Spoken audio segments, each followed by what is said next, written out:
I woke up on hard, dry ground. Some voice in my head had just finished explaining rules about a survival game. Tribes, bonfires, monsters, no supplies. I thought it was a dream, but it wasn't. I wasn't wearing anything. And when I looked around, I saw dozens of girls lying on the ground nearby, also with nothing on. I recognized them all. They were my classmates.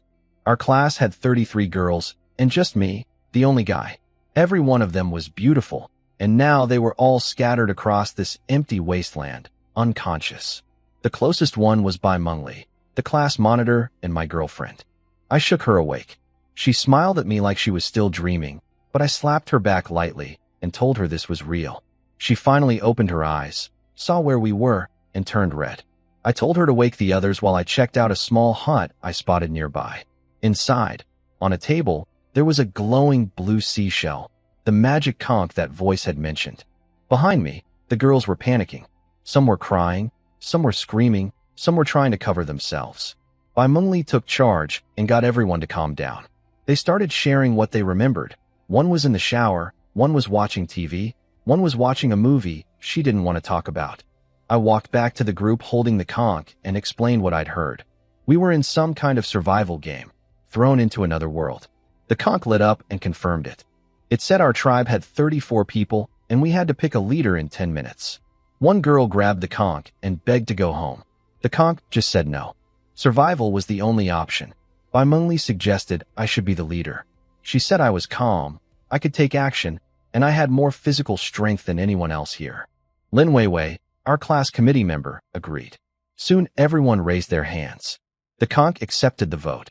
I touched it, and information flooded into my mind. Tribe code, member count, resources, none, and a countdown showing we had about 2.5 days of safety left.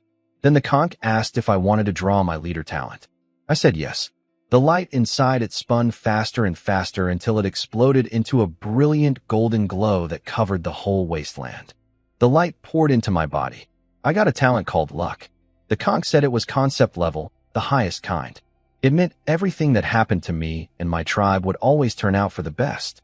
No cooldown, no cost, always active. No matter what we faced, there would always be a way out. Everyone was amazed when they heard I got a concept level talent. Bai Mengli got so excited she bumped into me, and things got awkward for a moment. The girls started whispering, and Bai Mengli quickly changed the subject. Then the conch announced it would awaken talents for all tribe members too. A glow spread out from me, and halos appeared above everyone's heads, different colors for different levels. Bai Mengli got an S-level talent called Spirit of All Things.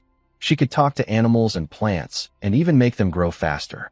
Lin Weiwei also got S-level, Eye of Insight, which let her see through illusions and check information about creatures and items. Su Xiaoxiao got Holy Light for healing. Zhao Linger got Titan Body with 10 times normal strength, and Zhou Xiaoyu got Harmony Melody to buff the team. Everyone else got B or C level talents. Every single person in our tribe awakened something. I asked the conch how to check my stats. It told me to just think, system, in my head. A panel appeared showing my health, stamina, mental energy, sanity, and other attributes. My constitution was 14, above the average of 10, thanks to my exercise habit. But I had no combat skills. Zhao Linger, on the other hand, had 110 constitution. She could probably punch through steel. I opened the chat channel next. It was a mess. Thousands of players from other tribes were talking. Some were confused, some were arguing, some were bragging about their talents. Most chiefs had B or C level talents. Some only had D level. I noticed nobody else mentioned anything close to concept level. Even more interesting, in other tribes, not everyone could awaken a talent. Some people got nothing. But in our tribe, every single member awakened one, and none were below C level. The girls figured out right away that this was because of my luck talent. They started calling me the tribe's treasure. Bai Mengli told everyone to keep my talent a secret. She said I had no combat power myself, so if enemies found out, they might target me. Everyone agreed. Zhao Linger flexed her new strength and promised to be my bodyguard. Bai Mengli hugged me and kissed my cheek. I glanced at my status screen and saw a new warning, emotional overload detected. It told me to calm down before my rational thinking dropped. I had a problem. Being surrounded by naked girls was messing with my head. My status screen literally showed an emotional overload warning. I told Bai Mengli about it, and she got flustered. We agreed that getting everyone some clothes would help. Zhao Linger came through. She'd seen survival shows and knew how to make grass skirts from vines and long grass. She made over 10 of them and shared them with everyone. The other girls followed her lead and made their own. The skirts didn't cover much, but it was way better than nothing. I made one for myself too. It was itchy, but I wasn't complaining. Once everyone calmed down, I checked the tribe page. Our shelter was called a leaky primitive shelter, basically useless. Reinforcing it needed 200 stones and 500 wood. But that could wait. The real priority was getting firewood and lighting the campfire before dark. I gave out tasks. Zhao Linger would lead the fire-making effort since she knew the theory from survival shows. Everyone else would gather wood and look for wild fruits in the forest. I told them not to eat anything without Lin Weiwei checking it first with her eye of insight. Everyone headed out, except 2 girls. Yao Yang and Huang Yu just sat in the shelter doing nothing. I went over and asked why. Yao Yang gave me attitude, saying I only became leader because I was a guy and she didn't have to listen to me. I had no idea where that came from. These 2 had already annoyed me earlier. When Zhao Linger was handing out grass skirts, they each took 3 while everyone else took 1. They didn't help make any either. Bai Mengli tried talking to them, but Yao Yang said her talent was a light blanket that worked at night, so she didn't need to help during the day. Huang Yu could control temperature and humidity in a tiny area around her. They acted like their talents made them too special to do basic work. Bai Mengli pointed out that even she and Lin Weiwei, with S-level talents, were working. Yao Yang just said capable people should do more work and that heavy labor wasn't for girls anyway. I'd had enough. I told them straight. If they didn't help collect materials, they wouldn't eat tonight. Then I took Bai Mengli's hand and walked out. Bai Mengli was furious. I told her to forget about them. Those 2 had always been like this. Lazy, never helping, always taking from others. But this wasn't school anymore. Nobody was going to spoil them here. One hungry night would teach them fast. We spread out into the forest and started finding useful things right away. Zhao Linger found a bright red fruit and brought it to Lin Weiwei, who identified it with her eye of insight. It was called a red heart fruit, a spirit fruit that filled your stomach and boosted your health a little. Everyone got excited and started looking for more. I picked up a strange green fruit that looked like an eggplant, but couldn't identify it without Lin Weiwei, so I stored it in my backpack for later. Bai Mengli and I gathered branches together. It took over 20 branches just to count as 1 unit of wood in the backpack. This game was brutal. I asked Bai Mengli to try her spirit of all things talent on the trees around us. She looked embarrassed and admitted the trees and rocks here were too simple-minded.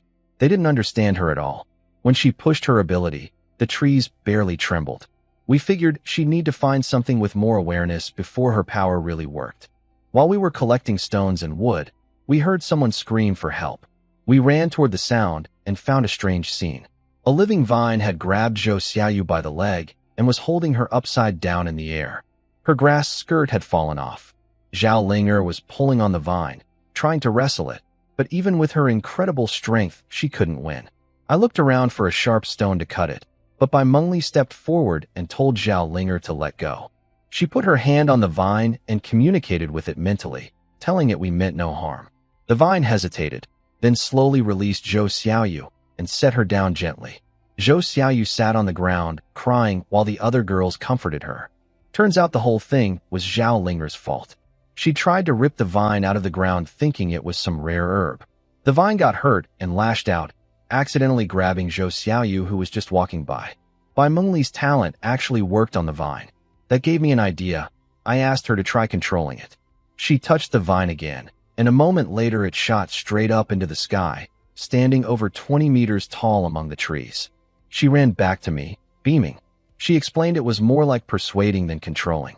The vine listened because it wanted to, not because she forced it. Forcing it would drain her mental energy fast, about 1 minute max at her current level. When Zhao Linger asked what she'd said to convince the vine, Bai Mengli smiled and said she promised the vine that the bad person who pulled on it wouldn't do it again. Zhao Linger didn't know what to say to that. Lin Weiwei checked the vine with her eye of insight. It was called a whip vine, a peaceful creature with 124 combat power. Stronger than Zhao Linger. Its weak point was its root. After seeing that, Everyone agreed to leave it alone and stick together while gathering resources. The girls brought their fruits to Lin Weiwei for identification. Most were ordinary, but a few were spirit fruits. The green eggplant-shaped one I found turned out to be a spirit fruit that restored energy and eased hunger. Then Lin Weiwei froze and stared into the trees ahead. A red light flashed in her eyes, and suddenly we all saw it. A red figure hiding in the bushes. Her danger sense had kicked in and shared the vision with all of us. She identified the creature. A goblin hunter, combat power 122 plus 15 from its weapon. It was smart. It knew how to set traps and ambush prey. And it was watching us right now. Zhao Linger wanted to avoid it, but I said we couldn't. Its status said, hunting. If we turned our backs, it would attack when we weren't ready. Better to strike first. I came up with a plan. I sent most of the girls back to the shelter and kept only Zhao Linger and 2 others with combat talents. Qin Lan, who could turn leaves into flying knives, and Yu Lingling, who could make shields from soil. The plan was simple. Lure the goblin to the whip vine. Qin Lan would hit it from range to get its attention. Yu Lingling would block its counterattack. Then they'd run back toward the vine. Bai Mengli was already there, talking to the vine and getting it ready. She gave me the signal. I shouted go. Qin Lan flicked a leaf blade at the goblin. It screamed, jumped out of the bushes holding a wooden club, and threw a stone at us. Yu Lingling blocked it with her earth shield. Then they ran. The goblin chased them, drooling. The moment it stepped into the whip vine's range, vines shot out and grabbed its ankle, lifting it into the air. It dropped its club. Qin Lan launched more leaf blades at it, while Zhao Linger grabbed the club and smashed the goblin's weak points. 2 hits, and it was dead. We earned tribe coins. I got 5 as the leader, and Zhao Linger got 10 for the kill. We didn't know what to spend them on yet. Bai Mengli ran over and asked for a spirit fruit. She'd promised the whip vine one as payment for helping us. I handed it over, and the vine took it and buried it near its roots. Zhao Linger thought 1 spirit fruit per fight was expensive, but Bai Mengli said spirit fruits were common. We'd already found 8. Plus, she'd negotiated a deal. The vine would help our people whenever we were in danger. Watching the vine absorb the fruit through its roots gave me an idea. I asked Bai Mengli if she could convince the whip vine to move to our tribe's entrance and guard it for us. I asked Bai Mengli to convince the whip vine to move to our tribe entrance, but it refused. The soil at our camp was too poor, and moving could damage its roots. I was disappointed but understood. I figured someday we'd find another creature or plant to guard the entrance. Bai Mengli's talent had huge potential. Maybe we could even raise battle pets in the future. We headed back to the shelter. Zhao Linger carried the goblin's huge club on one shoulder and dragged its body with the other. She burst in proudly announcing she'd killed the goblin. Lin Weiwei identified the club. It gave 15 extra attack points. Nothing legendary, but useful. I organized everyone to go back out and collect more materials. Most of the scared girls agreed to go once I explained the whip vine would protect them if anything happened. Zhou Xiaoyu, who'd been terrified since the vine grabbed her earlier, finally agreed too after I encouraged her. Bai Mengli took her hand and went to introduce her to the vine. Yao Yang and Huang Yu still refused to move. I didn't bother with them anymore. One hungry night would teach them better than any argument. Outside, I found Lin Weiwei crouching next to the goblin's body, pulling materials from it. She'd found an iron ingot, some stones, and a bone covered in strange symbols. She also pulled out an animal skin outfit from the goblin. She handed it to me with a red face and suggested I wear it instead of my grass skirt, since the skirt wasn't really working well for a guy. She was right. I'd noticed the problem, but had no fix until now. The outfit even had pockets. The bone turned out to be a quest item. I held it up to the magic conch, and a new mission appeared on my tribe page. It was called Goblin Messenger. Deliver the bone to a nearby goblin camp in exchange for a tribe map and 20 tribe coins, plus 10 coins for whoever completed it. But there was a catch. Finishing the mission would reveal our tribe's location to the goblins. I accepted the goblin mission right away. A map was too important to pass up, but I wasn't going to rush in blindly. I sent Zhao Linger and Lin Weiwei to scout the goblin camp first. Zhao Linger was the fastest, and Lin Weiwei could check their strength from a distance. Zhao Linger carried Lin Weiwei on her back and ran a full kilometer without breaking a sweat. Lin Weiwei, on the other hand, looked like she'd been through a storm when they got back. The news wasn't great. 5 goblins total, 2 hunters like the one we killed, 2 weaker regular goblins, and 1 massive goblin with a combat power of 200. That thing was the size of 3 hunters combined. Even the whip vine might not be able to hold it. I told everyone to stay away from the north and only explore near the vine and the shelter. It scared some people, but better scared than dead. Then we got lucky. One girl found a strangely colored stone. It was flint. Combined with the iron ingot from the goblin, Zhao Linger could make sparks instead of rubbing sticks together. She struck the flint against the iron, lit some dry grass, and got our campfire burning. A system announcement went out to the whole region. Our tribe was the first to light a campfire. We earned a black iron chest and 10 influence points. The girls were thrilled. Zhao Linger wanted to make torches for everyone to carry into the forest, but I stopped her. The woods were dry, and we had no water source nearby. One spark in the wrong place could start a wildfire and trap us. Instead, I had a better idea. If we were the first tribe with fire, that meant everyone else still needed it. I opened the trading market and posted a message in the chat, "Fire for sale." My inbox exploded. Hundreds of tribes wanted to buy.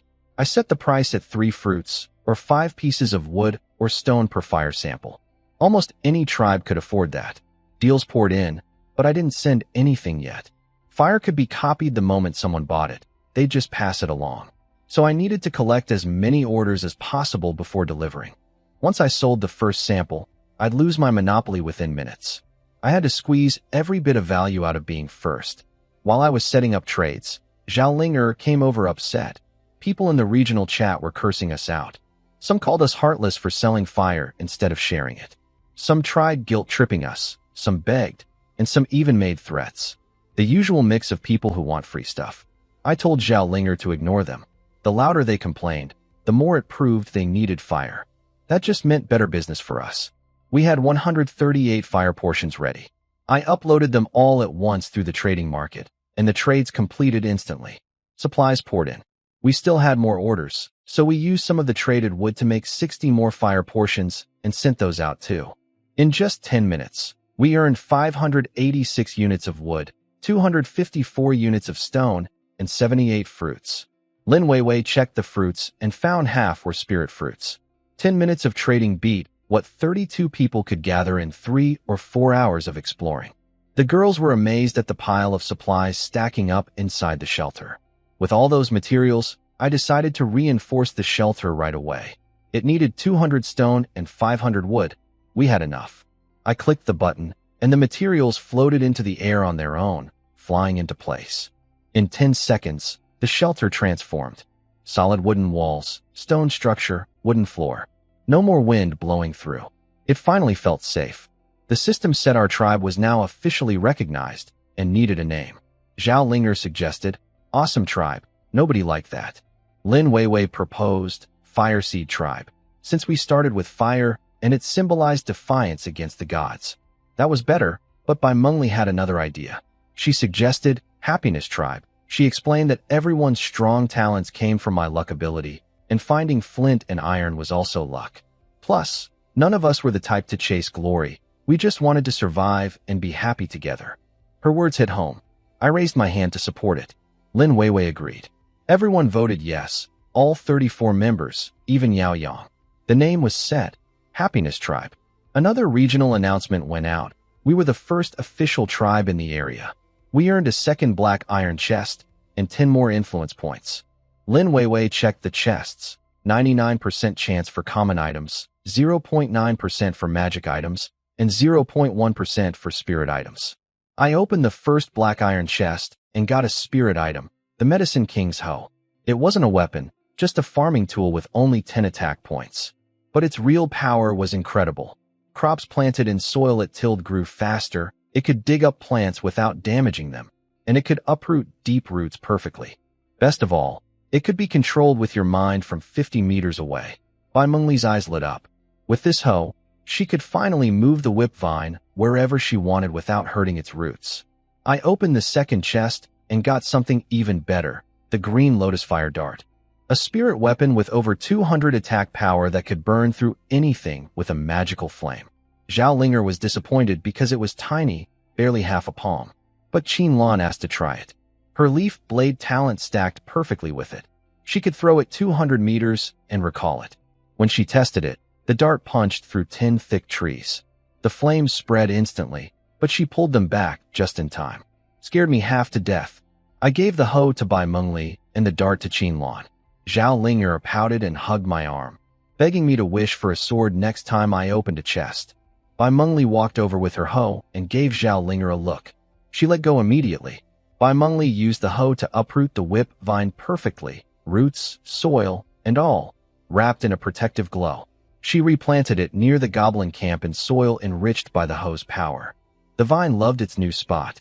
With everything in position, we launched our attack. Zhao Linger walked up to the goblin camp, carrying the quest bone. She handed it over, got the reward, tribe map, and coins, then smashed one hunter on the head with her club, while Qinlan's fire dart killed the other one instantly. One strike, one kill.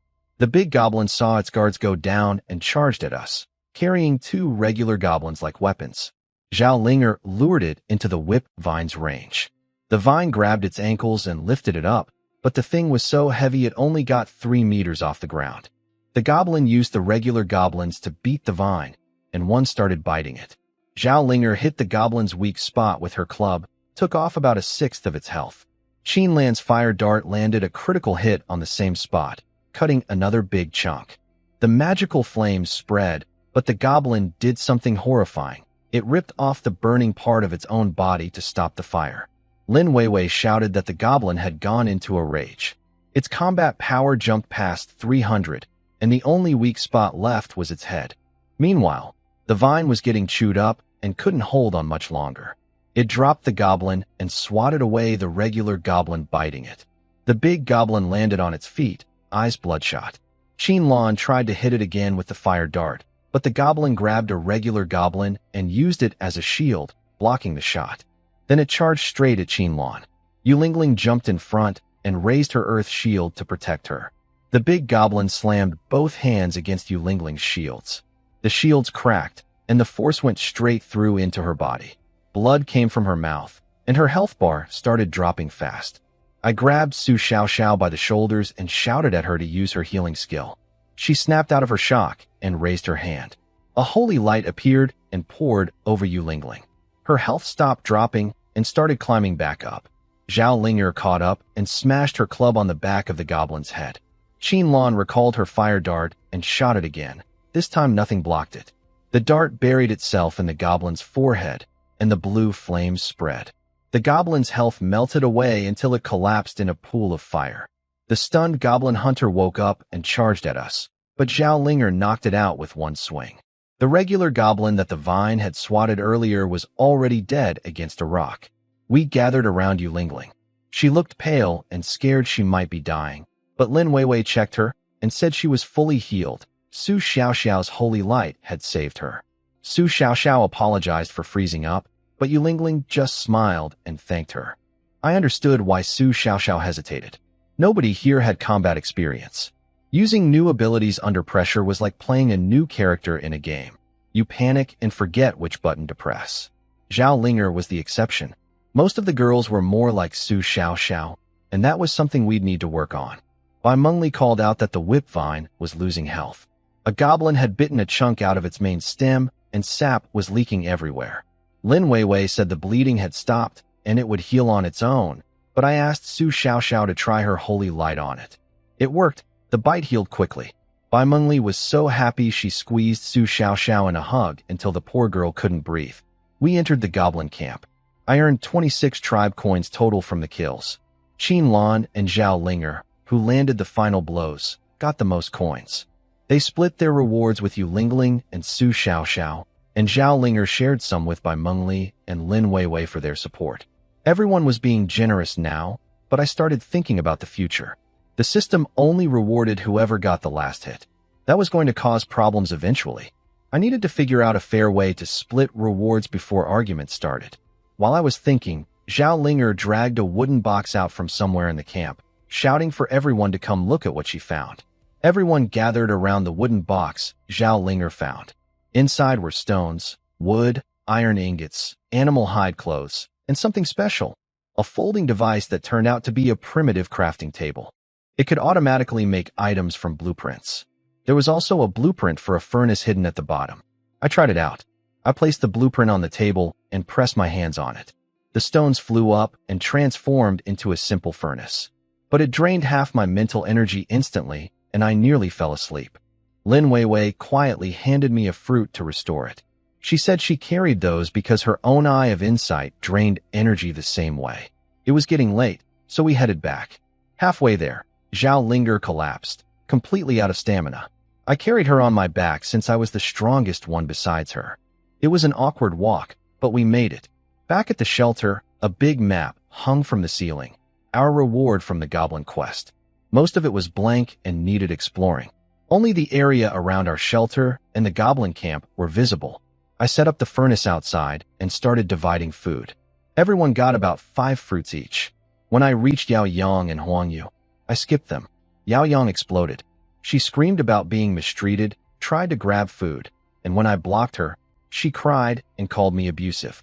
She tried to rally the girls against me, saying women should stick together against men. Nobody moved. Nobody spoke for her. Bai Mengli stood up and tore into her, calling her lazy and selfish, pointing out she slept while everyone risked their lives gathering supplies. I explained why Bai Mengli and Lin Weiwei had taken spirit fruits. One fed the whip vine that saved us, the other needed it to keep identifying items safely. Those were earned, not stolen. Yao Yang had nothing to say. She went back to her corner alone and hungry. The rest of us enjoyed the fruits. One spirit fruit boosted Zhao Linger's constitution by 10 points thanks to her 10 times multiplier.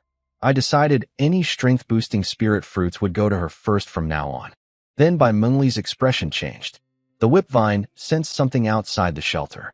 Everyone tensed up. I reminded them we were still in safe time and the bonfire was burning. We should be okay. Bai Mengli communicated with the vine, but said it couldn't describe the visitor well. It was small and seemed harmless. Then the vine let it through because it offered a spirit fruit. Our guard got bribed by a single fruit. Something knocked on the door. Zhao Linger, Qin Lan, Yu Lingling, and I moved to the front. Zhou Xiaoyu played her first buff melody, boosting everyone's strength. Lin Weiwei used the last of her mental energy to check what was outside, then said it was safe to open the door and immediately passed out asleep. Zhao Linger opened the door. At first she saw nothing. Then a rough voice came from below. A frog wearing a tuxedo stood at our doorstep, holding a briefcase. Zhao Linger screamed and hid behind the others. Turns out the tribe's strongest fighter was terrified of frogs. The frog walked in, closed the door, and politely asked to see the tribe leader. I stepped forward and greeted him. He corrected me when I called him a toad. Apparently that was a serious insult in his culture. He asked me to call him the Toad Merchant. My eyes lit up when I heard the word merchant. In every game, wandering merchants carry rare items you can't find anywhere else. This frog could be exactly that. The Toad Merchant pulled items from glowing bumps on its back like they were storage rings. A panel appeared showing what it sold: animal skin suits, iron axes, pickaxes, cast iron pots, potions, and more. Most were cheap, under 10 tribe coins. I had 51 coins and told the merchant my tribe had over 100 total. Its attitude changed immediately. It apologized for underestimating us and showed a new list with better items. I spotted a compass for 15 coins, a map expansion pack for 20, and the big prize, a basic biological decomposer for 100 coins. That machine could break down monster corpses into useful materials like leather, bones, and tendons. We had 6 goblin bodies waiting to be processed. I gathered everyone and explained my plan.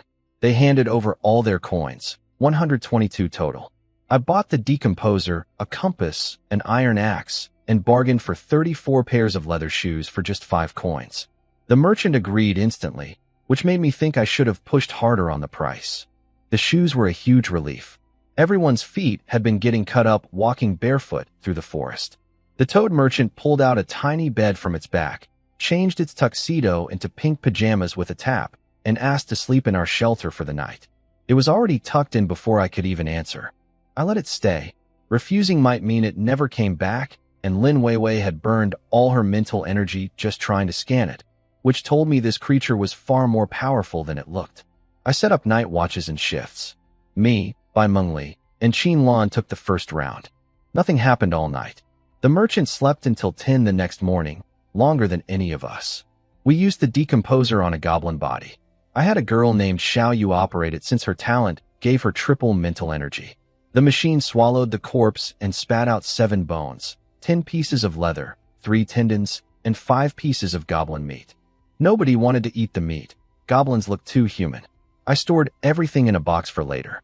When the merchant finally woke up, it changed back into its tuxedo, tipped its hat, and said goodbye. It vanished in a flash of light. The moment it left, a global announcement appeared. Our tribe was the first in the area to host a traveling merchant. We earned another black iron chest and 10 more influence points. The regional chat blew up again after the merchant announcement. People demanded we share our resources and teach them how to become official tribes. Some accused us of growing rich off their backs. I ignored all of it. Most of the chat was just complaining and begging. Nobody useful was talking. Lin Weiwei woke up and shared what she'd learned about the Toad Merchant. Its combat power was only 50, surprisingly low. But I wasn't fooled. A creature that wanders dangerous lands alone with only 50 combat power must have hidden tricks. Robbing it would have been stupid. I called everyone together to plan the day. Zhao Linger came running out of the woods screaming about the treasure chest. She hugged my arm and begged me to wish for a weapon when I opened it. I opened the chest and silently wished for a weapon. What I got was the Heavenly Heart hairpin, a jade hairpin that could store 10,000 points of mental energy and 2 spells. The real power was its final ability. Throw it at an enemy and detonate it, dealing 10 times the stored energy as damage in a 1-kilometer radius. Basically a nuclear bomb. Zhao Linger took one look and walked away disappointed. Not a weapon she could swing. I gave the hairpin to Lin Weiwei. She needed mental energy more than anyone. She immediately loaded it with 2 spells, Yulingling's Earth Shield and Bai Mengli's Life Control, which could force creatures to obey commands. With a full charge, Bai Mengli estimated she could control a goblin until it died. Lin Weiwei put on the hairpin, then accidentally drained her own energy testing it, and fell asleep. I woke her up, fed her a spirit fruit, and told her to stop doing that. She ran to find Xiao Yu, who had triple mental energy, and had her charge the hairpin. Xiao Yu passed out instantly after transferring 333 points, bringing the hairpin's total to 480. I split the tribe into 2 groups. Zhao Linger took 6 people east to the goblin camp to process the remaining bodies and gather supplies. I led 27 people west toward a mountain where someone had spotted traces of a stream. We desperately needed water. The juice from fruits barely covered basic needs. Finding a real water source was today's top priority. Yao Yang and Huang Yu finally joined the team today. After starving all day yesterday, they couldn't hold out anymore. I gave them each a regular fruit so they'd have energy to work. Shortly after we set out, Zhao Linger messaged from the goblin camp. All the bodies were gone. Drag marks led to a hidden cave. I told her not to go in and come back immediately. Without Lin Weiwei's danger sense, her team was blind. She listened and brought her group to catch up with us heading west. When she arrived, I tapped her on the head and told her not to chase unknown things without permission again. She just winked at me. Soon Lin Weiwei spotted something ahead. A creature called a burnt skin pig. Only 50 combat power, peaceful, and basically just a walking pile of meat. Zhao Linger smashed it with 1 hit and came back carrying the body, announcing we'd have roast pig tonight. Further ahead, Lin Weiwei found a spring. Clean water, exactly what we needed. But we had nothing to carry it in. A girl named Hua Xiaofeng stepped up. Her family ran a meat shop, so she knew how to butcher. She volunteered to cut open the pig and turn its stomach into a water bag. Her B-level talent, vibration, let her make the axe blade shake at high speed, cutting through everything smoothly. She reached inside the pig with bare hands, pulled out the stomach, and washed it clean in the spring. I was impressed. She looked delicate but didn't hesitate at all. I told her next time a merchant came, she could ask for whatever she wanted. She asked for a pot and a water bucket. Not for herself, for the whole tribe. We set up near the spring and kept hunting. The team found 3 more animals, including a dangerous iron-hoofed bull with 150 combat power. Zhao Linger and the combat team took it down. Hua Xiaofeng butchered all 4 animals on the spot. The bull had 4 stomachs. The biggest one, the rumen, could hold over 100 liters of water. That single stomach solved our entire tribe's water problem. I figured out the difference between manual butchering and using the decomposer. The machine gave clean, standardized materials good for crafting, but wasted a lot. Manual cutting was messy, but gave us everything. Meat, organs, skins, all of it. The best approach was to have Hua Xiaofeng take what she could by hand first, then feed the leftovers into the decomposer. By evening, we returned to the shelter loaded with meat and water. Bai Mengli dug a pit with the Medicine King's hoe, and the girls started smoking the meat over wood fires. Another group heated spring water inside the stomachs, using hot stones from the bonfire to sterilize it. I looked at the piles of meat stacking up at the entrance and started thinking about how to turn it into profit. The meat was finally ready. Zhao Linger ripped off a piece the moment it came out of the pit and burned her mouth. Su Xiaoxiao healed her instantly. But the real surprise came when Zhao Linger checked her stats. Eating the iron hoofbull beef gave her 10 more constitution points. With her 10 times multiplier, that was huge. Everyone rushed to try some. Each person's body improved slightly after one bite, but only the first bite worked. After that, no matter how much they ate, nothing changed. The other animals' meat tasted fine, but gave no stat boost. Only meat from dangerous creatures with high combat power had that strengthening effect. Zhao Linger joked about eating the whip vine since she was now stronger than it. Bai Mengli smacked her head. The vine at the entrance was shaking nervously. I sat by the fire with Bai Mengli, Lin Weiwei, and Hua Xiaofeng to discuss selling meat. Hua Xiaofeng suggested 1 coin for regular meat and 5 for beef. I doubled the beef price to 10. Bai Mengli thought that was too expensive. I explained why it would sell. Most tribes in our area weren't run like ours. They'd fallen into something like feudal rule. The leader controlled everything, and ordinary members had no say. Many tribe leaders had kicked people out already. Lin Weiwei confirmed it. The chat was full of abandoned people begging for help. These dictator-type leaders would see beef that boosts physical strength and want it for themselves. They controlled all their tribe's coins and resources. 10 coins was nothing to them for a personal power boost. And nothing like this existed on the market yet. No stat-boosting food had ever been listed. I posted in the regional chat, Happy Meat Shop is officially open. Grand opening, grilled beef, 10 tribe coins per serving. Increases physical strength. Regular meat also available for 5 coins. Tastes great, but no special effects. Beef available by private message only. The chat exploded. Some people cursed us out. Some were amazed we killed a 150 combat power beast. Some asked how to check combat power, and others begged to buy. The private messages started flooding in right away. Just as I expected, tribe leaders flooded my inbox wanting beef. But we only had about 70 pieces left. Zhao Linger had eaten 8 portions thinking it would keep boosting her stats. It didn't. What a waste. I sold the first batch at the promotional price of 10 coins each, 1 piece per tribe, to 50 tribes that could pay. But before that, I publicly blacklisted every tribe that had been trashing us in the chat. They lost their chance to buy. Bad-mouthing the Happiness tribe has consequences. I also put pork on the public shelf at 5 coins instead of 1. Su Xiaoxiao tracked which tribes bought it. My thinking was simple. Pork just fills your stomach. Any tribe paying 5 coins for it either had too much money or had a greedy leader hoarding resources. Either way, worth keeping an eye on. Soon enough, complaints rolled in. One leader named Zhang Kai said the beef didn't work. I asked if he shared it. He admitted he did. I told him the listing clearly said, single person serving. He needed to eat a full portion for the effect. He wanted to buy more, but the promotion was over. Regular price was 20 coins now. He cursed me out, but still bought it. Many others did the same. By the end, I sold all 70-plus pieces for over 600 tribe coins and 18 iron ingots, plus extra wood and stone. Combined with what we already had, we were halfway to the iron needed for the next shelter upgrade. I waited for the toad merchant to visit again that night, but nobody knocked. On day 3, the last safe day, I split the tribe again. Yulingling took a team to haul water from the spring. I led the exploration team back to the cave Zhao Linger had found yesterday. Lin Weiwei scanned it and went pale. It was called a necromancer's lair, extremely dangerous. Dead spirits lived inside and would drag any living thing into the abyss. Zhao Linger shivered realizing how close she'd come to walking in there. I had her find a big rock and seal the entrance. I told everyone to stay far away from it. At noon, that so-called god spoke again.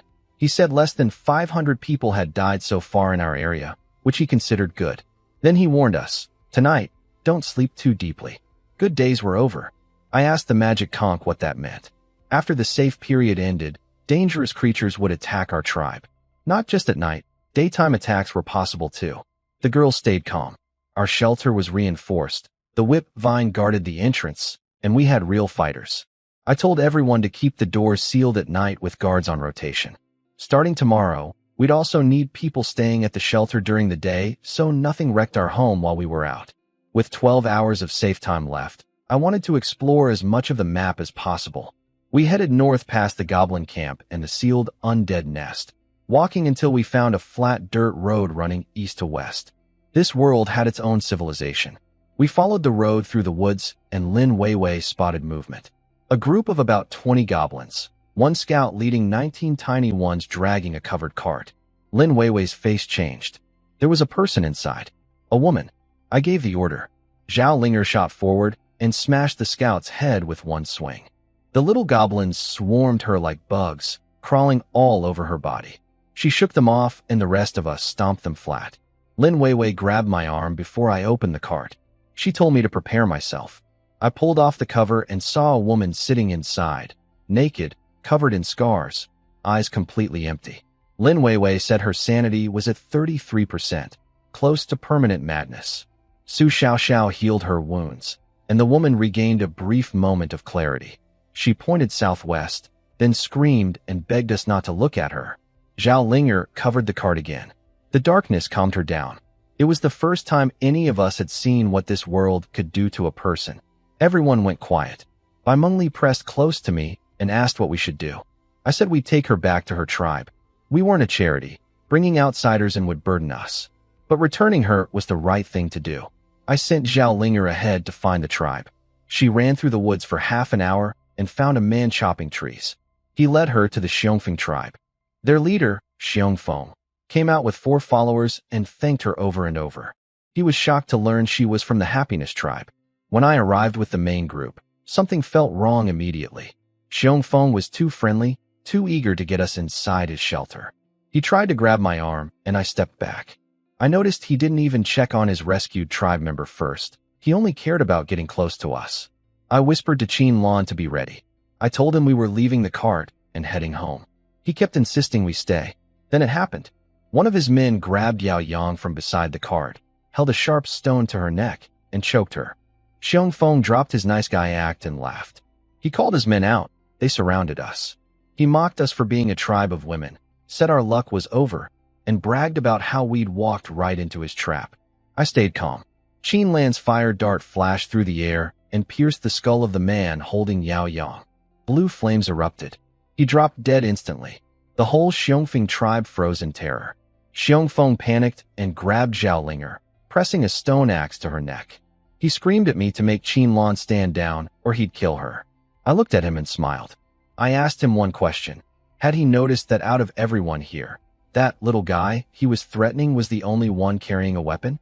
Xiongfeng finally realized his mistake. The girl he was threatening had been exploring the deep woods alone, something even Qin Lan couldn't do. He looked down at Zhao Linger and froze. She crushed his stone axe with her bare hands, lifted his 2 men off the ground like they weighed nothing, and pressed her club against his nose. He dropped to his knees begging. While Zhao Linger dealt with them, I noticed something. There were no women in Xiongfeng's group. Not one. I looked at Lin Weiwei, and she'd noticed too. We both looked toward the shelter. I knocked on the door and announced who I was. I told them to open up, or I'd force my way in. The door opened. A naked woman stood there. Behind her, more women, all without clothes, covered in wounds and marks. Inside the shelter looked like hell. My girls gasped. Some covered their mouths. Some couldn't look. In the corner, 3 men were tied up, gagged, sitting in their own filth. 2 women ran to them crying. One man stumbled toward me and knelt at my feet, asking about someone named Ping Ping, about 1.6 meters tall, mole near her eye. I pointed at the cart we'd brought. I told him she was alive. He ran toward it, falling and getting back up. Xiongfeng and his men had turned their tribe into a nightmare. They'd enslaved the women and tied up the men who tried to stop them. Zhao Linger shouted my name. I already knew what she wanted to do. I said one word. Agreed. She raised her club and brought it down on Xiongfeng's skull. It split open. Then she moved to the next one and the next. 5 men, all dead. Blood covered her face. She looked nothing like the cheerful girl I knew. The people from that tribe, the real victims, clapped and cheered through their tears. I held Bai Mengli's hand tight. She held mine. Lin Weiwei checked everyone's sanity. The best was 77%, belonging to the husband. Most were between 50 and 60. The woman we'd rescued from the goblins, Xiao Ping, was at 30, barely holding on. I whispered something to the husband, then turned to my group. Let's go home. I grabbed Zhao Linger's hand. She was frozen, staring at nothing. I pulled her along. One of my girls asked if we should leave them some supplies. I turned around and gave everyone a choice. If anyone wanted to help that tribe, I'd give them 5 sets of animal hide clothes, 50 pieces of meat, and 40 liters of water. They could go live there and use those supplies to keep everyone alive for 3 days. If not, come home with me. Nobody stayed. Every single one of them followed me back to the Happiness Tribe. Lin Weiwei reported that Zhao Linger had lost 15% of her sanity, and the other girls lost between 2% and 5%. What we saw at the Xiongfeng tribe hit everyone hard. These were 18-year-old college students who'd never seen anything like that before. Zhao Linger worried me the most. She hadn't planned to kill anyone. She was strong enough to just knock them out. But after seeing what those men had done inside that shelter, she snapped. When the rage faded and she looked at what she'd done, she couldn't handle it. She went blank. I wished we had a counselor in our class. We didn't. It was on me. Back at the shelter, the girls who'd stayed behind were shocked to see Zhao Linger covered in blood. The main group explained what happened. Everyone was stunned. I told Bai Mengli to take Zhao Linger to wash up. But when Bai Mengli tried to lead her away, Zhao Linger wouldn't let go of my hand. I saw the look in her eyes through the blood on her face. She was begging me not to leave. Bai Mengli understood. She told me to do it instead and walked away. I took Zhao Linger to the water pool, removed her blood-soaked hide clothes, and scooped water over her, gently wiping away the dried blood. Her body was stiff the whole time. Then suddenly she turned around, pressed into me, and started sobbing. I held her and told her she did the right thing. Nearby, Bai Mengli watched quietly. Lin Weiwei sat next to her eating pork and asked if she was jealous. Bai Mengli said yes, but explained that Zhao Linger needed me right now. Lin Weiwei teased her, saying my hugs seemed to work well for restoring sanity, and maybe I should hug any girl who got scared in the future. Bai Mengli muttered something about settling the score with me later. After a while, Zhao Linger's eyes cleared up. She stood with her hands on her hips, back to her usual bold self.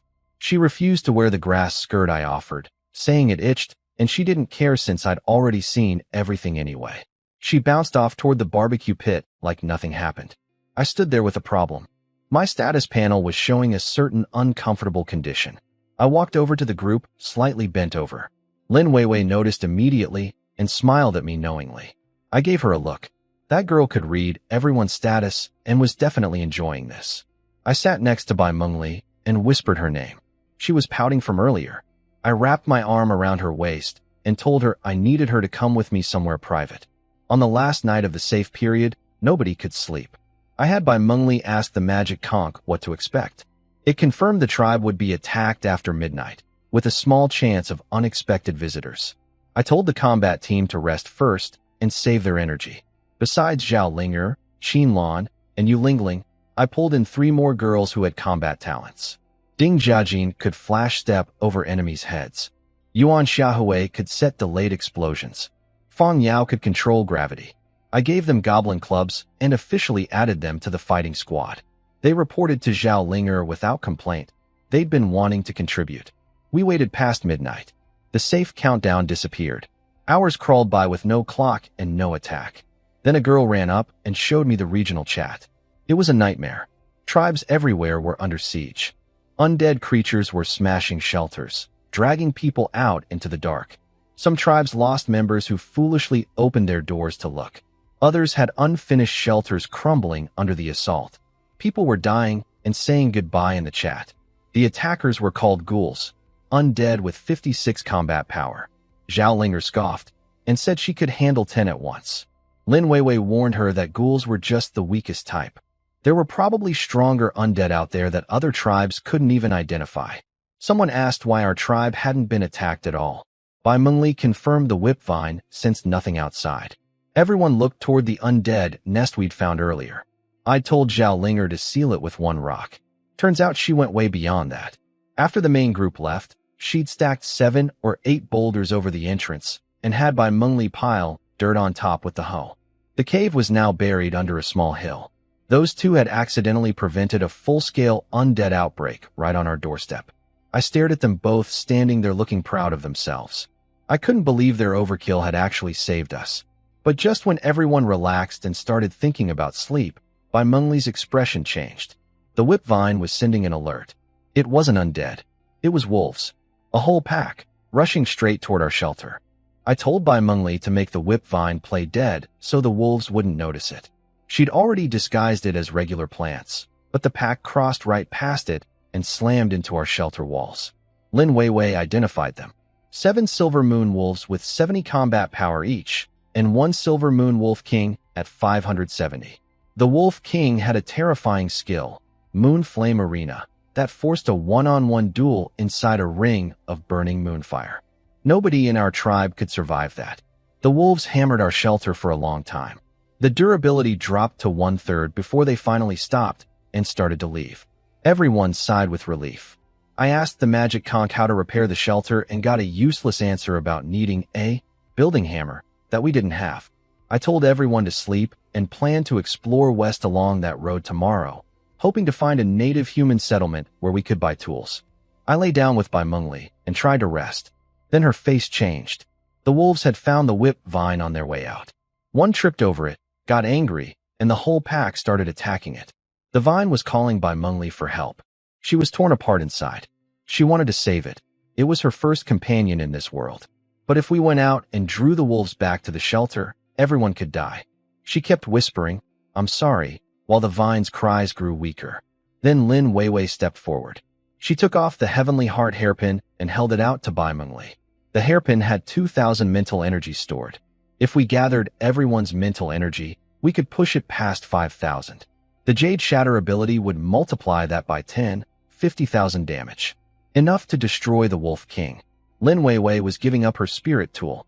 She smiled and said she liked the vine because it had helped her carry water that day. Bai Mengli accepted it with a serious thank you. Lin Weiwei called everyone over. One by one, the girls poured their mental energy into the hairpin and collapsed asleep. Zhao Linger carried each one to their grass beds. Even Yao Yang hesitated, but I yelled at her that there was no time for arguing. We ended up skipping her anyway. 4 girls with energy-boosting talents filled the gap. The hairpin reached 5,145 points. Bai Mengli charged out of the shelter, held it up, and shouted at the Wolf King to stop.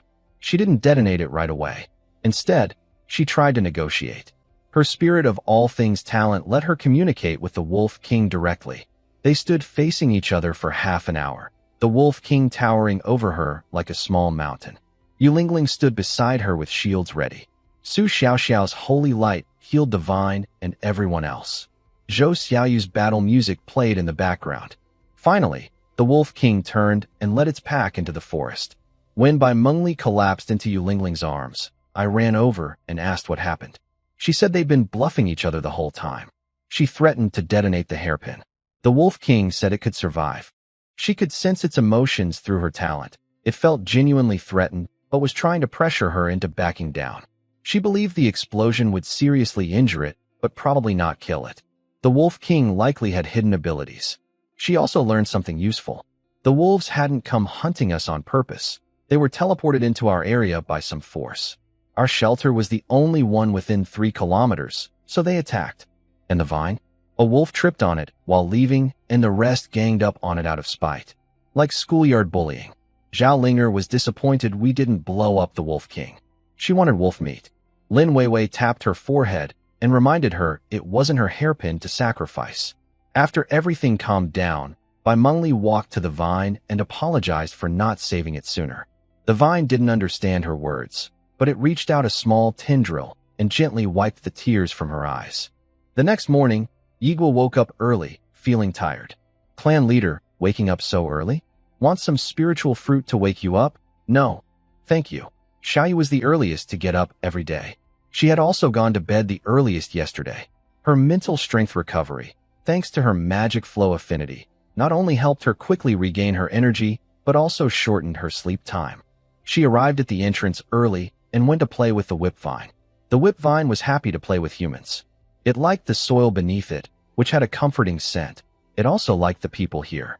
As long as they played with it, they would occasionally feed it a spiritual fruit. Seeing the clan leader come out, Xiaoyu slid down from the vine and approached Yigua.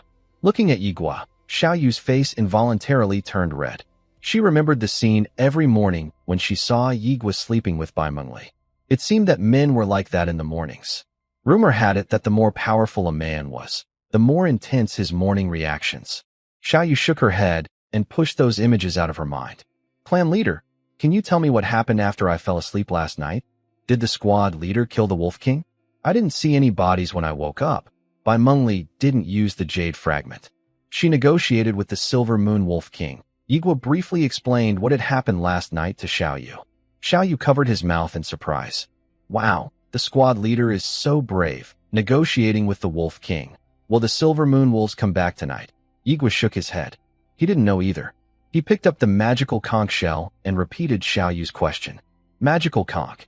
If the Silver Moon Wolves come, they will return. If they don't come, they won't. Yigua looked annoyed and put the conch back into his backpack. This useless conch shell is only good for answering some basic questions. Most of the time, it's just a chatterbox. Clan leader, is my task today still to sleep? Xiaoyu has been sleeping in the nest for 2 days. When he wakes up, he charges the heart pendant, the synthesizer, and the biological decomposer. He uses up his blue energy and then sleeps again, waking up to recharge. Keep charging and also watch the trading market. See which tribes buy furnaces, especially those that buy several. Yes, clan leader. Over the past 2 days, the Happiness Tribe shop has been open. They mainly sell 2 things, ordinary meat and furnaces. Furnaces are made at the synthesis station. They only need a little stone and Xiaoyu's blue energy to produce. Each costs 2 tribe coins and can smelt metal ingots.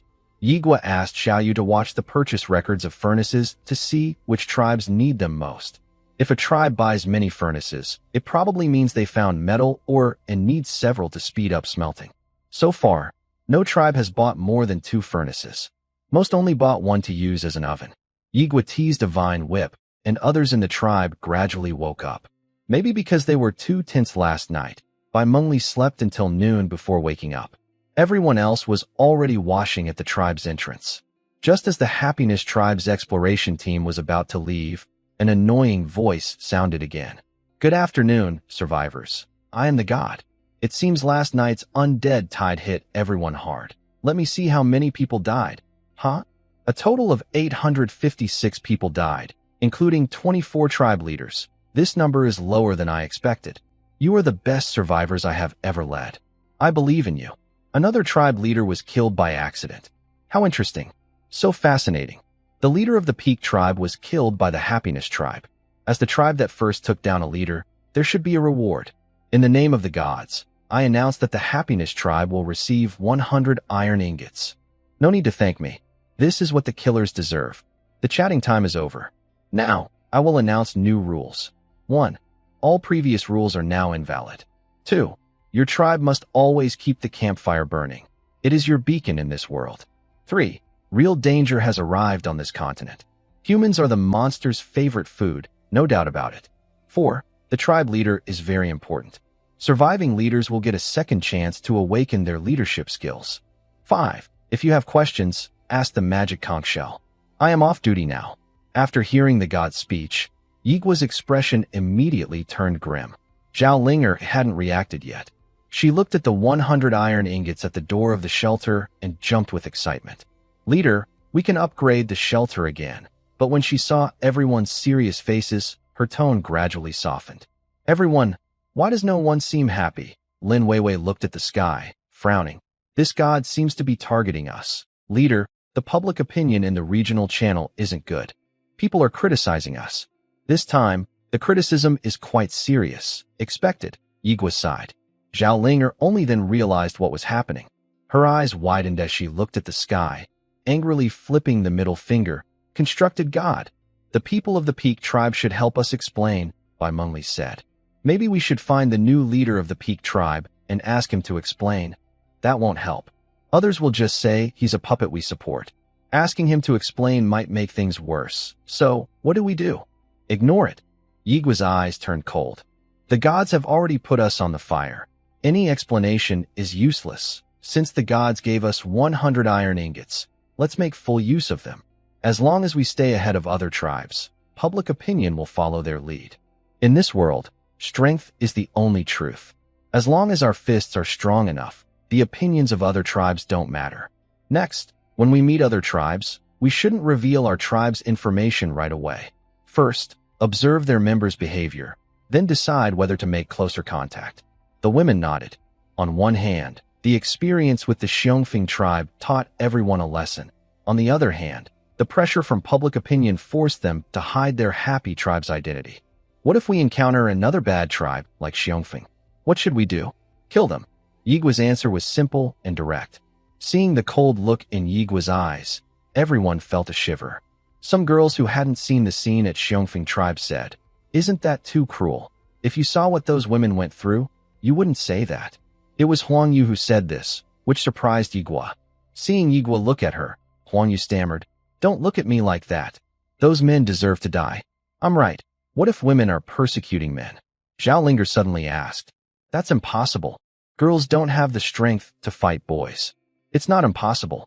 I can single-handedly fight our entire tribe. Then kill that woman too. Whoever is the persecutor, kill them." Watching Huang Yu and Zhao Linger talk, Yigua looked at this lazy girl a bit more. At least she's not crazy, unlike Yao Yang. I agree with the tribe leader. If we encounter people like the Xiongfeng tribe again, we should kill them all. I agree too.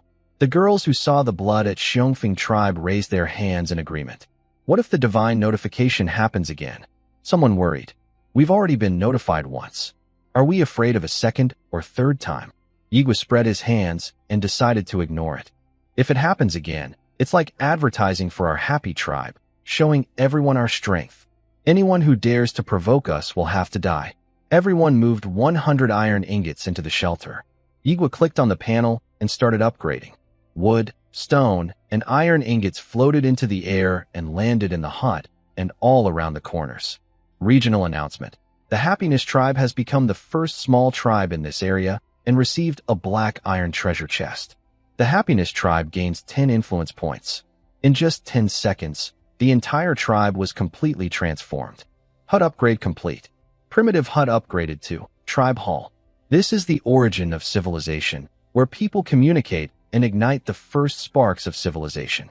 After upgrading the primitive hut, even its durability was fully restored. With the completion of the upgrade, Yigu's tribe management page changed greatly. Originally, the tribe's territory only included one hut. Anything beyond that was not part of the tribe. Now, the tribe's territory is a rectangle 50 meters long on each side, surrounded by a wooden wall with a watchtower at each corner. Everything within the wall belongs to the tribe. The campfire was moved from inside the hall to an open space in the center of the tribe. The bonfire tower became larger and taller. When Yigu opened his personal panel, he was surprised to see a beam of light shooting from the center of the bonfire tower into the sky, visible from far away, guiding him home. After closing his personal panel, the light beam disappeared. This beam of light is only visible to members of the Happiness Tribe, guiding everyone back home. Perhaps this is what the gods call a beacon. At the same time, Yigu's tribe management page gained a new option. Tribe construction. Build new structures within the tribe territory. Small hut. Occupies 3 by 3 meters. Materials needed. 100 wood, 40 stone, 10 iron ingots. Watchtower. Occupies 0.5 by 0.5 meters, built attached to the wall. Materials needed. 20 wood. Chief's residence. Occupies 6 by 6 meters. Materials needed. 500 wood, 100 stone, 30 leather, 20 animal pelts, 30 iron ingots. This is the only building in the tribe, and each tribe can only have one. The latest tribe panel shows tribe name, Happy Tribe, tribe members, 34, leader, Yigu, tribe level, small tribe, tribe resources, wood X 483, stone X 371, iron ingots X 81, influence, 41. To upgrade the tribe, the following conditions must be met. leader's residence, and 5 small huts. Materials needed for upgrade: magic energy stones x50, iron ingots x1000, stones x5000, wood x10,000. Yigu posted the new tribe page in the tribe chat channel. Leveling up is so hard now. It needs 1,000 iron ingots. And magic energy stones. We haven't seen those yet. Before upgrading, we also need to build 5 small huts and the leader's residence. The materials required are actually more. The leader's residence needs so many materials. It looks very fancy. Leader, once your residence is built, can we also sleep inside? We don't mind sharing a little space with you. Talking to the leader won't help. You should ask the squad leader. The squad leader is very generous. She will definitely agree. The girls were joking around and quickly ran from Yigu to Bai Mengli, chattering nonstop. Although they were a bit disgusted by the divine being, seeing the changes in the tribe made everyone feel happy again. Yigu, why don't we build a hut first and see what it's like? Bai Mengli suggested. Since they lack materials for the leader's residence, wood is easy to get, but animal pelts are very rare. These can probably only be obtained from long-haired animals. So far, the happy tribe has never hunted long-haired animals. Neither the burnt-skin pig nor the iron hoof bull have much hair, so they can't be skinned for pelts, only leather. Apart from the silver moon wolf pack last night, they haven't seen any other long-haired animals. Yigu found a piece of land within the tribe's territory and clicked Build Hut. The building materials piled in the tribe hall could finally be used without taking up space inside. They could now be placed on the open ground. As Yigu clicked, the materials flew to the designated spot and automatically assembled. In an instant, a small 3 by 3 meter hut was built. Everyone came closer and saw that this was a smaller version of the primitive shelter, a private space for 4 to 8 people. Now we can finally sleep in separate rooms. This shelter is similar to a dormitory. We won't have to all squeeze into the main hall anymore, but I still want to sleep in the main hall. Being with everyone makes me feel safer. Without Linger here, I'm scared. I just checked the durability of the wooden wall. It's not as strong as the original shelter. A single wooden wall has only 1/5 the durability of the original shelter. The small shelter's durability is only half of the original. If wolves come, these won't stop them.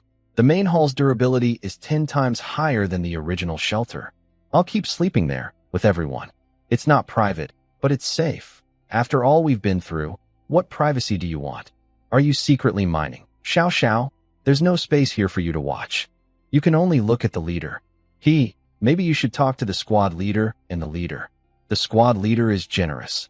Last time, the leader even bathed Zhao Ling. Xiao, keep it up. I didn't do anything. I'm not. Don't spread rumors. It turns out women get very bold when they're excited, and men don't stand a chance. Xiao was blushing from the teasing, covering her face as she ran toward Qinlan. Qinlan was climbing the lookout tower. This is a perfect place for me to throw darts. The lookout tower is 6 meters high, giving a great view from the top. Seeing Xiao run over, Qinlan came down and asked curiously, "What's wrong, class monitor? I don't want to stay with those bad women. Their thoughts aren't pure." Xiao's face was red as she said. Qinlan, usually cold and quiet, seemed emotionally distant. She probably wouldn't tease me, Xiao thought. What did they say? They said I have no pictures to watch here, so I can only watch the leader do that. Do what? That. You know, Xiao made a gesture. Qinlan looked at her with a blank face and replied, "That's right. There's only one man here, the leader. Who else could I be looking at?" Everyone was watching, and I even heard the class monitor calling Yigu's name during his dream at night. Su Xiao said angrily. Suddenly, Qinlan seemed to remember something and quickly stepped back. "Class committee member, you can't be the same as me, right?" "No, I have normal preferences." Su Xiao originally wanted to seek comfort from Qinlan, but she was mistaken for being the same. Her chest rose and fell rapidly as she looked at Qinlan's very cautious expression. She stomped her foot in anger and then turned to find Lin Weiwei and Bai Mengli. The secretary and class monitor definitely won't laugh at me for watching videos. Yigu just built a small shelter to test the effect. Seeing that everyone didn't need much private space, he didn't build a second one. Right now, safety is the most important concern for everyone. Before solving safety issues, privacy and personal space are just empty ideas. Clan leader, Zhao Linger ran over happily, holding a treasure chest with both hands. Her cute big eyes looked at Yi Gu with full of anticipation. Got it. Like last time, Yi Gu silently thought, give me a weapon, and opened the treasure chest. Open black iron treasure chest. Obtain tattered zither. Tattered zither, spirit tool. It is said to have once belonged to a martial arts master, but later became contaminated with evil god's aura.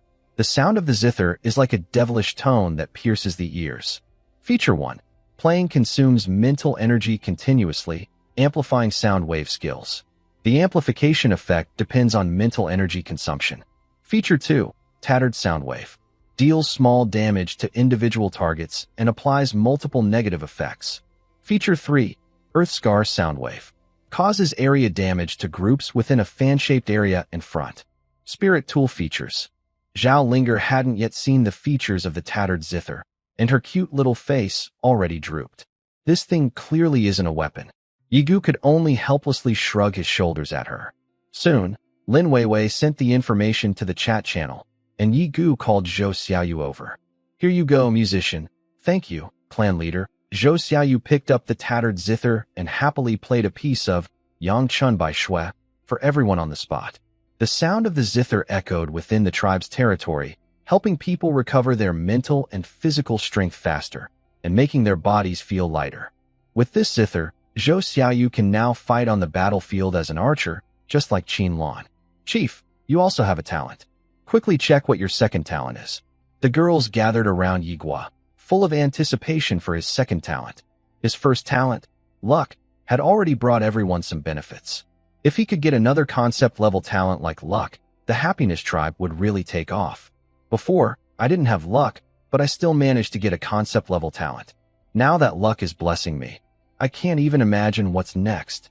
Coward. I dare to dream. Give me a concept-level wealth god talent, so I get money falling from the sky every day. I saw on the regional channel that other tribes have awakened impressive talents. Most of their leaders' talents are stronger than last time. Some say this time's talent pool is better than before. When the chief awakens his second talent, the members will also get another chance to awaken a talent. Maybe I can awaken an S-rank talent too. Stop dreaming. Only those who didn't awaken a talent the first time have a chance to awaken again. People who already awakened a talent won't get a second one. That's because they can't. We're different. We have Yi Gua. Maybe it's just a matter of luck. Those who have awakened once have a low chance of awakening again, so no one has awakened a second talent. But with the chief's luck blessing, maybe we can awaken a second talent. Chief, hurry up and awaken it. Under everyone's urging, Yi Gua took out the magical conch shell. A whirlpool spun inside the shell, then burst out with a golden light. Chief Yi Gua has gained the supreme talent, Sacred Body. Legend says this is the innate first-generation physique from the beginning of the starry sky's creation, rare to see in 1,000,000 years. The Sacred Body contains essence, representing the purest energy between heaven and earth. Talent description: can absorb sacred objects and enhance the entire tribe with their effects. Current capacity for sacred objects, 0/7. Current stage, sleeping sacred body. The sacred body grants double physical and mental attributes. Absorbing the first sacred object will unlock the initial stage of the sacred body, quadruple physical and mental attributes. The entire tribe's physical and mental abilities will double. Another text-based talent, with no rating. The word supreme already signifies a level beyond the alphabet rankings. I don't know which is more powerful, supreme or concept level. Definitely supreme. Otherwise, how could it be called supreme? I feel like concept level is still stronger. This talent is useless before accommodating sacred objects. Is it possible that concept level and supreme are two separate parallel paths? Supreme might be higher than letter rankings, while concept level exists outside the ranking system. This talent seems a bit useless. This is definitely a late-stage talent. Once the clan leader obtains the first sacred object, our tribe will be invincible. Everyone's physical and mental attributes will double, crushing other tribes. Everyone looked at the description of the sacred body and discussed eagerly. Although the sacred body didn't bring immediate strength, it showed a very promising future. Yi Gua looked at his stats. Both his mental and physical attributes had doubled. Player: Yi Gua, Chief of the Happiness Tribe. Talent: Lucky, Sacred Body. Health: 100%. Physique: 30. Mental: 24. Stamina: 100%. Mental Power: 100%. Sanity: 100%. Skills: none. Title: none. Status: healthy with 30 points in physique. He was now capable of fighting. He prepared his team and led everyone out of the tribe's wooden wall gate to start today's exploration. Today's plan was to split into 3 groups. Yulingling led a team to fetch water between the water sources, replenishing the tribe's water supply. Xiao Yu and other girls with lower physical stats stayed near the tribe to gather wood and stones, while also helping Hua Xiaofang produce simple primitive tools. Yigua personally led the exploration team to continue toward the dirt road they found yesterday, heading west. The exploration team would walk a very long path today. It would take at least 5 kilometers on foot just to reach the dirt road, not to mention how far west they would explore along it. Yesterday, some girls had to rest 4 or 5 times halfway, barely keeping up with the main group, which seriously slowed down their march. Therefore, to speed up the march and expand the exploration area, Yigua simplified the exploration team. Currently, the team has only 12 members, including Yigua. The team members are Yigua by Mengli, Lin Weiwei, Zhao Linger, Su Xiaoxiao, Zhou Xiaoyu, Qin Lan, Ding Jiaqin, Yuan Xiahe, Fang Yao, and 2 female students from the school sports team. Their physical strength is 13 points. Except for Lin Weiwei, all others have a physical strength above 10. Lin Weiwei's sharp eyes are very important, so she must be part of the team. If she gets tired, Yigua will carry her. The group walks along a dirt road heading west. The goblin scout they saw earlier was carrying a prisoner cart from west to east, which suggests there might be a goblin gathering place in the east. Based on the size of the goblin team and the prisoner cart, the goblin camp in the east is probably quite large, likely bigger than the goblin camp the Happiness Tribe previously destroyed. For now, Yigua has no plans to approach this large goblin camp. Since there is a scout category, it means there are goblins responsible for reconnaissance at the camp. Approaching blindly might lead to being discovered. Yigua leads the team in the opposite direction, focusing on exploring the road to the west. Zhao Linger runs ahead alone, while Yigua and most of the team follow behind. The dirt road is very long. After walking for a long time, Bai Mengli and the other girls without physical strength boosts are almost exhausted. Chief, we've been walking at least 10 kilometers from the tribe to here. Let's rest a bit before continuing. Yigua looks at everyone's condition, stops, and takes a break to eat some food and regain energy. Zhao Linger is still full of energy. She slows down slightly to stay close to the main group. Her pace doesn't use much energy, and she quickly recovers any lost stamina. Linger, you go ahead and check the area safely. Okay. Without the burden of the main group, she moves quickly and disappears in a flash. Soon, she runs back excitedly from the front. Chief, I found a new tribe on the roadside ahead. New tribe? Is it a human tribe? I didn't dare get too close to look carefully. But I can be sure that this tribe is not ours, the Traveler's Tribe. Zhao Linger excitedly described. That tribe is very big, and there was smoke coming from inside.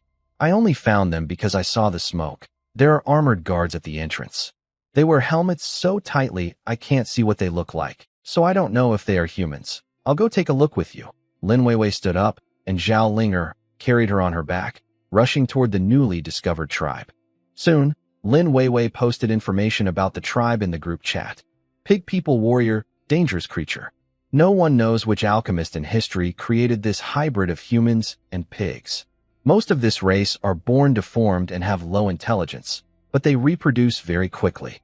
Combat power, 5200, pig people chieftain, dangerous creature. Leader level, the strongest among the pig people, smarter than most, and highly reproductive. Combat power, 350, this is a dangerous tribe. Luckily, Zhao Linger didn't rush in the first time she saw them. After sending the message, Zhao Linger returned with Lin Weiwei on her back. Lin Weiwei immediately shared her analysis. This tribe's individual combat power isn't very high. The pig soldiers at the entrance have only 50 base combat power, and the ordinary pig people inside are even weaker, mostly between 5 and 15. But there are many pig people in the tribe. I saw at least 100 red shadows. This is just from my frontline scan. We can't rule out the possibility of other high-level pig people inside. There are too many red shadows, and checking each one would waste too much energy. I only looked at the guards at the entrance and the most obvious pig chieftain, who was about twice the size of a goblin. There are hundreds of pig people, plus the 350 power chieftain. My suggestion is, retreat. We can't fight them. This conclusion was obvious. Even if all the pig people were weak fighters, a small team of 12 wouldn't be able to handle 400 or 500 of them. And there are also armored pig soldiers with 200 combat power. These dangerous creatures are so strong, even we can't beat them. How can other tribes survive? Maybe this world just doesn't want us to live. Everyone felt discouraged. However, Yigu looked thoughtfully toward the direction of the pigman tribe. Chief, are you thinking of using the same tactic from the game, drawing their hatred to make them come out and fight one by one? Zhao Linger noticed Yigu's gaze and stepped forward to ask. Lin Weiwei shook her head, rejecting the idea. That method only works in the game. This world isn't just a game. If the guards at the pigman tribe's gate see their people being attacked, they'll definitely come out together, not one by one to die. Then how about trying a bait-and-switch tactic? I can carry Qin Lan and attack once, then run away. The pigman warriors have only 50 points of basic combat power and wear thick armor, so they probably can't catch me. But don't forget, there's also a pigman chieftain inside. Zhao Linger scratched her head and said nothing more. At this moment, Yigu suddenly looked at Lin Weiwei. The description says this race has low intelligence. An idea popped into his mind. Xiao Bai, Lin Weiwei, have you played Red Alert? Yuri's Revenge? No, but I've heard of it. Yigu explained, low intelligence means they don't need much mana for mind control. We can control one pigman warrior to fight another pigman warrior, not necessarily to keep fighting, just need to land the first hit. After that, the two pigmen will start fighting each other. With their low intelligence, they probably won't understand why the other is attacking them. We can first test this with the two pigman warriors at the entrance. If it works, then every time a new pigman appears, we control it to attack another pigman first, triggering a chain reaction and causing internal conflict within the tribe. Yigu's idea lit up everyone's minds, and their eyes brightened instantly. Let's try it. Remote control allows us to cause chaos without getting too close. Although controlling spirits is by Mengli's innate skill, which consumes less mana when used, this time Lin Weiwei will go first. In case a special pigman appears in the tribe, Lin Weiwei can gather information and decide whether to continue provoking internal conflict or retreat immediately. The Tianxin hairpin stored 2 uses of spirit control. Zhao Linger carried Lin Weiwei to the front of the pigman tribe's entrance. 2 pigman warriors spotted the target and slowly approached, raising their hammers. Spirit control only works within a 10-meter radius. When Lin Weiwei reached 10 meters from the pigmen, she immediately activated her skill. The approaching pigman suddenly stood straight, raised his hammer, and swung it at another pigman warrior. The other pigman warrior was knocked to the ground, regained consciousness, and saw his companion holding a hammer. He quickly picked up his own hammer to fight back. The 2 pigman warriors instantly started fighting each other fiercely. There's a chance. Lin Weiwei and Zhao Linger hid in the distant grass and watched this scene, feeling secretly happy. The 2 pigmen fought more and more fiercely, smashing their hammers onto each other's armor. Lin Weiwei kept watching their status. The one on the left is almost dead. Both pigmen's armor protection is gone. Such a waste of 2 good sets of armor, Zhao Linger said with concern. She was thinking that after these 2 pigmen finished fighting, she would sneak away with a set of armor. But she didn't expect the armor had protection points, and these 2 pigmen were about to break it. Finally, the pigman on the right, who had the first move, swung his hammer and hit the pigman on the left, completely draining its health. The next moment, the victorious pigman on the right threw down his hammer, knelt on the ground, tore open his dead comrade's armor, and started eating his body. This scene made Zhao Linger feel very uncomfortable. Don't pigmen have a sense of camaraderie? Pigs are omnivores. They eat everything. That pig just finished fighting and is hungry, so it's eating its fallen comrade to restore health. So disgusting. Don't think of them as humans. Although they have some human features, their true nature is pig. The pigmen ate each other. When they saw the pigman at the door was dead, even the ordinary pigmen in the tribe rushed forward to share the corpse. but they were quickly driven away by the victorious pigman swinging his hammer. During the chase, he also killed a few piglets, tearing their bodies apart and stuffing them into his mouth. The fight at the entrance is so intense. Shouldn't the tribe's leader come and take control? Lin Weiwei observed the activity of the pigmen with a frown. If this internal conflict was the only result, then Yigua's plan had failed. These pig people don't care about their companions' lives or deaths. At the gate, 2 guards are fighting, and the tribe doesn't send any pig people to stop them. Instead, they wait for 1 guard to die so everyone can share the feast. Because of this, controlling the pig people's internal fights doesn't cause a chain reaction. The conflicts among pig people are limited to the controlled and the attacked individuals. They don't spread to others. Just as Lin Weiwei was about to give up and rejoin the main group, a huge figure started walking toward the pig people's village entrance. It was the pig people chief. He finally moved. "Stay back a bit. The pig people chief is coming out," Lin Weiwei warned Zhaoling. The 2 stepped back another 100 meters. They saw a very fat, pig-headed person come out of the camp entrance. The pig people chief grabbed a pig people warrior who was eating his own kind on the ground. The fat warrior looked like a first grader facing a champion. The chief grabbed its head and squeezed, crushing the warrior's skull. The smell of blood reached Lin Weiwei's nose from nearly 200 meters away. The chief didn't seem to be as greedy as the warrior. He didn't care about the corpse and threw the headless body aside. Soon, a group of small pig people rushed over to bite and eat the corpse.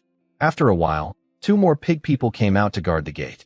Seeing the chief return inside the tribe, Zhao Linger said, 2 more pig people warriors came out. "Let's control them and cause another fight." Lin Weiwei watched the huge red figure, symbolizing the pig people chief, gradually walk away and go back inside the tribe. She finally relaxed. "Let's go? One more time, and I'll use up my skills." The 2 repeated their tactics. Soon, the 2 new pig people warriors at the gate started fighting. In the end, the one who attacked first won. Like the previous victorious pig people, it ate its fallen comrade to regain strength and health. But this time, the pig people chief arrived very quickly. He seemed very angry. He pressed the winning pig people warrior to the ground and kicked it hard, smashing it into a pile of flesh. Some foolish ordinary pig people couldn't wait to come and share the meat. The chief grabbed one and crushed it, throwing it on the ground, mixing with the meat. After the chief finished venting his anger, he returned to the tribe. Soon after, new pigmen warriors came out to take over guard duty. However, this time, they no longer wore armor. It seems that not all pigmen can wear such armor. "Secretary, do you think the chief's plan will work?" "It should. These pigmen are less intelligent than I thought, but controlling them in practice might be tricky. Linger, carry me and run around this pigmen tribe."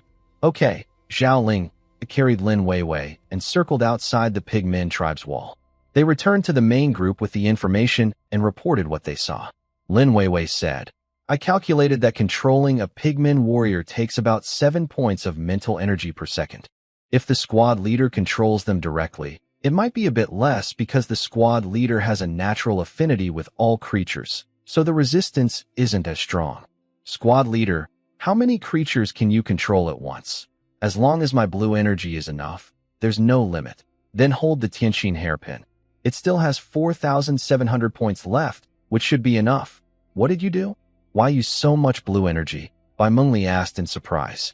Before noon, everyone had each charged 1/3 of their mental energy into the Tianqin hairpin, which now had a reserve of 7,000 points. But after Lin Weiwei went around the pigmen tribe, she used over 2,000 points in a short time. "I just explored the entire tribe. Now I can confirm their full strength. There are too many ordinary pigmen, so I didn't count them, only the high-level fighters. Currently, the tribe has 21 pigmen warriors, 35 pigmen hunters, 1 pigmen strongman, and a pigmen chieftain. Hunters are similar in strength to warriors, but attack from a distance and are more fragile. The pigmen strongman has 120 combat points, less than Linger, but if their intelligence isn't high, they might still be controllable. The most troublesome is the pigmen chieftain. From my observations, it's the only pigman with a bit of brains. Controlling it directly seems unlikely." Lin Weiwei shared the stats of the pigmen hunters and strongmen and then explained her plan. "We'll go in boldly, controlling the pigmen warriors to clear the way for us. Most of those ordinary pigmen are almost always hungry. When they see flesh, they rush to eat it without care, and they often fight over food. We can ignore them. Okay, let's try that. Should we also call you Lingling? It's too late. By the time she arrives, it will be almost dark. They rested in place for over half an hour, and everyone's energy recovered a bit. Then, they continued their journey toward the pigman village. Near the village, Zhao Lingling carried by Mengli and rushed ahead. Two pigman soldiers standing guard at the entrance immediately were controlled. They grabbed their swords and charged into the village, killing two ordinary pigmen with their blades. The smell of blood attracted a group of ordinary pigmen who, as Lin Weiwei said, pounced on their fallen comrades' bodies to eat. Some even fought each other over the corpses. Bai Mengli glanced at Lan Hao and controlled two pigman soldiers, using about 9 points of blue energy per second. She directed the pigman soldiers and quickly saw several other pigman warriors and hunters inside the village. They were all taller than normal pigmen and easy to recognize. When these pigman warriors and hunters saw humans rushing in, they surrounded Bai Mengli. In the next moment, Bai Mengli's eyes flashed brightly. She forcibly controlled 5 pigman warriors who were near her. Including the 2 from before, a total of 7 pigman warriors attacked their nearby allies with hammers. After the first round of attacks, Bai Mengli released control to save blue energy. As expected, the pigman warriors and hunters immediately started fighting each other. The scene was chaotic. Ordinary pigmen were on the corpses, frantically fighting over the food, ignoring the 2 humans who had entered the village. The smell of blood stimulated the pigmen's senses. While the pigman warriors and hunters fought fiercely, anyone trying to get close to Bai Mengli was controlled by her and then thrown into the chaos, shifting their hatred. Zhao Lingling carried Bai Mengli and moved through the pigman village as if she owned the place. Her high physical strength gave her incredible agility, allowing her to easily dodge stones thrown by the pigman hunters. Soon, they reached a fat pigman. Pigman warrior the warrior held a thick log, looking very intimidating.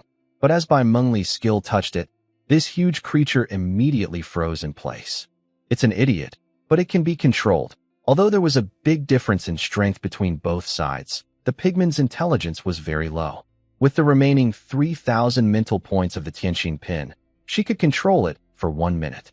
Bai Mengli controlled the pigman and charged into the chaotic pig herd. Finally, the highest ruler of the tribe, the pigman chieftain, arrived at the scene of the battle. Seeing a group of pigman warriors and hunters eating other pigmen, he was instantly furious and let out a long roar. At this moment, the ground trembled. A fat pigman warrior carrying a tree trunk rushed over. The chieftain pointed and seemed to be giving orders to the pigman warrior. Next, the warrior swung the tree trunk and struck the pig chieftain's nose with a loud blow. The hit caused the pig chieftain's health bar to drop by a full 10th. The warrior's attack was terrifying. The chieftain roared angrily at the warrior, but soon saw 2 humans behind him. As the only intelligent pigman in the tribe, the chieftain quickly understood why there was internal conflict in the tribe. It tried to pass over the warrior and charged directly at the 2 humans. But in the next moment, the pigman warrior swung the tree trunk again and struck the pig chieftain's leg, stopping him halfway and knocking him to the ground. After being hit twice in a row, the pig chieftain was completely furious. He took out a large hammer hanging from his waist and howled as he swung it at the warrior. "Well done. Well done." Zhao Linger enjoyed the chaos and waved her goblin club, casually killing a regular pigman trying to rush forward. "Linger, we should retreat," Bai Mengli reminded her. Their task was already complete. The main fighting force of the pigman tribe had been weakened. Especially the 2 most difficult opponents, the pig chieftain and the pig warrior, were now fighting each other. But just as Zhao Linger was about to leave, the fight between the chieftain and the warrior suddenly stopped. Bai Mengli released control of the pig warrior, letting it and the chieftain fight each other. However, she underestimated the pig chieftain's control over the tribe. Without Bai Mengli's control, the pig warrior was pressed under the chieftain and was quickly beaten senseless. The pigman wrestler let out 2 squeals of begging and then turned to look at Bai Mengli and Zhao Ling. Bai Mengli tried again to control the pigman wrestler and attack the chieftain. But this time, the wrestler's attack was interrupted by the chieftain, who grabbed the arm holding a log and held it still. A strong feeling of resistance came from the pigman's mind. Linger, run quickly, Bai Mengli shouted urgently. Normally, a few seconds of blue energy could control the pigman for just a moment, but now it was costing hundreds of blue points per second. The threat from the pig chieftain was stronger than Bai Mengli's control, making the pigman extremely scared and causing it to fight back against her influence. Zhao Linger saw this and immediately ran away. At this moment, Qin Lan and Yi Guo were nearby, attacking the pig people at the entrance of the pigman village. Yi Guo held a big club and was hitting the ordinary pig people who were stealing food. Killing an ordinary pig person earned 2 tribe coins, one for the kill and one as a leader bonus. But if pig people fought among themselves and died, it didn't count as a kill, so no tribe coins were awarded. Zhou Xiaoyu had become a coin collector, sweeping with a sharp sound that ordinary pig people couldn't withstand. Ding Jiayin was jumping around among the pig people, constantly bouncing over their heads without stopping.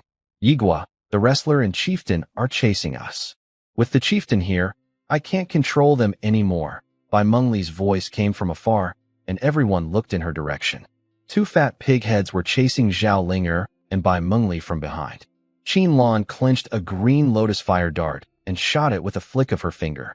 The blue lotus hit the pig wrestler's nose, and flames spread quickly over its body, but it didn't stop it from rushing forward. Zhao Linger suddenly felt her feet lighten, and her body moved like a swift swallow, gaining a huge boost in speed. She looked at Feng Yao, returned Bai Mengli to the crowd, then grabbed her goblin club and charged back toward the pig chieftain and wrestler. At the same time, an explosion suddenly occurred on the path where the pig chieftain was charging. The blast force knocked it back, and a blackened area appeared on its chest. A powerful gravity suddenly descended from above, making it feel incredibly heavy and slowing its movements. Zhao Linger swung her big club and ran as if she were flying in the sky. She rushed in front of the burning pigman warrior and jumped up, fiercely smashing the pig's head. I want to eat roasted pig's head. The warrior had already been hit twice by the chief slap and was then struck in the weak spot on his head by Qinglian fire dart and Zhao Ling. His health bar instantly emptied. The pigman chief, carrying 3 times the normal gravity, looked at the warrior dying in front of him and let out a painful roar. Attack the chief together. A visible sound wave shot out from Yi Gusen behind, hitting the pigman chief. This is the heavenly residual sound wave. 3 negative buffs appeared on the pigman chief's status bar. Weakness, partial paralysis, dizziness. The chief's combat power is now only 270, Lin Weiwei shouted. Under the combined effects of gravity and the heavenly residual sound wave, the pigman chief's strength dropped sharply. But even so, it remained powerful and not to be underestimated. Zhao Linger rushed forward to smash its pig head, but was hit by the chief's swinging hammer and flew backward. A holy light shone down. Although Zhao Linger was heavily thrown to the ground, her status remained full. Qin Lan withdrew the Qinglian fire dart and aimed at the chief to cast her spell. She threw a leaf dart at the pig's head, but the chief reached out and blocked it. The Qinglian fire dart pierced into the pigman's hand, and the Qinglian earth fire burned along his arm, reducing his health. Linger, don't take risks. Just hold him back. His health isn't high. I'll burn him to death. The chief, having been hit twice by the warrior earlier, was not at full strength.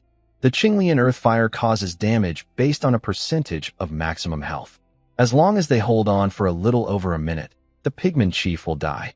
Zhao Linger understood this and did not continue to attack recklessly. Everyone fought while retreating. The pigman chief, burdened with triple negative effects and 3 times gravity, moved very slowly and couldn't catch up. As his health dropped to 30%, he suddenly stopped chasing.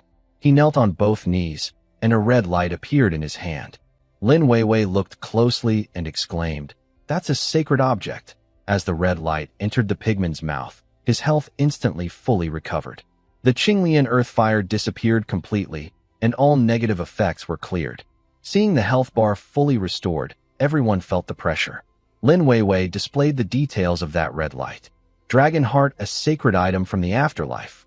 It is made by combining the essence of a dragon with many spiritual objects. When used, it restores 70% of health and removes all negative effects. Nothing to worry about. My health is full again, so I can fight once more. It's not like the second form of a big goblin. Yigwa comforts everyone. The appearance of the dragon heart surprised everyone, but only briefly. It didn't change the strength of the pigman chieftain himself. He can fight.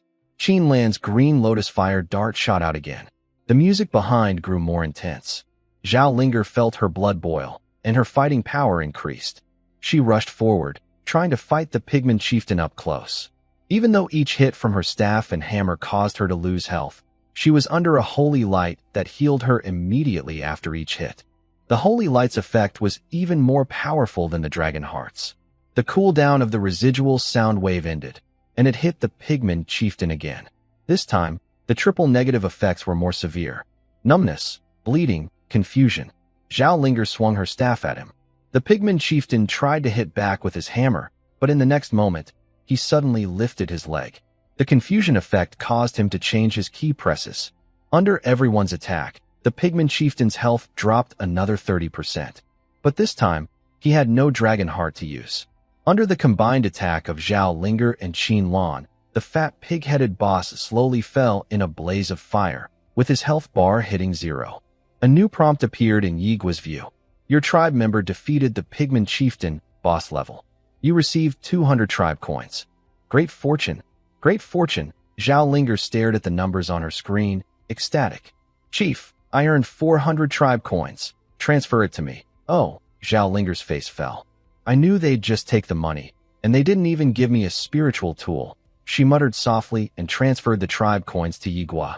With the pigman chieftain dead, the entire pigman tribe fell into chaos. The pigmen fought among themselves, returning to a state of disorder. The fight between the pigman warriors and hunters ended. They each focused on their fallen comrades, not noticing that their chief at the tribe's entrance had already been killed by enemies' sticks. Yigu and the others easily finished gathering the entire pigman tribe. To earn more tribe points, Bai Mengli stayed behind to join Zhou Xiaoyu and Su Xiaoxiao as the atmosphere team. When she saw a pigman hunter trying to sneak attack, she stepped in to control him, making him willingly come to Zhao Linger's hammer. Zhao Linger took the pigman chief's hammer. The hammer was taller than her, a one-handed weapon in the chief's hands, but in her hands, it had to be used with both hands. Though heavy, Zhao Linger liked it very much. This hammer dealt high damage. One strike could smash a pigman warrior. Yigu searched the pigman chief's body until Lin Weiwei came over. Weiwei, help me find the sacred object. Is it in his stomach? Stop looking. The sacred object isn't on him. Then where is it? Lin Weiwei pointed to the largest building in the center of the tribe. There. At first, Lin Weiwei also thought the sacred object was on the pigman chief, but after a quick search, she saw nothing. Thinking about the sacred object's function, her gaze shifted to the most prominent building in the tribe's center. Sure enough, she saw the glow of the dragon heart. Everyone headed toward the tribe's center, which was a huge nest. This nest wasn't as neat as the Happiness Tribe Hall, but was made of all sorts of random objects patched together, looking even messier than a primitive nest.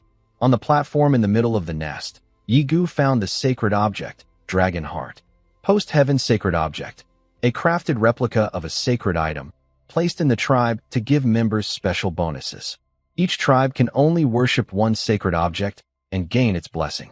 The divine body seemed to sense the presence of the sacred object. When Yigu picked up the dragon heart, strange patterns appeared on his body. The dragon heart merged directly into Yigu's body. In the next moment, Yigu's stats rapidly increased.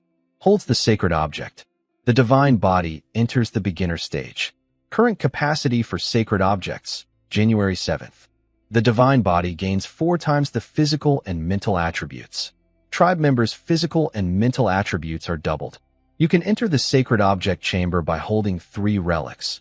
The sacred body itself gains 9 times the physical strength and mental power. The tribe members gain 4 times their physical and mental abilities. Tribe announcement. Chieftain Yigu uses the sacred object, and the happy tribe receives its blessing. Secondary sacred object. Dragon heart effect of the sacred object. Members of the happy tribe can use the dragon heart once a day to restore 70% of their maximum health and remove all negative effects. The number of uses resets at midnight. Yigu opened his personal panel. His stats surged. His physical ability jumped from 30 to 75, and his mental power increased to 60. Others also received the benefits of the sacred body, especially Zhao Linger. Her physical ability doubled from 10 times to 20 times. She carried a hammer bigger than herself and loudly declared she would challenge the pigman chieftain next time. Everyone, head back to the tribe soon. It's getting dark. Su Xiaoxiao looked worried as she watched the sky. Don't worry. Now we have the campfire beacon, so we won't get lost in the dark.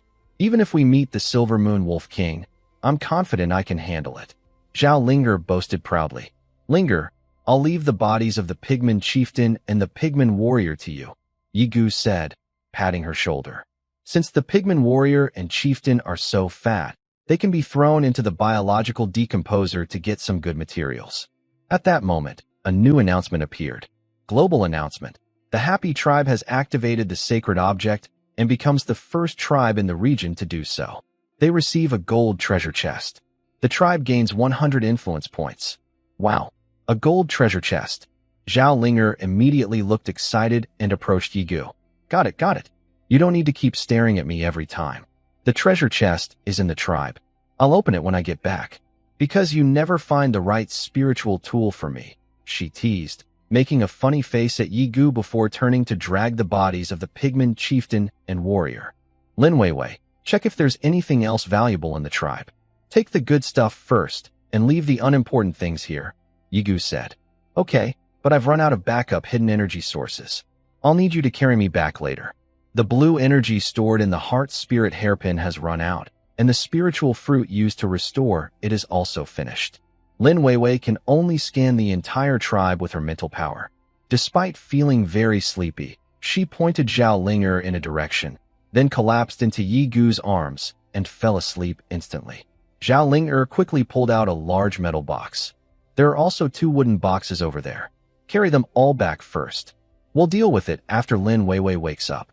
Yi Gu carried Lin Weiwei on his back, one hand holding a wooden box, and the other dragging the corpse of the pigman warrior, heading toward the beacon of the Happiness Tribe. Zhao Linger, burdened with a heavy metal box and the pigman chieftain's body, carried the most weight. The others, boosted by the divine power of the sacred body, also gained increased strength, dragging boxes and several pigman warrior corpses. Everyone took as much as they could, bringing back the spoils from wiping out an entire tribe, happily heading home. When they returned to the tribe, it was already dark. Inside the tribe, Yu Lingling and others waited anxiously. Seeing the exploration team return, everyone hurried forward to greet them. Oh my, so many prey. The 3 pits can't hold them all. Hua Xiaofeng exclaimed in shock. Zhao Linger looked at the pigmen and said, only the heads of these pigmen are edible. The rest of their bodies look too much like humans, which makes me uncomfortable to look at. Just the pig head of a pigman chieftain could fill a barbecue pit. Everyone in the tribe now had doubled physical and mental strength.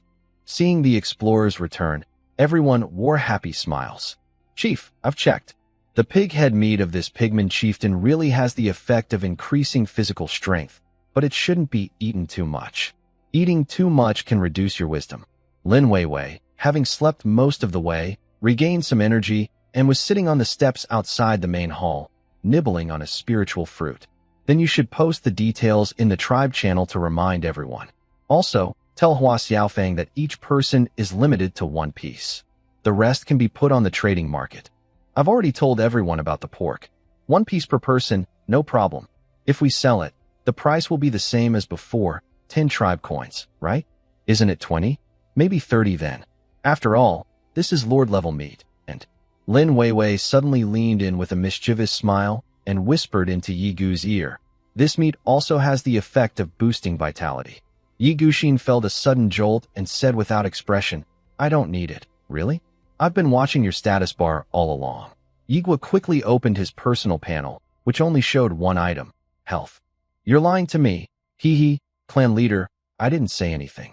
I'm just stating the facts. Lin Weiwei laughed and ran away, then leaned over to Bai Mengli, whispering something. Bai Mengli looked at Yi Gu, her face turning red.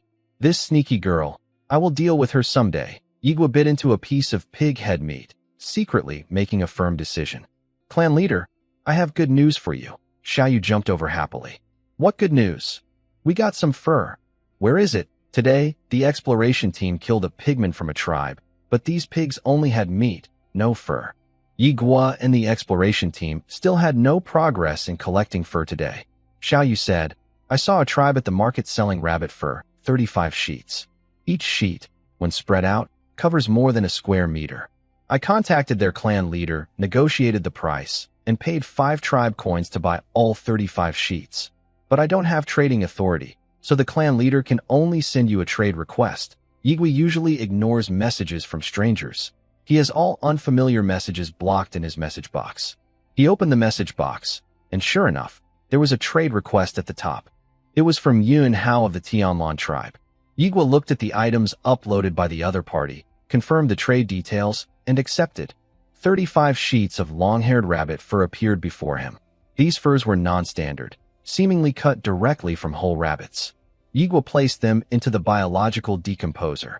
After decomposition, he obtained 30 pieces of leather and exactly 20 animal pelts. This meant he could now build the clan leader's residence. Yigua immediately selected a piece of land within his territory and clicked to build. Materials quickly assembled and landed. After 10 seconds, a brand new 2-story wooden cottage appeared before him. He opened the door, greeted by a soft, firm short pile carpet. On the wall hung a smaller version of the tribe map, the same as the one in the hall. The first floor is a space that looks like a meeting room, with a long table and 5 wooden chairs beside it. The second floor is the chief's private space. It has a large, soft bed that is 2.2 meters long and 2 meters wide. There is also a simple shower room. The shower is very basic, with only a bamboo pipe for water. Turning on the switch causes water to flow from the pipe. Yigu looked around and finally found out that the water was directly taken from a water pit inside the tribe, without any pipes or tanks. He could choose where the shower water came from, as long as the water source was within the tribe's territory. Being able to take a bath and sleep on a bed is a big luxury in this primitive society. Almost everyone in the tribe gathered in front of the house, looking at this rather fancy little cabin with envy. When Yigu came out of the door, he saw Bai Mengli standing at the back of the crowd. Seeing Yigu's gaze, Bai Mengli quickly looked away, her delicate face flushing with shy redness. Chief, you're going to be apart from us tonight. I will miss you so much. You just missed the chief having a good life alone, right? You found out. Chief, can I sleep with you? It's my first time. Go away, the squad leader hasn't spoken yet, so it's not your turn. Where's the squad leader? Isn't she shy? Maybe I can do it, Chief. I don't mind. Linger hasn't spoken either. What are you worried about? Why are you bringing me into this? My relationship with the chief is pure. Don't talk nonsense. Yes, pure bathing relationship. Xiao Xiao. Chief, why not let Xiao Xiao keep you company? She would definitely be willing. Right, Xiao Xiao, huh? No, that's not it. After living together for several days, everyone's relationships had grown closer. As the relationship deepened, the conversations became more open. These women became more bold in front of Yigu, especially after he helped Zhao Linger wipe her body. These teenage girls often tried to flirt with the chief intentionally or unintentionally. Bai Mengli pushed her way from the back of the crowd to the front, grabbing Yigu's arm and pressing it tightly against her chest. Yigu is mine, she declared her claim. Don't worry, squad leader, no one will steal your boyfriend. We just want to borrow your boyfriend for one night. Class monitor, please, I can't hold it anymore. Huh? I didn't do anything. Don't talk nonsense. Class monitor, don't believe her. Even though Bai Mengli declared her ownership, everyone still openly teased her in front of her. There's no choice. There's only one man in the tribe, and he's so outstanding. Who wouldn't want him? Yigua held Bai Mengli's hand and softly said, Little Bai, stay with me tonight. A sigh spread through the crowd, and they gradually dispersed. As expected, I still can't compare to the class monitor. Sigh, class monitor, remember to write a report about your experience tomorrow morning. As they left, everyone couldn't resist teasing Bai Mengli again. Her shy look was so cute. It made people want to tease her more and even make her cry. Yigua took Bai Mengli back to the house, planning to help her take a bath. At this moment, Lin Weiwei suddenly came to the door and knocked, saying, Leader, class monitor, what's wrong? Yigua asked. The pig head meat from the pig tribe chief is ready. I brought some for you. There are also some fruits to go with it. Oh, thank you. And one more thing. What is it? Be careful and stay safe. Don't cause any accidents. Yigua was confused. Am I the kind of person who forgets things easily? Bai Mengli hid behind, nervously twisting the edge of her animal hide dress. Lin Weiwei finished delivering the pig head meat and quickly left, returning to the main hall with the other students. Laughter and chatter occasionally came from the hall. Yigua closed the door and placed dinner on the table. Should we shower first or eat first? Let's shower first. Bai Mengli kept her head down, feeling warm all over, and hurried upstairs. Yigua sat downstairs, listening to the sound of water upstairs. He waited idly, managing the market and eating some pig head meat. Gradually, Yigua felt something strange in his body. He was feeling a bit hot. Is it because I'm inside the house? He wondered. Yigua took off his animal hide dress, but he still felt very hot. He opened his personal panel to check. The status bar suddenly showed an extra item. Sexual excitement. Wow. What's going on? He opened the tribe chat channel, wanting to check this new item, but found that Lin Weiwei hadn't posted anything. Wow. Lin Weiwei, you sneaky little trickster. Yigua immediately understood.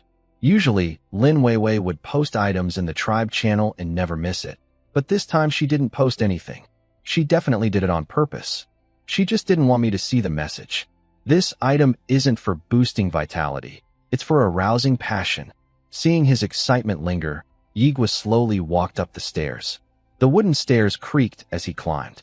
Bai Mengli seemed to hear the footsteps. The sound of water from the second-floor bath, which was originally splashing, suddenly became steady and flowing. The bathroom door opened, and Yigua, naked, stepped inside. I haven't finished washing. I'm not clean either. Let's wash together. The next second, Bai Mengli's lips were covered. In the small shower, the two hugged tightly, letting the water wash over their bodies. Soon, Bai Mengli's lips were sealed again. Does the leader and the squad leader need so long for dinner? In the tribe hall, Zhao Linger held a golden treasure chest, looking worried as she waited.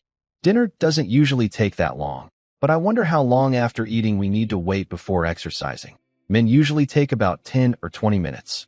Oh, Xiaoyu, you know about this too? Do you have experience? How could I? I'm a pure girl. Haven't you guys watched those educational videos? I've only seen ones about women. Add 1. The leader isn't normal.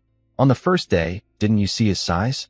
Even in the Western servers, it's not that exaggerated. I'm really worried Bai Mengli can't handle it. Everyone's body has been strengthened, so it shouldn't be too much for them.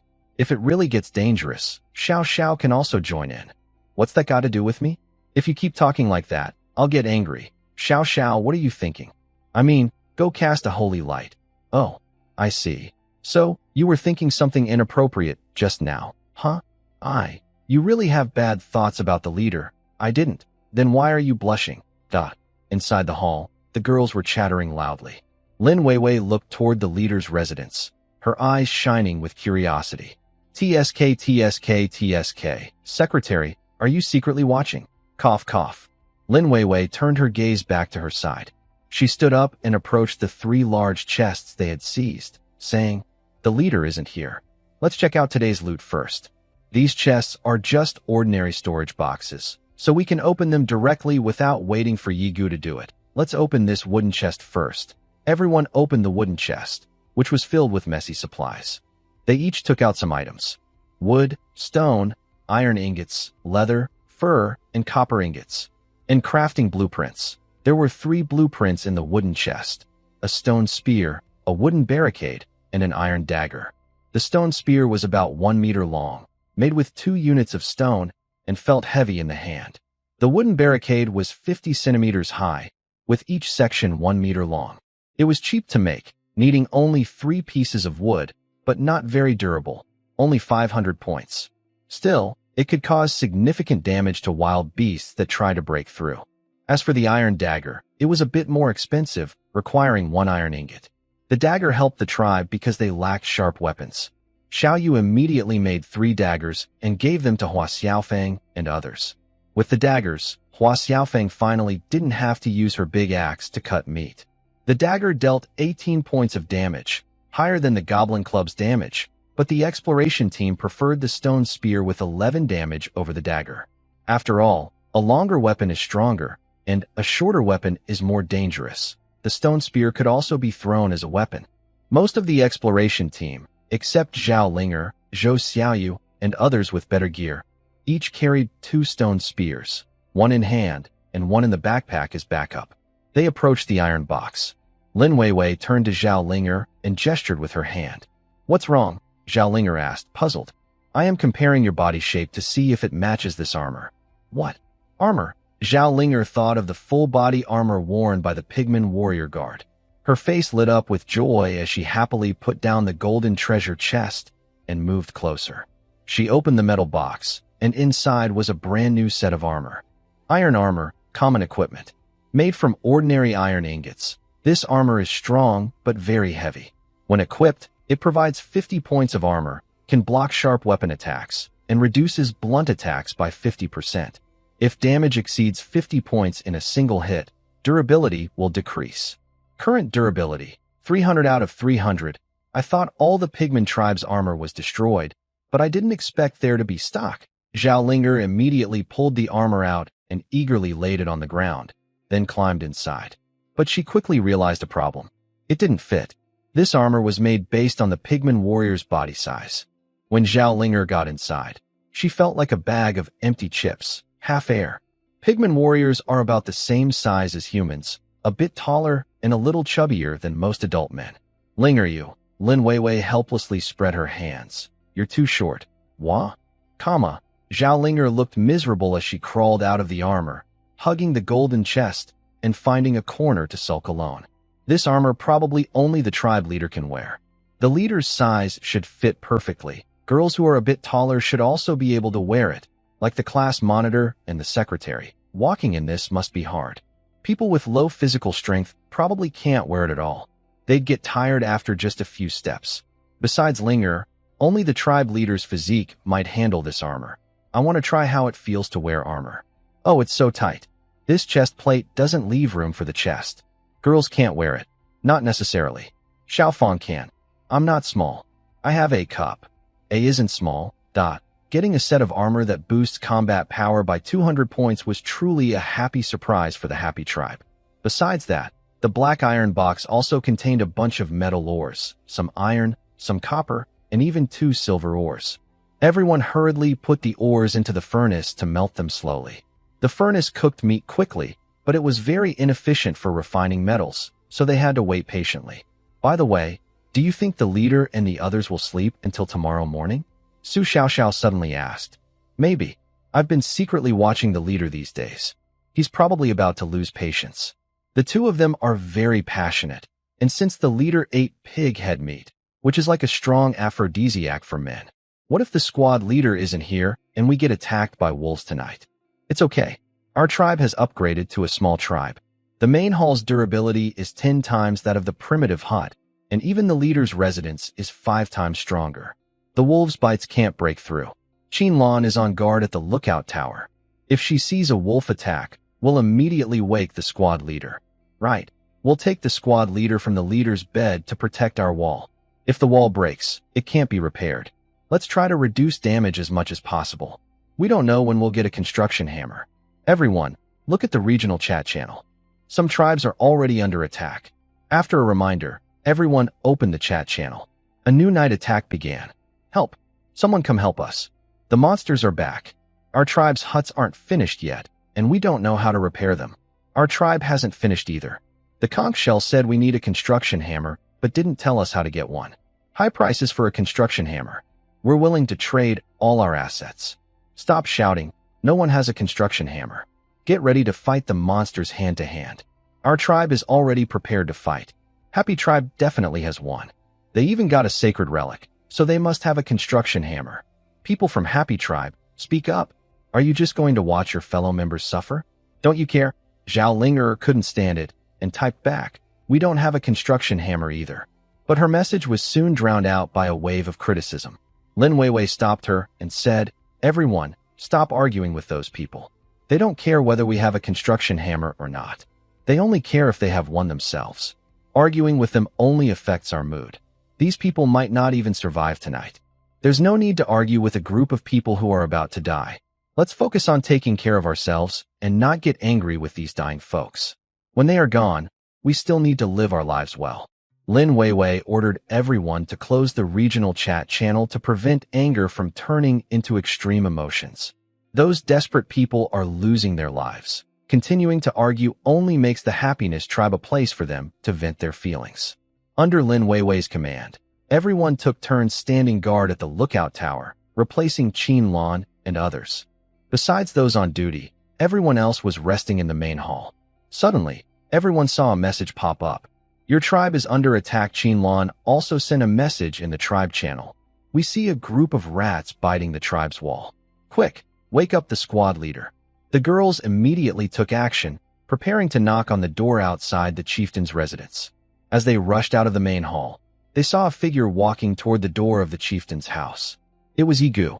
Chieftain, where is the squad leader? Sleeping. Quick, wake her up. Monsters are coming. I know. That's why I came. What good is your coming?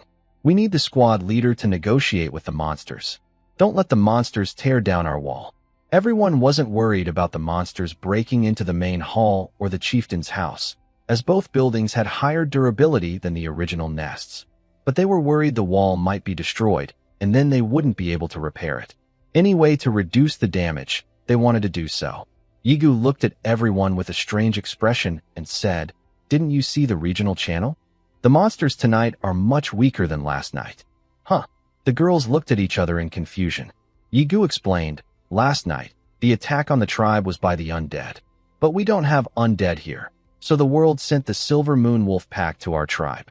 Tonight, the attack is by a small group of animals with only about 10 combat power, and not many, just over 10. Many tribes are already fighting these animals, and some are close to winning." He looked at Lin Weiwei standing in the back and called out, "Lin Weiwei, share the reconnaissance results." Gathering data. Okay, sent. There are 3 types of animals: long-clawed groundhogs, buck-toothed rabbits, and metal-spined hedgehogs. Except for the metal-spined hedgehog, which has slightly higher fighting power at 35 points, the other 2 only have 10 points each. These small animals are weaker than the average level of the Happy Tribe. Yigu opened his panel, which showed 3 notifications about rewards for killing wild animals. Qin Lan has already killed 3 groundhogs, 1 spear each. Very easy. I asked her to save some for you. These monsters are weak, perfect for practicing. Huh? The stone spears you have are pretty good. Now that you have weapons, go to the entrance and pick a monster to practice on. Susu Xiao Xiao and Zhou Xiao you are giving you buffs, and Zhao Ling Air and Qin Lan are nearby ready to help. Don't worry, you won't die. Yigu encouraged the girls who had never fought before to pick up the stone spears and face the beasts outside. He went to the main hall, where Lin Weiwei reported the items just obtained from the chest. Should we try this set of armor? Wait on the armor for now. Xiaoyu, come produce some stone spears. I'll set them up now. Are you planning to sell weapons to other tribes? Lin Weiwei's eyes lit up. Looting during a crisis, definitely a big profit. No, sell them at cost price. Huh. Lin Weiwei looked surprised for a moment. She stepped forward and touched Yigu's forehead. Not running a fever. Could it be because you entered the sage time? Aren't you a big capitalist? How did you become a philanthropist? This is called investing. Yigu said, not all tribes are hostile to us. The tribes we've been trading with these days are friendly and are on the white list. You too help me contact them. I can't handle everything alone. Most tribes on the white list are quite strong and have some foundation. We can try investing in them. In the future, we can't rely solely on ourselves for supplies. We need to exchange goods with other tribes. We can't keep making enemies. We should make more friends. Our ancestors said we should have many friends and few enemies. This is a good opportunity. Right now, all tribes lack weapons, so it's a good chance to do favors. Tribes on the white list can buy stone spears at cost price, limited to 30 units to prevent resale. Additionally, a stone spear is placed on the public shelf, priced at 1 tribe coin, for other tribes to see. By the way, the Xiongfeng tribe probably only has 8 or 9 people left. Let's give each of them 1 spear directly. As more tribes start encountering wandering merchants, the value of tribe coins hasn't decreased with the increasing number. Instead, it keeps rising. Originally, 1 tribe coin could exchange for 10 pieces of wood. Now, it can exchange for 14 pieces of stone. Xiaoyu is munching on a spiritual fruit, rapidly filling his blue bar and mass-producing stone spears. Soon, The stone spears reached the hands of various tribes. With weapons in hand, these already strong tribes quickly handled tonight's beast-tide crisis. When they shared the news of the affordable stone spears sold by the Happiness Tribe in the regional chat, many tribes eagerly wanted to buy. But when they checked the Happiness Tribe's product shelf, they only saw a single, extremely expensive stone spear priced at 1 tribe coin. Happiness Tribe's Yigu. The items on the shelf are for display only. Please do not purchase. If you insist, we can supply them as a friendly gesture. Those tribes that only spent 2 pieces of stone to get a spear felt a sense of superiority when they saw others needing to pay 7 times more. Now you see why you've been criticizing the Happiness Tribe every day? Crying now, huh? The Happiness Tribe is doing well on its own. People are just jealous and resentful. Our tribe isn't petty. I support the Happiness Tribe. 1 tribe coin is still too cheap. The Happiness Tribe is too kind. If I set the price, I'd sell it for 10 tribe coins to teach them a lesson. Is this what it feels like to be favored by a boss? So happy. Talking trash comes with a price. Only by standing with the strong can we survive. Xiongfeng Tribe thanks the Happiness Tribe for the gift of stone spears. We have successfully defeated all the beasts with no casualties. I reaffirm that the Happiness Tribe is fighting against scum. Those scum, abusing their power as leaders to cruelly kill and mistreat their own people, are being liberated by the Happiness Tribe. Xiongfeng Tribe will always remember the help from the Happiness Tribe. Wow, free gifts. So great to be a little brother to the Happiness Tribe. At Happiness Tribe Yigu. Bro, are you accepting little brothers? At Happiness Tribe Yigu. Big brother is here. Please accept my bow. The style of the regional chat channel has changed dramatically. Being friends with the Happiness Tribe means you can get good, cheap weapons to easily defend against beast waves. But if you become enemies with the Happiness Tribe, you'll face sky-high prices. 1 tribe coin for a single stone spear. This is not just about making friends. It's also a form of intimidation. Did the Xiongfeng Tribe have no casualties? They're so small, with no talented members. How did they manage that? Seeing the message from the new leader of the Xiongfeng Tribe, Hua Huangshan, Yi Guxing couldn't help but feel curious. Report to the leader. All the beasts outside the wall have been killed, and the bodies have been pulled back to our territory. We plan to cut them up tomorrow. 4 wooden barricades were attacked, with the most damaged one losing 70 durability points. All right, everyone, go rest. Yiguo waved his hand, telling everyone to take a break. Thanks to the blessing of the Holy Body, even the weakest members of the Happiness Tribe have at least 12 points of stamina. These girls, holding stone spears and glowing with holy light, with background music playing, easily deal with small animals, completely dominating and defeating them. When the girls, who are experiencing battle for the first time, go back to rest, Xiaoyu has already fainted from exhaustion, lying beside the primitive crafting table and sleeping soundly. Another girl with high blue energy takes over, continuing to produce stone spears.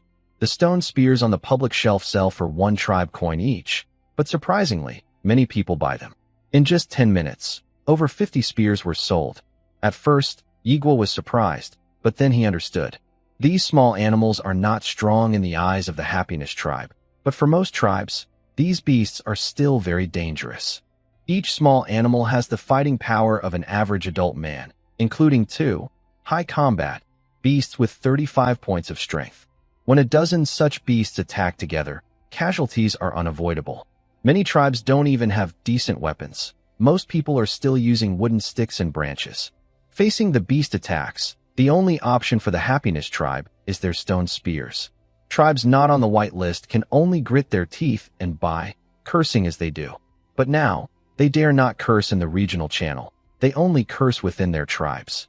Damn the Happiness Tribe, taking advantage of our people's danger to make a profit in wartime.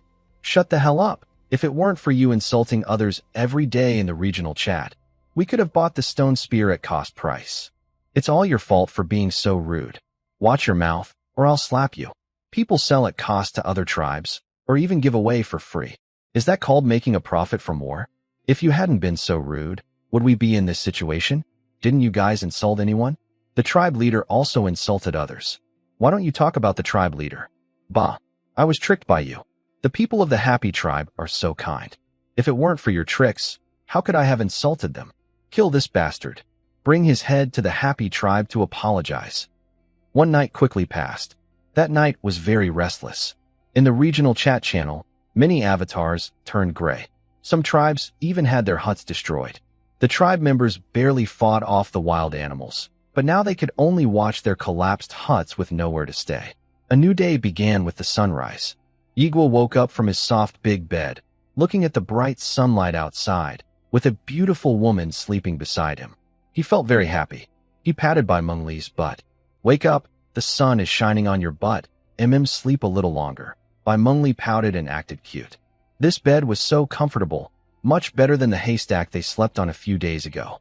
"Little pig Bai, you went to bed earlier than me last night, but you woke up later. It's all your fault. It was my first time, and you were so forceful. It's that pig head meat's fault. I didn't expect it to be so powerful." Yigwa scratched his head helplessly. Last night was indeed a bit rough.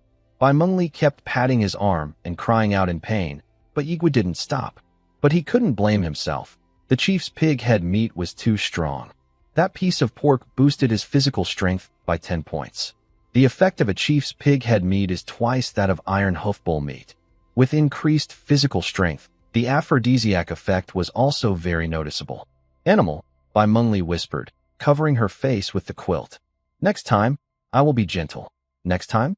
You still want a next time?" Bai Mengli suddenly jumped out of bed, grabbed the quilt to cover herself, and looked at Yigwa with a serious expression. You beast.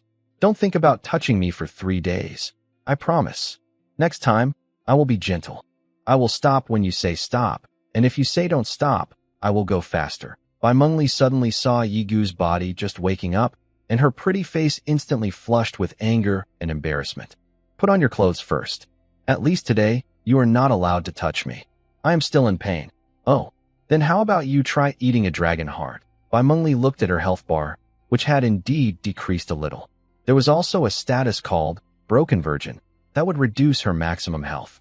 She used the dragon heart, and immediately, the negative status was cleared, and her health was fully restored.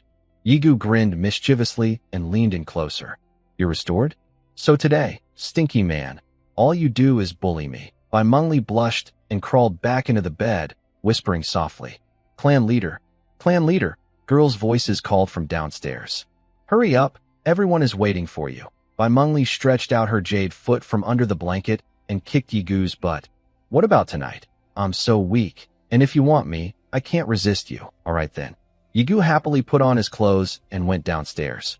"Clan leader, you woke up really late today." Zhao Linger was waiting at the clan leader's residence door, holding a golden treasure chest. Seeing Yigu come out, she immediately jumped in front of him and started complaining. "Hurry up and open the treasure chest. I've been waiting all night." The item description for the golden treasure chest had already been posted in the tribe channel last night by Lin Weiwei. Golden treasure chest. Opening has a 50% chance to get ordinary items, 40% chance to get magical items, and 10% chance to get spiritual weapons. Yigu could only think that it would be better to exchange it for 2 black iron chests. Anyway, whenever he opened them, he was sure to get a spiritual weapon. Under Zhao Linger's eager gaze, Yigu opened the chest, opened the golden treasure chest, and received 200 tribe coins, flying spirit carving knife. Lin Weiwei, standing nearby, immediately posted the item description. Flying spirit carving knife, spiritual weapon. Made from spiritual energy materials, handcrafted by elves, with an extremely sharp blade. The blade is highly sensitive to mental energy, allowing very precise control. When using this weapon to attack, the attack power increases by 100 plus 1.5 times the spirit. Feature 1, Flexibility. This spiritual tool is much easier to control than ordinary ones, with a maximum range of 300 meters. Feature 2, Thousand Swords Rain. It can transform into a flying spirit carving knife that creates copies to attack the target with a rain of swords, causing mixed damage. The number of copies depends on the consumed spirit power, up to a maximum of 1,000 knives. Feature 3, Spirit Pattern. When carving with this knife, you can inject spirit power into the object, making the carved item produce unexpected effects. This carving knife is about 20 centimeters long, with only the front 2 centimeters of the blade being sharp. Zhao Linger looked at the small knife with a blank stare, her eyes losing their color. "Do you want it? It has pretty high attack power." "Forget it, I'll just keep using my hammer.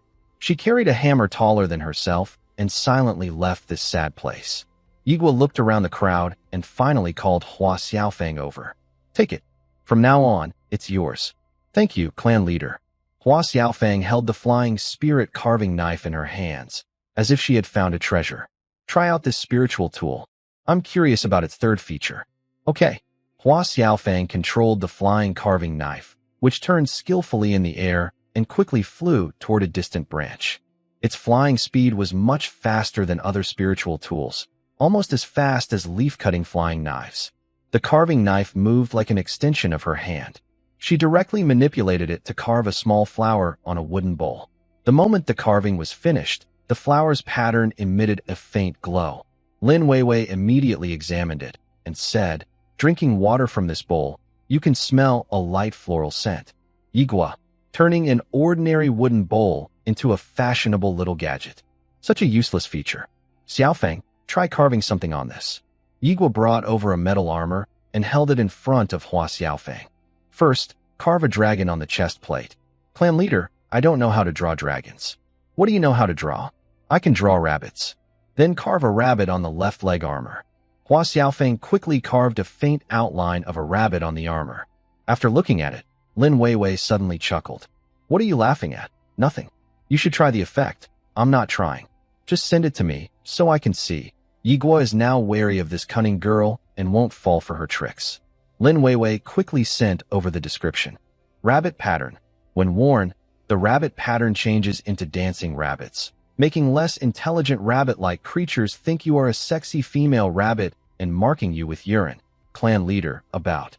Snicker. Hua Xiaofeng stifled her laughter and quickly said to Yigua, Sorry. Yigua took a deep breath. It's okay. If any rabbit dares to pee on my foot, I'll kick it away. Later, Hua Xiaofeng tried several other spiritual patterns, but none worked well. This pattern feature is just a pretty little waste. It has no real use. Try the Qianren sword rain.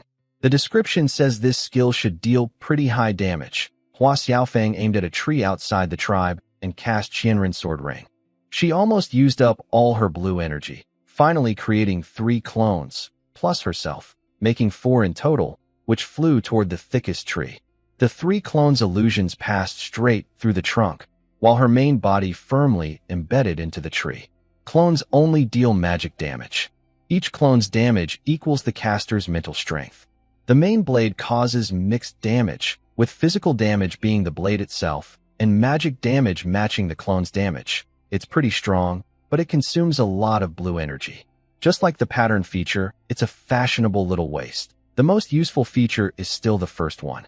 Using this dagger, you can achieve controls similar to the Sentinels in the Galaxy Guardians. Xiaofeng still finds it quite useful. She's good with her hands. Many things in the tribe are carved by her. Clan leader, can you give me that bowl? I love drinking floral tea. Hua Xiaofeng's carvings quickly became popular items in the tribe. Many girls carried their own carved items to have her make more. However, she had just finished using Qianren sword rain and had no blue energy left for carving, so she had to politely decline everyone's requests for now. Clan leader, where are we going today? Zhao Linger, sitting alone in a corner adjusting her mood, returned with her hammer and asked excitedly. Yesterday, I went to the west side of that road and destroyed the pig-human tribe, but I didn't clean up the loot. Today, I will go again to see if I missed anything. Today, except for the water collection team and the guards, everyone else went to the pig-human tribe to help carry the bodies. At home, Bianfeng is watching over the place. Xiaofeng, you take 4 people to do crafts at home. The others, follow me. Yigu ordered, and the exploration team quickly reorganized. Everyone set out heading north, then turned west. By noon, they arrived at the pig-human tribe. There were no undead scavengers stealing bodies at night, so all the corpses in the tribe lay quietly on the ground. Inside the tribe, only a lone hyena was stealing food, and Zhao Linger knocked it out with a single blow. Yigu found 2 carts similar to goblin cages in the tribe and shouted, "Load the bodies onto the carts and bring them back to the tribe. The corpses are resources." The body of the pig chief from last night, after the pig head was cut off, remaining parts were placed on the decomposition table, which still yielded dozens of bones and biological meridians. Biological meridians can be used as ties. in Xiaofeng's hands. These materials can be made into many useful everyday items. Yigu led the team to gather all the bodies from the pig-human tribe onto the carts. If they couldn't fit, the tribe members dragged the rest. They also found some boxes storing common materials like wood and stone in the tribe, and Yigu didn't leave any behind. He took everything. Everyone's backpacks were packed full, and their hands were full of items. The team set out from the pig-human tribe, heading back to their own tribe. On the way back, the sun was high in the sky. The sunlight was harsh. Once again, a voice came from the sky. "Good afternoon, survivors. Here comes the construct god again," Zhao Linger muttered. Everyone stopped to rest and listened to what this construct god had to say. "I am the god. I apologize for my mistake yesterday. Your performance last night surprised me so much that I forgot to give you this item. The building hammers have been sent to each tribe. Remember to check. No need to thank me. During last night's beast attack, 37 tribes disappeared forever, and 61 tribes lost their only buildings. I thought you could handle such a weak little guy, but it seems I overestimated. All right, the small talk is over. Now, let's continue with the rules announcement. 5. After the safe period ends, every 10 days is a cycle, and disasters will keep happening. 6. On the last day of each disaster cycle, there will be an attack by a horde of undead. If the undead around the tribe are cleared early, I will have to work overtime to send a matching beast tide. Oh, my dear survivors, I really dislike working overtime. 7. When the tribe leader dies, the new leader cannot inherit the previous leader's special abilities. 8. If you have questions, ask the magic conch shell. I'm clocking out now. Yigu looked up at the sky and suddenly asked Lin Weiwei, "Do you think this god has explained all the rules?" "No. Rule 7. Many tribes have already practiced it, but he's only mentioning it now. It should have been told on the first day. Maybe he's in a hurry to leave. No, he's doing it on purpose." Yigu's gaze shifted from the sky back to the ground. This god wants to create a world where people fight each other, like raising insects or snakes. "I really want to punch him," Zhao Linger said, waving her small, pink fists. "I want to too." Yigu grabbed the trailer. "Let's keep moving. First, load these bodies and supplies back to the tribe. Let's go back early and see how the building hammer works. In this world, items don't come with instructions when they appear.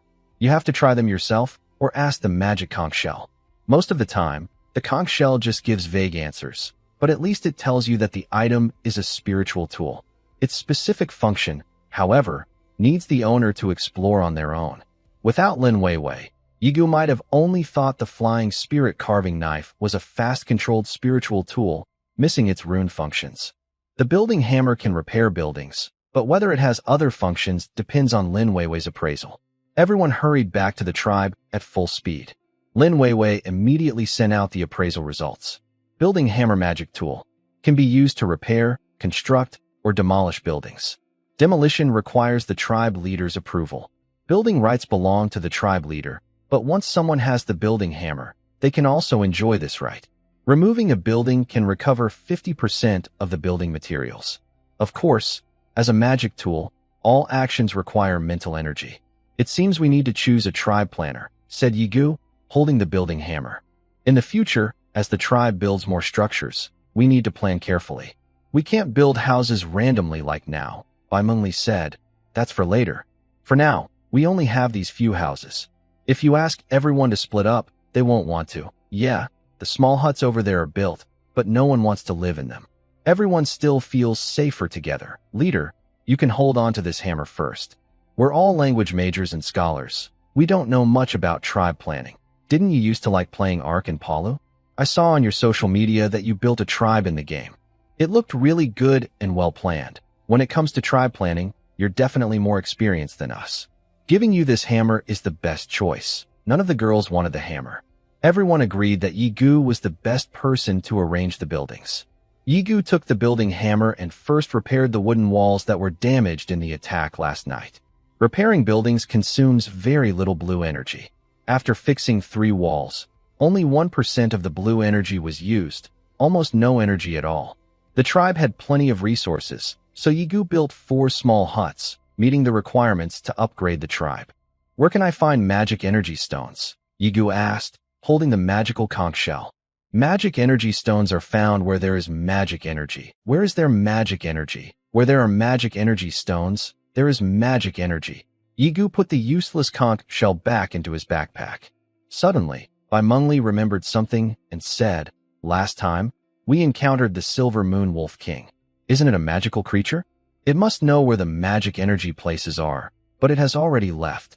We don't know when we'll meet it again." Zhao Linger, standing nearby, looked a bit guilty and said, "Forget it, better not meet it again." Although her physical strength bonus had reached a terrifying 20 times, she still felt a little nervous when thinking about the Silver Moon Wolf King. The Silver Moon Wolf King is a magical creature. It says it was brought here through teleportation. Could the place it lives be the magical area mentioned by the magical conch shell? If that's true, then the magical land must be full of monsters like the Silver Moon Wolf King, with strength around 500 or 600. Going to such a dangerous place to find magical stones is too risky. Igor raised his hand to stop the girls from thinking too much. "Let's not talk about this now. We'll take it step by step. Don't start worrying about the magical land before we even find it. There's still some time today. Linger, tell the exploration team to go out again and check what's on the east side of that dirt road. To the west is the Pigmen tribe. The east must be the Goblin tribe. The Goblin scout we fought last time was heading east. If the east is the Goblin tribe, I will fight them all. I hate those disgusting creatures, and I'll kill everyone I see." Since seeing the woman taken by goblins last time, the girls in the exploration team hate goblins even more. Zhao Linger especially wants to crush all goblins into meat pies. At this moment, a girl standing guard at the door suddenly ran over. "Leader, someone is at the door." "Someone? Is it a traveling merchant?" "No. That person says he's the leader of the Xiongfeng tribe. His name is Hua Huangshan. He says he's here to thank you and wants to see you. Bring him in. I have something I want to ask him too." The Xiongfeng tribe now has only 3 men and 6 women. None of them have special talents, and their mental states are not very good. Eagle was curious. How did this weak tribe manage to survive the beast tide without losing anyone? Benefactor. As soon as Hua Huangshan saw Yigua, he knelt on the ground. "Get up. We come from Huabua. Huabua has no slaves." Hua Huangshan quickly stood up, trembling, tears in his eyes as he looked at Yigua. "Benefactor, last time you returned my wife to me. I was so excited I didn't thank you properly. No need to thank us. When you have the ability, you can repay us later." Yigua was not worried about Hua Huangshan's character. He would rather be tied up in a corner and isolated by the wicked bear Feng and his group than join their evil ways. At the same time, he cared about his wife and would not abandon her. These kinds of people are not necessarily kind, but they are generally not too bad. Yigu looked at Hua Huangshan and asked, "Tell me how you guys fought those beasts yesterday." Hua Huangshan immediately became excited and said, "It's all thanks to the stone spears you gave us. Without them, we wouldn't know how many people would have died. Stone spears only have 12 attack power, so they're not that amazing. The main reason we won last night's fight is because of your own strength." Hua Huangshan opened his character panel and showed it to Yigu, explaining, "After the safe period ended and the gods finished speaking, each clan leader could awaken a second talent the next day. I also awakened my first clan leader talent at that time, a B-grade talent, Berserker." While he was speaking, Lin Weiwei had finished scanning and sent his talent information to Yigu. Berserker, B-grade talent. When activated, it boosts the fighting desire of all members of the tribe, significantly increasing their combat power. The increase depends on the level of rationality. The lower the rationality, the higher the boost. This talent is almost tailor-made for the Xiongfeng tribe. In the Xiongfeng tribe, a group of sickly madmen, after getting this talent, their average combat power can almost match that of the Happy tribe, excluding Zhao Linger. Of course, this is without considering weapons and equipment. Is this skill costly to use? Show me one activation and tell me how much it can boost combat power. Activating the talent for the first time will cost me 70% of course, this is without considering weapons and equipment. Is this skill costly to use? Show me one activation and tell me how much it can boost combat power. Activating the talent for the first time will cost me 70% of my maximum health and blue energy. The tribe members won't lose anything. The second time, it will cost me 10% of my rationality. I only activated it twice last night. I don't know what the third time is like. I haven't tried it. The negative effects on health, I'll tell the tribe members so they don't think I encountered some danger outside. After sending the message, he activated his skill. In the next moment, his physical fitness skyrocketed at an astonishing speed. Hua Huangshan's original physical fitness was only 11 points, but after activating the skill, it soared to 31 points. Apart from physical fitness, no other attributes changed. The Berserker effect only provides a boost to physical fitness. While improving his physical strength, Hua Huangshan's maximum health and mental power decreased by 70%. Yi Guxing looked at Hua Huangshan's stats with surprise. The effect of this Berserker talent is even better than the bonus from the beginner Holy Body. Although it has strict conditions, it can be used to save lives in dangerous times, making it a very useful talent. Hua Huangshan smiled and said, "Benefactor, my effect can stack. Last night, I used it twice. First, it increased my health by 10 points, and the second time, it increased it by 20 points.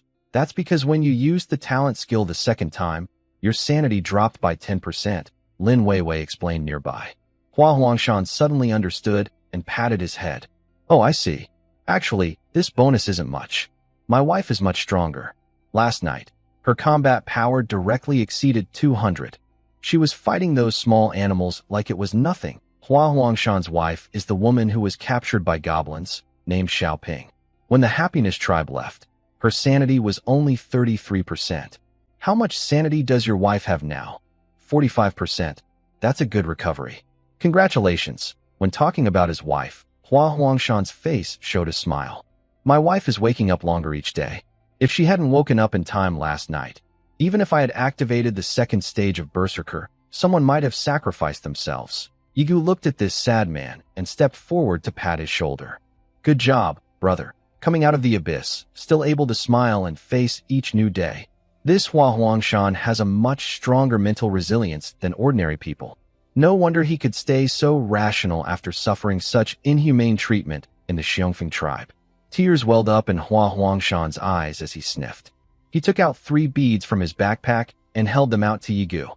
Benefactor, our tribe has no appraiser. We don't know what these are, but the magical conch said this thing is related to the undead. I think it's not an ordinary item. We've been thinking about how to repay you, but we're too poor, so we want to give you these beads. Without waiting for Yigu to speak, Lin Weiwei had already activated her inside eye. Undead Soul Bead, magical material. Drops after death of undead, containing mental energy. Throwing it directly at enemies within 0.3 meters causes magical damage. It can also be used as a material to replace magic energy stones. Did you kill the undead? Lin Weiwei looked at Hua Huangshan and asked. Hua Huangshan waved his hands quickly. No, I dare not provoke those things. On the third night, many experts went out to challenge the undead, but they were all torn apart. Our tribe didn't dare to open the door all night. These beads were found by our tribe members in the nearby woods, near a hidden cave entrance.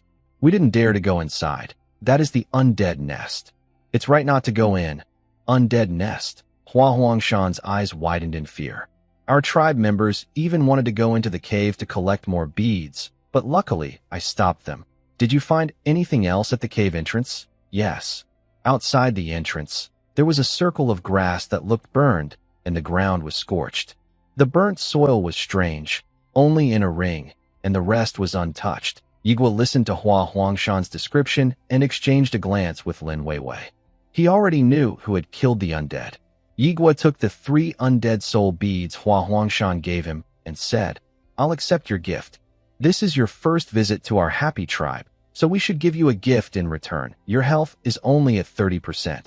I will have my people escort you back. Also, I'll bring 50 iron ingots, some stones, and wood for your tribe. You don't need to repair your shelter. Just upgrade it directly. Take that's. Hua Huangshan's hands trembled with excitement, and he spoke incoherently. He came to thank them, but the happy tribe gave him an even bigger gift. Take it. We are all Chinese, and I trust your character. Live well, and someday you can repay us. Thank you, tribe leader Yi. After seeing Hua Huangshan off, Yigua stored the 3 undead soul beads in his backpack. Although he hadn't found clues about the magic energy stones yet, the undead soul beads could be used as a substitute. As long as he hunted undead, he could gather undead soul beads. The happy tribe has already identified the locations of 2 undead nests. Next, they just need to hunt undead. With our current strength, we should have no problem dealing with a Silver Moon Wolf King alone. But facing an entire pack of Silver Moon Wolves is still very risky. Lin Weiwei analyzed the situation. Yigua nodded and said, "Let's wait a bit longer for development. The next undead tide will happen in 9 days, and we still have plenty of time before then." "Leader, I have a plan." Zhao Linger excitedly ran in after learning about the undead soul pearl. "Speak." "Undead don't stay in their nests all the time. They come out at night. The goblin corpses we killed on the first day were dragged into the undead nest at night. You want to set up an ambush for the undead?" "Exactly." Zhao Linger nodded happily. The entrance to the undead nest at the Happiness Tribe had already been sealed with dirt and stones, and Yigua didn't want to reopen it for now. But the entrance at the Xiongfeng Tribe was still open. "I think this plan can work," Lin Weiwei said. "This time, the Xiongfeng Tribe is returning with supplies, which is a good chance to upgrade our tribe to a small tribe. Even if our people stay overnight in the Xiongfeng Tribe, it won't be dangerous. We can use the Xiongfeng Tribe as a base to attack their undead. Place some corpses near the undead nest and set an ambush." Yigua immediately agreed. "Since it's feasible, let's act now. Zhao Linger, go to Hua Xiaofeng and bring 3 pigs to catch up. Let the team escorting Hua Huangshan stay there tonight to rest. We will find them later." "What about our plan to find the goblin tribe this afternoon?" Bai Mengli asked. "Proceed as usual. Today, we'll do a preliminary reconnaissance of the goblin tribe. Details of the attack will be discussed tomorrow. The overall strength of the goblin tribe is definitely not weaker than the pigmen tribe. Yigua and others could easily deal with the pigmen because they are not very smart, making it easy to cause internal conflict among them. But this trick wouldn't work on the goblins.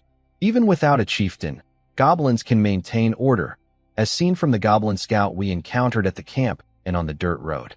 Goblins are definitely smarter than pigmen. So, attacking the goblin tribe requires careful planning and can't be done in a day. After receiving Yigua's orders, Zhao Linger immediately went to Hua Xiaofeng, took the 3 pig corpses, and then went out to catch up with Hua Huangshan. She told Hua Huangshan about the Happiness Tribe's plan. Learning that Yigu was preparing to deal with the undead, Hua Huangshan fully agreed. The threat of the undead is like a sword hanging over each tribe's head. The looming undead tide in 9 days makes everyone very nervous. If the Happiness Tribe can weaken or even eliminate the undead before the tide arrives, it would be a great thing for the Xiongfeng Tribe. Please ask Miss Zhao to inform Leader Yi that the Xiongfeng Tribe will fully support the ambush against the undead.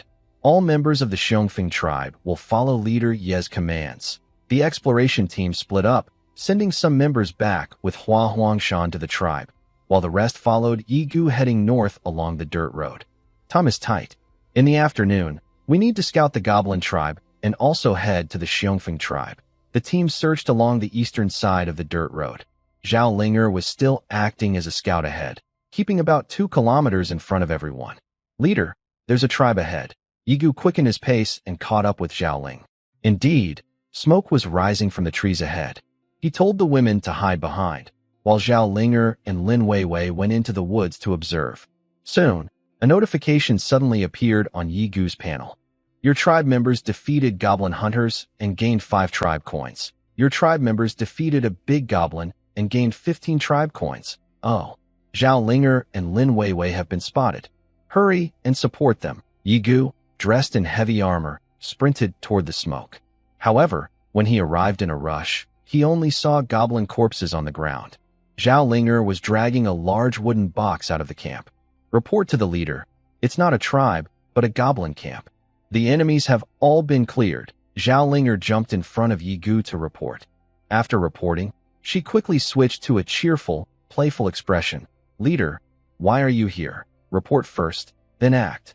Don't you know that?" Yigu sternly shouted, his serious tone startling Zhao Linger and Lin Weiwei.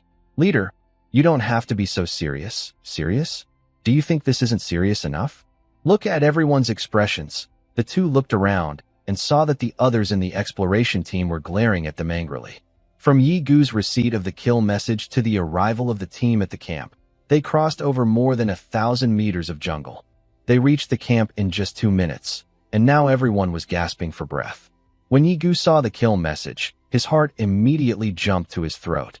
Even if Zhao Linger was very strong, She couldn't defeat an entire goblin tribe. If they were surrounded, it would be very hard for both of them to escape. On the way, Yigu prepared for the worst. If Zhao Linger and Lin Weiwei were surrounded by goblins, he would use his armor to force a gap and fight his way out, risking his life. "Do you know how worried we were just now?" Yigu scolded. Zhao Linger and Lin Weiwei's situation was almost like lying about military news or acting without orders, which in ancient times could mean death. Yigu turned to Lin Weiwei and asked, "If Zhao Linger didn't report, that's one thing. But why didn't you report either?" Linger said she wanted to give you a surprise. "I thought this was just an ordinary goblin camp, not dangerous, so I listened to her." "A surprise? That's more like a shock. When I saw the kill message, I thought you were surrounded by goblins and couldn't escape." Zhao Linger suddenly remembered. "Oh, I forgot about the kill message." She stepped forward, grabbed Yigu's arm, and pouted playfully. "Chief, don't be angry. We found something good, so we didn't tell you. Playing cute won't help." Yigu pulled his arm away firmly and said sternly, "Even a lion fights with all its strength. We've been heading east for nearly an hour, and we're getting closer to the goblin tribe. If something happens, and you're alone with Lin Weiwei, can you handle it? No reporting before attacking is not allowed. Tonight, you won't eat meat unless you also have spiritual fruit." Zhao Linger lowered her head, like a student being scolded by a teacher, and said, "I know I was wrong." Yigu turned to Lin Weiwei and pointed at her forehead, criticizing, "And you, Lin Weiwei, as a branch secretary, how can you be so disorganized and undisciplined?" Lin Weiwei, feeling guilty, looked nervous and said, Maybe you should see the surprise first. There really is something good here. Don't change the subject. Tonight, you won't eat meat unless you also have spiritual fruit." "Oh." After criticizing Lin Weiwei, Yigu's gaze returned to Zhao Linger. The young girl had already been scolded so much that tears were falling. He let out a long sigh. "What is so special that you wanted to surprise me without telling me?" Zhao Linger, tears in her eyes, pulled out a scroll from the wooden box and sniffed. "It's a magic map that shows your position on the map when you go out, so you don't have to guess your direction with a compass. The big map in the tribe can't be carried around, so we have to memorize it. I see you stand in front of the big map for a long time every time. With this magic map, you won't have to memorize the big map every night." Sniff. Yigu was raised in the military compound since he was young. His personality is very different from these spoiled girls. He understands that these girls are only 18, all pampered daughters from wealthy families before college, who have never suffered or received strict military training. Especially Zhao Linger, who loves to play and has a childish personality. But because of this, he has to speak more firmly. Seeing the crying girl, Yigu quickly took the magic scroll from her hand. "Crying won't help. Next time you make such a mistake, you'll be forbidden from eating meat. And you, Lin Weiwei, the same goes for you." Lin Weiwei nodded and replied, "Understood, clan leader. Why yes. I understand." Zhao Linger sniffed and answered. It was getting dark. Everyone packed up the supplies they seized from the goblin camp and silently headed back. The Xiongfeng tribe was on the west side of the Xingfu tribe. When they went to Xiongfeng tribe, they also left the spoils of war at Xingfu tribe, then took their dinner and ate on the way. Along the way, Zhao Linger looked very sad. "Such a child," Yigu sighed. "Clan leader, maybe you should comfort her," Su Xiaoxiao whispered to Yigu. Yigu looked at Zhao Linger's lonely back and stepped forward. He silently took out a spirit fruit from his pocket and handed it to Zhao Linger, who was busy gnawing on pork. "Qinghua, here you go." Qinghua is a type of spirit fruit that has a refreshing taste and can help restore energy. Zhao Linger looked up with her red eyes, showing some confusion as she looked at Yigu. This piece of meat is too fatty. Next time, pick a leaner one." The punishment was given by me as the clan leader. "This spiritual fruit is a personal gift from me, a private favor." Seeing Zhao Linger still in a daze, Yigu urged her, "Hurry up and take it. Don't let Lin Weiwei see." "Oh, okay." Zhao Linger quickly took the green fruit from Yigu's hand. "Clan leader, I know I was wrong. I won't do it again next time." She tugged at Yigu's sleeve and whispered, "I forgive you, but only this once. Next time, I won't be so lenient." Yes, clan leader. I promise I won't make this mistake again." Zhao Linger hugged the green fruit like a treasure, tears turning into smiles. "Don't cry anymore. It doesn't look good when you cry. I can't control it. What should I do?" "If you cry, Just ask me for a spiritual fruit. I'll pick a sweet one for you. Eating something sweet makes the pain go away, and you won't cry on your face. Hee hee, clan leader, that's what you said. So if I feel bad later, I'll come find you. I said that. It's forever valid. Hook your pinky finger. Okay, hook your finger. The two extended their pinky fingers and tightly hooked them together. Releasing their fingers, Yigu reminded her, hurry up and eat. I'll block it so no one sees. Hom. Zhao Linger grabbed the green fruit and pork, chewed large bites, and quickly finished eating. I'll go ahead and scout the way. Be careful. If you find anything, retreat immediately and send a message. Got it. Clan leader. Zhao Linger returned to her energetic girl state, carrying a large hammer taller than herself, jumping into the forest ahead. Yigu looked at Lin Weiwei, who was nibbling on pork with a very elegant eating style from behind. Chui lingua, to relieve the greasiness. He threw the fruit over. Lin Weiwei caught the spiritual fruit steadily, looked up at Yigu, and smiled slightly. Trying to trick little girls? That doesn't work on me if you don't want it. Give it back. Yigu made a move to take back the spiritual fruit. In the next moment, Lin Weiwei quickly grabbed the chui lingua and bit into it. Bit off a big chunk. Here, take it back. She handed the chui lingua back to Yigu. The spirit fruit was bitten open, its skin damaged. If left untouched, its energy and special qualities would continue to fade, and its taste would worsen. Yigu Bai raised an eyebrow and took back the emerald spirit fruit from Lin Weiwei's hand. You don't want to eat it? I'll eat it. No waste. He bit into the spot where Lin Weiwei had bitten. Lin Weiwei froze suddenly. Under the cover of night, her face gradually flushed with a light pink glow. She pointed at the spirit fruit and spoke with a slight stammer. I already took a bite. I know. Don't worry, I don't mind, Yigu Bai said. No, it's not that. She stammered, her voice trembling. It's like an indirect kiss. Come on, we're in primitive times. Who cares about that? It's good enough that we're sharing food. Yigu Bai handed the partially bitten spirit fruit back to Lin Weiwei. Are you going to eat it? Or should I keep eating? I'll eat it, she said, her face turning red. She quickly took the fruit from his hand and bit into the spot where he had bitten. Yigu Bai smiled happily and turned back to the main group with his hands behind his back.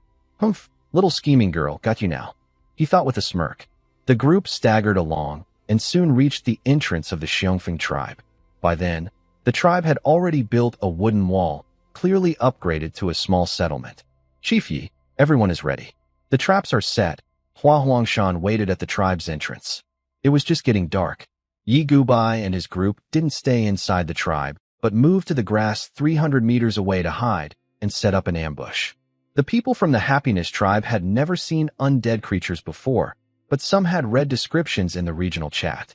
The most noticeable feature was their glowing red or white eyes, especially striking in the dark. They crouched in the grass until late at night. Without a clock, they didn't know exactly how long they had been waiting. Finally, Hua Huangshan sent a message. Wild beasts were attacking the tribe. Yigu Bai sent Su Xiaoxiao and Fang Yao to help, to prevent casualties at the Xiongfeng tribe. The beast tied in the Xiongfeng tribe soon calmed down.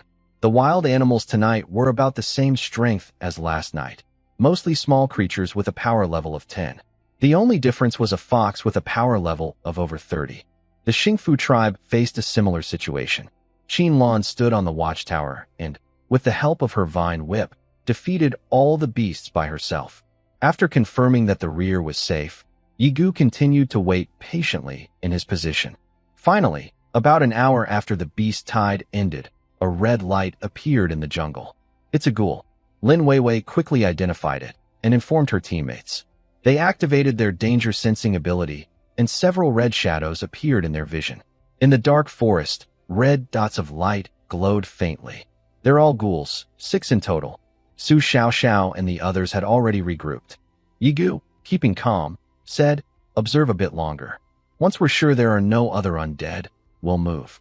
As the ghouls began dragging away the corpses, Lin Weiwei checked repeatedly and confirmed that there were no other undead nearby. Yigu gave the order. Attack. The first light to shine was Su Xiaoxiao's holy light. The holy light not only healed wounds, but also gave off a strong brightness. Then, music filled the air. A visible sound wave shot toward the ghoul in front. With the gravity field activated, everyone moved swiftly. In just 2 seconds, they rushed out from the bushes and reached the ghouls. The ghouls, slowed by triple gravity, could barely move. The enemies slowed down while the team sped up. It was as if the ghouls were frozen in place. Zhao Linger raised her hammer high and brought it down with a loud crash on a ghoul's head. In an instant, the ghoul was defeated. But as it fell, a shock wave burst from its body, spreading outward and injuring anyone within 30 centimeters. It's the soul orb. The soul orb is in their heads. Don't hit the head. Lin Weiwei shouted a warning. Yi Gu, who had already reached another ghoul, heard her and quickly changed his attack, striking the creature in the middle of its body instead. Everyone rushed forward, and the 6 zombies quickly lost their energy, turning completely into corpses. Their bodies were not like normal creatures with flesh and blood, but instead, as their health points drained, they turned into a pile of debris that merged into the soil. Only 5 dark, glowing beads remained on the ground. These are death spirit beads. These zombies are really stingy. They didn't leave any materials except the beads. At this rate, how many days will it take to gather 50 beads? Starting is always hard, but at least now we have a way to get magic energy stones. Maybe tomorrow we can open the entrance to our tribe's death spirit realm. We can fight together on both sides. That way, collecting death spirit beads will be twice as fast, Zhao Linger suggested. But this idea was rejected by Yi Gu. Not yet. We can't take that risk now. The activity of death spirits is unpredictable. If we kill these 6 zombies tonight, maybe tomorrow night the death spirit nest will send out stronger spirits. Then I'll smash them. But what if they are as strong as the Silver Moon Wolf King? Don't forget, when the Xiongfeng tribe found the death spirit beads, there were scorch marks left by the Silver Moon Wolf King's skills nearby.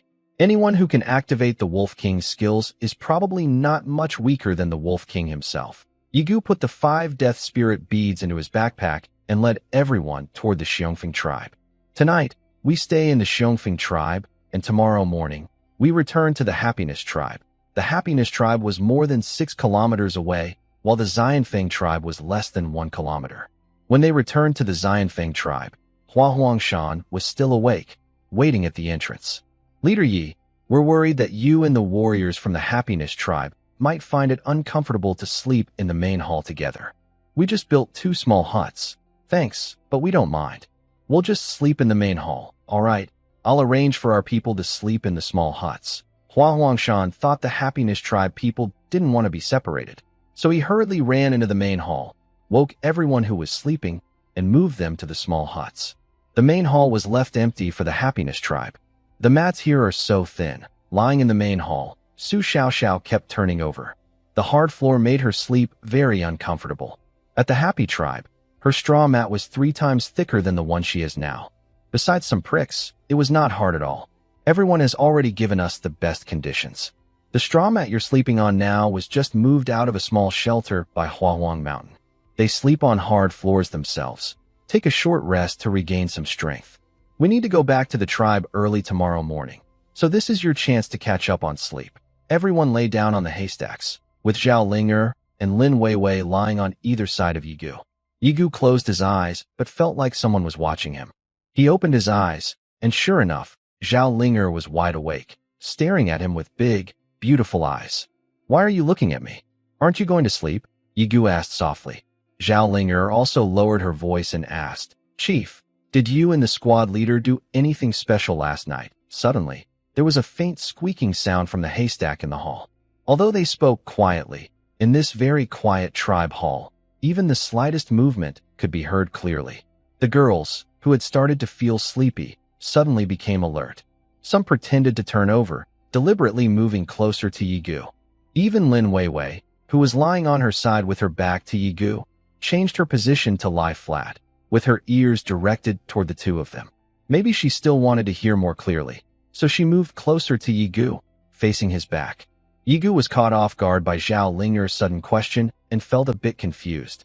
Why are you asking this? I just want to know what it feels like to be in love. Then asked bitingly. What's the point of asking me? I'm a guy. I don't know what girls feel. I asked her, but she wouldn't tell me, so I came to ask you. I don't know either. Are you comfortable? Yes, comfortable. Does the squad leader do things like in those videos? like rolling her eyes or sticking out her tongue. What kind of weird questions are you asking? Does she really do that? I see in those anime videos. But many say those are fake, things like fainting or rolling her eyes. In real life, that's impossible. Go to sleep. Come on, just tell me. I'm really curious. Go to sleep. The questions you're asking. When you find a boyfriend someday, you'll experience it yourself. I'm already in this strange place, and I'm the only man here. Where am I supposed to find a boyfriend? There will be chances in the future. Don't speak. Sleep. Yigua turned over, facing away from Zhao Ling. Then he saw Lin Weiwei's big, blinking eyes looking at him. Why aren't you sleeping? I'm secretly listening to a sharing session about love skills, Lin Weiwei said sincerely. One of the girls couldn't hold back and burst out laughing. Soon, the laughter spread among everyone, like a chain reaction. Wow, so you all haven't slept and are eavesdropping. Leader, you can't blame us. Such an interesting topic. How could there be no audience? Who can resist listening in? Yeah. Linger, since the class monitor isn't here tonight, why don't you ask the leader in person and experience what it's like to do? Well, don't worry, we won't tell anyone, and we definitely won't complain to the class monitor. We'll clear a spot for you so you can do your thing. Rest assured, we won't peek at you rolling your eyes or sticking out your tongue. Yigua was stunned. These women used to be so serious at school, but after sleeping together for a few nights here, they've become so flirtatious. Could it be that all the girls in our class are secretly shy? He had been fooled by their disguises before. Zhao Linger buried her head in the haystack, feeling hot all over, transforming into a steaming girl. Stop talking, everyone. Tomorrow morning at dawn, we'll set out back to the Happiness Tribe. If anyone can't wake up, they can walk back alone, Yigua said firmly. Leader, you're so mean. Xiao, tonight don't secretly mine, and remember to wake me up in the morning. I won't be mining. Everyone get up early, and don't call the leader. Let him walk back alone. The girls whispered among themselves, but soon quieted down. The night was quiet and peaceful. Next door, in a small shelter, Hua Huangshan was gently comforting his wife, who was trembling and waking up in the middle of the night. He softly patted her back. From the main hall nearby, there was a burst of laughter. Although it was brief, in the silent night, it was very clear. Hua Huangshan looked longingly toward the hall and said, "Being young is great. You're optimistic and full of energy. They are brave and strong." He looked around his room. Including himself, 9 people were lying down in a crowded space. Although there were 2 small shelters in the tribe, everyone preferred to squeeze into this one, even if it was uncomfortable. The people like Xiong Feng had died days ago. Their bodies had been almost crushed with stones. But those shadows left behind were unforgettable and haunted everyone for life. Every night, Xiao Ping and others would tremble and feel anxious. Hua Huangshan gently held his wife and hummed the song they first learned together. "Don't be afraid, my wife. Things will get better. Everything will improve. I have awakened my B-level talent, and with the support of the Happy Tribe, we will survive and have a good life." The next morning, the exploration team from the Happy Tribe left Xiongfeng Tribe early. Before leaving, Hua Huangshan personally saw them off. He knew in his heart that as long as they clung to the Happy Tribe, they wouldn't become rich overnight, but at least they would be safer in danger. Apart from the Happy Tribe, no other tribe in this world could be trusted. Before they left, Yigua instructed, "We will come back tonight to hunt the undead. Bring more grass today and make the beds thicker. When we come back tonight, we will bring meat. Don't worry about food." "No problem. We will follow your orders, Tribe Leader Yi." Hua Huangshan was assigned this task by Yigua. Instead of feeling resentful, he was very happy. If the Happy Tribe hunted the undead every night, it meant their tribe wouldn't have to worry about beast attacks anymore. That would be wonderful. As long as the safety of the tribe was guaranteed, Hua Huangshan would follow Yigua's lead without hesitation. If Yigua pointed east, Hua Huangshan would go east. If he pointed west, Hua Huangshan would follow. When I am a younger brother, I must have the attitude of a younger brother. After saying goodbye to the Happiness Tribe, Hua Huangshan finally returned to his shelter, holding his still sleeping wife and having a good rest. On the way back from the Xiongfeng Tribe, the girls from the Happiness Tribe looked lively and energetic, with no signs of staying up late. Their physical and mental improvements have made their overall strength better. Now, Even if they stay up for 3 days and nights, it's not a problem. I've already told Qinlan to lead the others directly from the Happiness Tribe. We have a magic map, so we don't need to follow the old markers and take a detour. Let's speed up and catch up with them sooner. Yesterday, because of limited time, we didn't explore further east. Today, Yigu plans to move east to about 15 kilometers from the Happiness Tribe. If we can't find the Goblin Tribe within 15 kilometers, we will have to put their location aside for now and explore in another direction. 15 kilometers round trip is already the maximum distance the exploration team can walk in a day.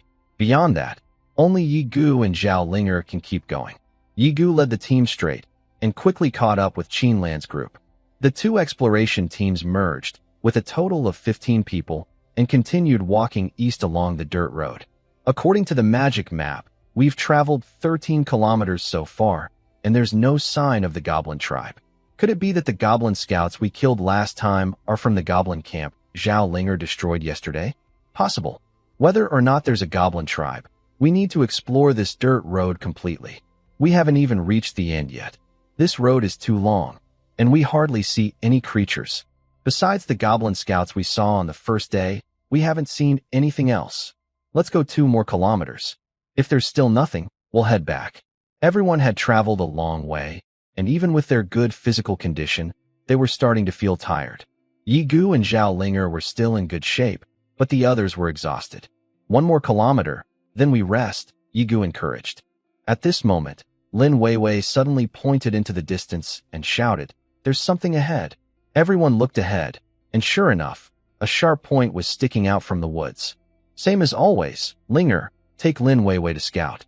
Remember, without my permission, do not reveal your position or attack the target. Yes, Commander. Zhao Linger imitated a military salute, giving a clumsy bow to Yigu, then skillfully carried Lin Weiwei on her back. Secretary, hold on tight. I'm about to start moving. All right, let's go. As soon as she finished speaking, Zhao Linger stomped her foot hard on the ground and rushed forward like a gust of wind. Soon, Lin Weiwei sent a message back. Come quickly, there's something good. Yigu immediately led the others to the front. They saw that beside this dirt road, a strip of blue stone pavement suddenly extended. At the end of the road was a very primitive and simple building made of thatch and wood. There were 2 pointed thatched huts, supported by wooden frames underneath. Between these frames, a strange-looking creature, somewhat resembling a goblin, sat at a stall, watching Yigu and the others. Welcome to the goblin shop. Seeing Yigu, the goblin sitting at the stall finally stood up. Dear customer, how can I help you?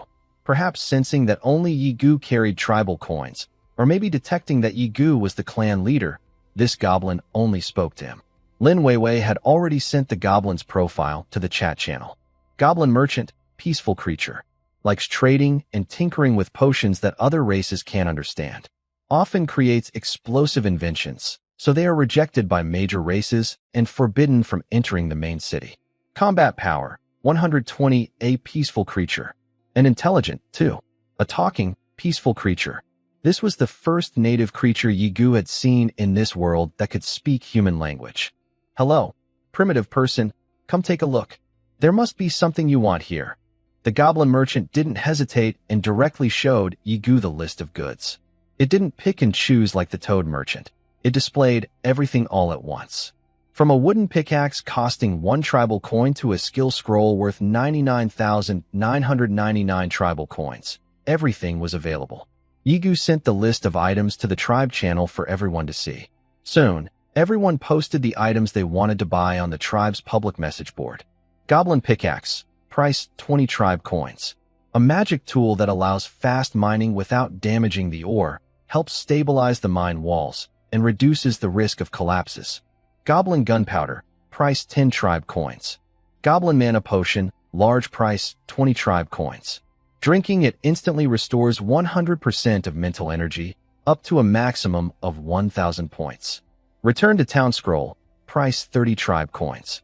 After use, it takes 7 seconds to teleport you back to the tribe. Note, the campfire in the tribe must be lit, and only one person can use it at a time. Teleportation scroll, price 50 tribe coins. The first time you use it, it marks your current location. When you activate it again, after 15 seconds of guiding, it will automatically teleport you to the marked spot. Only for one person. Small wisdom potion, price 100 tribe coins. Drinking it gradually restores 10% of wisdom over 10 hours. Goblin water purifier, price 300 tribe coins. Cleans water resources so they are safe to drink directly. Goblin biodecomposer, price 500 tribe coins. Efficiently decomposes corpses. Goblin furnace, price 400 tribe coins. Magic crafting table, price 1,000 tribe coins. Used to craft magic items. Goblin pickaxe blueprint, price 130 tribe coins. Gale step skill scroll, price 59.99 tribe coins. After use, you learn the Gale step skill. Activating Gale step puts you in stealth mode, and attacking while hidden deals double damage. Mechanics motorcycle, price 99.99 tribe coins. A high-level transportation tool. Dark Knight elf scroll, price 19999 tribe coins. Using it transforms you into a night elf, granting the night elf's innate abilities, but your original talents will disappear. Chief, I want to learn Gale step. Zhao Linger raised her hand and called out. Yigu snapped his fingers and pushed Zhao Linger's hand back. Do I look like I can afford Gale step? Let's be realistic. Yigu had plenty of tribe coins. At least before he saw the goblin merchant's list, he thought he was very rich. But now, he was starting to feel a bit tight on funds. All the tribe coins of the Happiness tribe are held by Yigu, totaling 1,793 coins. At this moment, Zhao Linger quietly tiptoed to Yigu's ear and lowered her voice. Chief, let's take it by force. Yigu's face suddenly changed color, not because of Zhao Linger's words, but because he noticed the goblin's small movements. While Zhao Linger was speaking, the goblin's hand quickly reached behind him, and he looked around cautiously. What nonsense are you talking? We are a civilized tribe. Yigu turned around and sternly scolded Zhao Ling. We are a respectful, polite, and moral tribe. We never steal or rob. He then looked sincerely at the goblin with ears bigger than his head and said, Rest assured, we are good people. I believe you. The goblin silently withdrew his hand from behind him. Lin Weiwei watched this scene carefully, focusing on what was behind the goblin. Goblin black powder, magic item. When detonated, it causes 10,000 damage to all nearby units. Lin Weiwei's eyes widened in shock. She quickly pulled Zhao Linger back and firmly ordered her not to speak. Behind the goblin, there wasn't just one bundle of black powder. There were at least a dozen. The entire goblin shop was also filled with goblin black powder. Lin Weiwei had no doubt that if they showed any sign of wanting to rob, this goblin would detonate immediately. With so much black powder, an explosion would kill everyone here. Even the goblin would die, unless it had a special escape method. Lin Weiwei felt a surge of fear and quickly typed a message to scold Zhao Linger. Your ears are so big and sensitive. How could you not notice? You almost caused our death by talking in front of them. She sent the description of the black powder to Zhao Linger, and the girl's face instantly turned pale. I'm sorry. Next time you meet a strange creature, don't speak. Got it. Zhao Linger lowered her head and admitted her mistake. Ahead, Yigu had already entered the negotiation stage with the goblin merchant. Friend, I've bought so much. You should give me a discount, or it's unfair. We plan to do long-term business in the future. You should earn a little less this time, so that next time we will buy from you again. You will earn more than from a single deal. I will go back to my hometown tomorrow to spend the winter. You won't see me in the next few days. Whether you buy or not, I will close my stall. Just now, you even tried to rob me. Don't think I didn't hear. No, friend. Who are you calling a friend? Yigua finally failed to bargain and bought a goblin pickaxe, 6 return scrolls, 6 teleport scrolls, 10 large mana potions, 3 mental clarity potions, 1 goblin water purifier, and 1 goblin biological decomposer. The total cost was 1,790 tribal coins. After buying everything, he only had 3 coins left. Spending money is easy, making money is hard. Yigua looked at his empty account, feeling heartbroken. After completing the transaction, the goblin merchant quickly rolled up his mat, and all the goods magically disappeared into a small bag. He looked at Yigua and the others with a hostile gaze, then backed away, heading toward the back door of the shop, jumping into a hole on the ground, and completely disappeared from view. This goblin seems a bit wary of us. Sorry, clan leader. Zhao Linger saw the goblin leave and timidly stepped forward. I admit I was wrong. I won't eat meat tonight. If you don't eat, who will help us defeat the spirit if you're hungry? Then I don't deserve spirit fruit. Yigua patted her shoulder with a helpless smile. Zhao Linger tends to make mistakes quickly and admits them sincerely. She won't make the same mistake twice, but she might make different ones. You can eat as usual tonight, no punishment needed. But I caused the clan leader to fail in bargaining. It wasn't expected to succeed. I just wanted to try whether the merchants in this world can bargain. Yigua patted Zhao Linger's head, then turned to look at Lin Weiwei. Did you notice what it just said? Lin Weiwei nodded and said, it said it's going to spend the winter. Yigua's expression grew serious as he looked at the sky. The god said there is a disaster cycle every 10 days. I suspect this disaster is severe cold. Do you feel that it's a bit colder today than yesterday? It does feel a bit cold, but maybe it's because my body has become stronger and I can resist the cold better. I think today's temperature is okay, so I didn't pay much attention at first. Now that you mention it, it does feel a little cold. Today's temperature is definitely colder than yesterday. If winter really comes, with our current animal hide clothes, we won't be able to withstand temperatures below freezing. We need to prepare quickly, Yigua said. Let's go. Our exploration for today is over. It's time to go home. Carrying a bunch of goods bought from the goblin shop, everyone feels happy, but also worried. If the temperature drops below 0 in the next 8 days, even the main hall might start to freeze over. That kind of cold can't be fought with just the body. We must get warm clothes ready before the cold wave hits fully. Clan leader, should we tell the Xiongfeng tribe about this news? We can tell them, but make sure to say it's just a guess. Ask them to watch out for warm clothing and see if they have any advice. Should we post it on the regional channel? No, we shouldn't. Right now, it's just a guess. Maybe that goblin is just talking nonsense to give himself a reason not to do business with Igor anymore. If the real disaster isn't the cold, sharing this news could actually harm other tribes. In that case, the Happiness tribe might become the villain, and their hard-earned reputation could be damaged again. Also, once the cold wave news spreads, there will be a rush to buy warm materials. This will make it harder for the Happiness tribe to gather warm supplies in the coming days. I've already told Xiaoyu to keep an eye on warm materials at the trading market, like animal skins and fur. If she finds any, she'll notify me immediately. Starting tomorrow, some members of the exploration team will stay in the tribe to help Xiaofeng make thicker animal hide clothes. I see that Xiaofeng has sewn many animal hides with biological threads. If we can't find enough warm materials, we can layer several pieces of animal hide and put fur inside to keep warm. That should work well. When returning to the Happiness tribe, Xiaoyu ran quickly to Yigua's side. Chief, since you sent out the message, we have collected a total of 32 pieces of long-haired beast skins. We are currently waiting for them to decompose. Yigua also shared the news about the goblin card creature decomposer in the tribe channel. The previous primitive creature decomposer had been abandoned by everyone. The 10% harvest rate was too low, wasting too many raw materials. The goblin card creature decomposer has a much higher harvest rate of 45%. At first, Yigua thought about making thick warm clothes directly from the long-haired beast skins, but these skins were just too smelly. Although Xiaofeng had tried her best to remove the fat, muscle tissue, and blood from the skins, they still started to smell bad if left for more than a day. No one in the Happiness tribe knew how to deodorize the skins, so they used magic from this world to turn them into clean fur materials. They would lose some fur, but the tribe didn't mind this small loss. Yigua spent 1,790 tribe coins at the goblin merchant's shop. When he returned to the tribe, his account had gained another 300 coins. All these coins came from selling meat. The large amount of chief pig head meat from the last slaughter was expensive and still in stock. The warehouse also stored smoked goblin meat, which could boost attributes. It sold for 20 tribe coins per piece.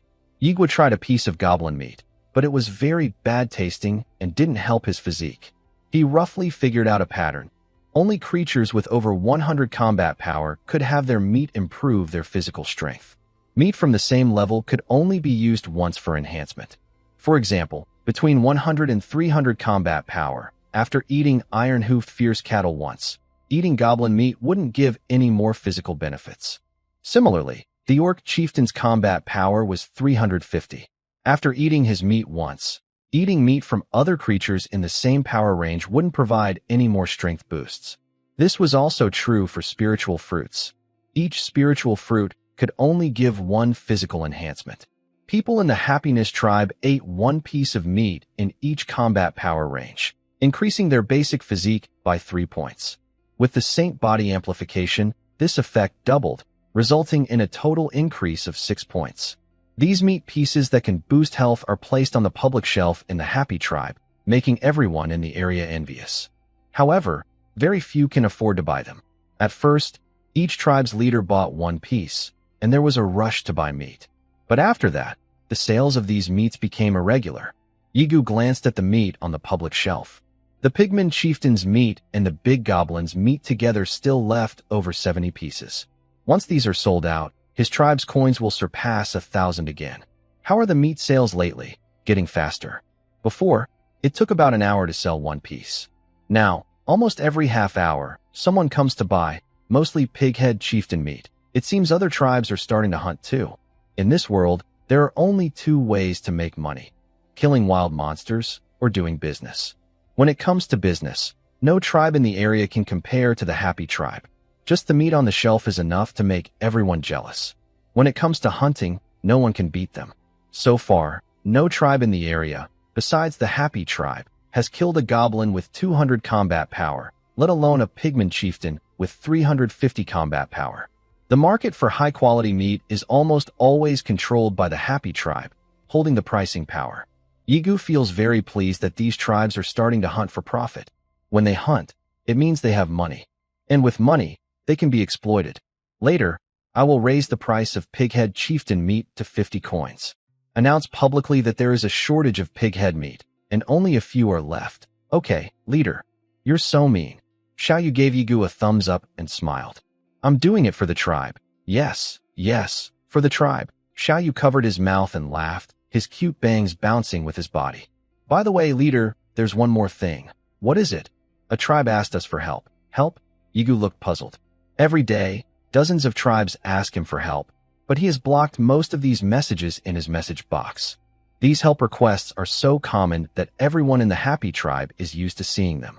Every member has received countless help messages, but Xiaoyu specifically brought this up to report to him, so there must be a reason.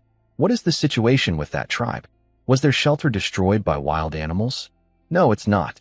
That tribe is developing very well.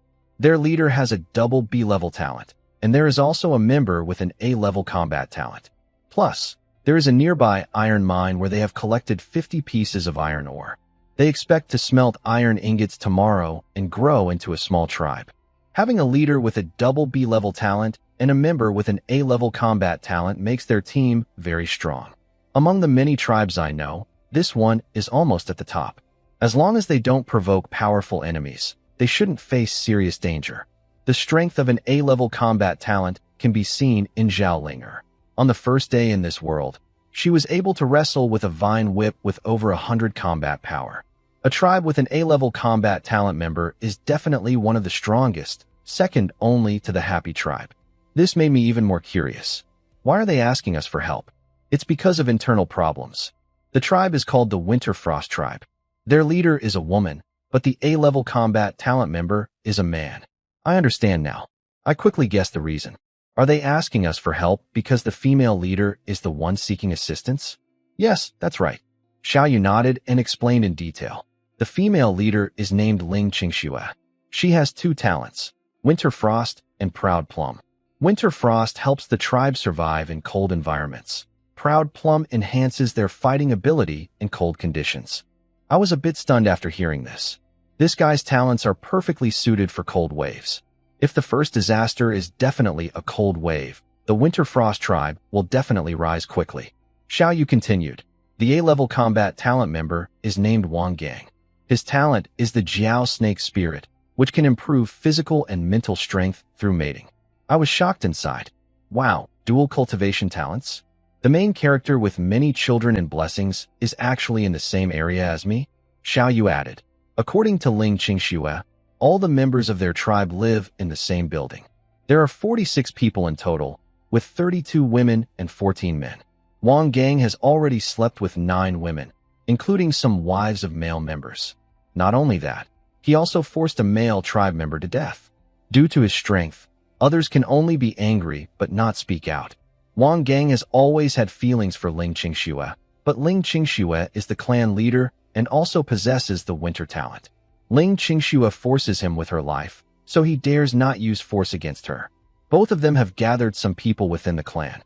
Currently, Ling Qingxue is at a disadvantage, so she needs our help. After hearing Wang Gang's actions, Yigua could only think, this guy is really stupid. He has such a powerful talent, which is like a lucky start, but he ruins his good cards completely. If he had just been a little smarter, he wouldn't have strained his relationships with others in the clan so much, making Ling Qingxue and others see him as an enemy. On his first day after crossing over, he openly had an affair with the neighbor's partner, even in front of her husband. Relying on his A-level talent, he forced the man to commit suicide. On the fourth day, he ate some chief's pig head meat. Before he ate, Ling Qingxue had already taken people outside the hut, leaving the large shelter and the women loyal to him inside. After he finished eating, he ignored the women around him and went outside to find Ling Qingxue, forcing her to hold an axe to her neck. Everyone was worried Ling Qingxue might die. The winter and proud plum talents disappeared, and only then did they rush forward to stop Wang Gang. After that night, the relationship between Wang Gang and Ling Qingxue cooled to freezing. This guy really thinks he's the protagonist of a doomsday romance novel. An A-level talent, and he believes he's invincible. Yigua was already too exhausted to complain. There is a big difference between a harem story and a harem novel. Even in harem stories, there are very few protagonists as stupid as this. Without absolute dominance, he still tries to imitate the protagonist of a doomsday harem story. Now, he's in trouble. Xiaoyu looked at Yi Guo with worried eyes and asked, "Can we help her?" "How can we help? We don't even know where they are. Even if we did, what could we do?" "Kill Wang Gang. After killing him, who will take responsibility for the future safety of the Winter Tribe?" Yigua shook his head in refusal. Wang Gang claims to have an A-level combat talent. Coming to this world, he no longer wants to follow modern social ethics and morals, and he wants to become an emperor. Ling Qingxue still wanted to maintain order in modern society, but her fighting ability was not equal to Wang Gang's. She could only rely on her status and the chief's talent to force the other side to follow the rules. Their conflict would only deepen over time and eventually explode at a certain point. But this was not something Yi Gu could control. "We can't help her. To solve the Winter Tribe's problems, Ling Qingxue needs to have the strength to stand up to Wang Gang. Only spiritual weapons like weapons can make up for such a big difference in power. Our tribe has limited spiritual weapons, and we won't sell, rent, or share them for free. To help Ling Qingxue reach a level where she could oppose Wang Gang, items like the blue lotus fire dart, the heart of heaven hairpin, and the flying spirit engraving knife could do the job. But Yi Gu and she had no close relationship, so there was no need to help her. Once spiritual weapons are lent out, they might not be returned. Greed in people's hearts is an endless abyss." Xiaoyu quickly said, No. She also understood the importance and rarity of spiritual weapons, and she waved her hands repeatedly, saying, "Ling Qingxue wants to borrow influence from the Happiness Tribe, so that Wang Gang and others won't dare to use force against her people. What does she want us to do? Just publicly announce in the regional channel that tribe leader Yi Gu of the Happiness Tribe and tribe leader Ling Qingxue of the Winter Tribe have reached an agreement to form an alliance. No need for any real items, just a title." Yi Gu thought for a moment and asked, "What are they willing to offer in exchange?" Once this statement is made, it's like the Happiness Tribe is giving a guarantee to the Winter Tribe with its reputation, providing Ling Qingxue with personal security. Yi Gu could accept this, but only if the Winter Tribe could offer him satisfactory terms. "Ling Qingxue can pay you 10 tribe coins daily as a protection fee." Hearing this, Yi Gu's eyes lit up. Protection fee. From national groups and NATO to street gangs and triads, protection fees are a significant source of income.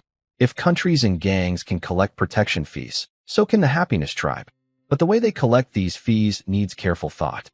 They shouldn't be as blatant as gangs demanding money directly, or it might provoke other tribes to attack them all.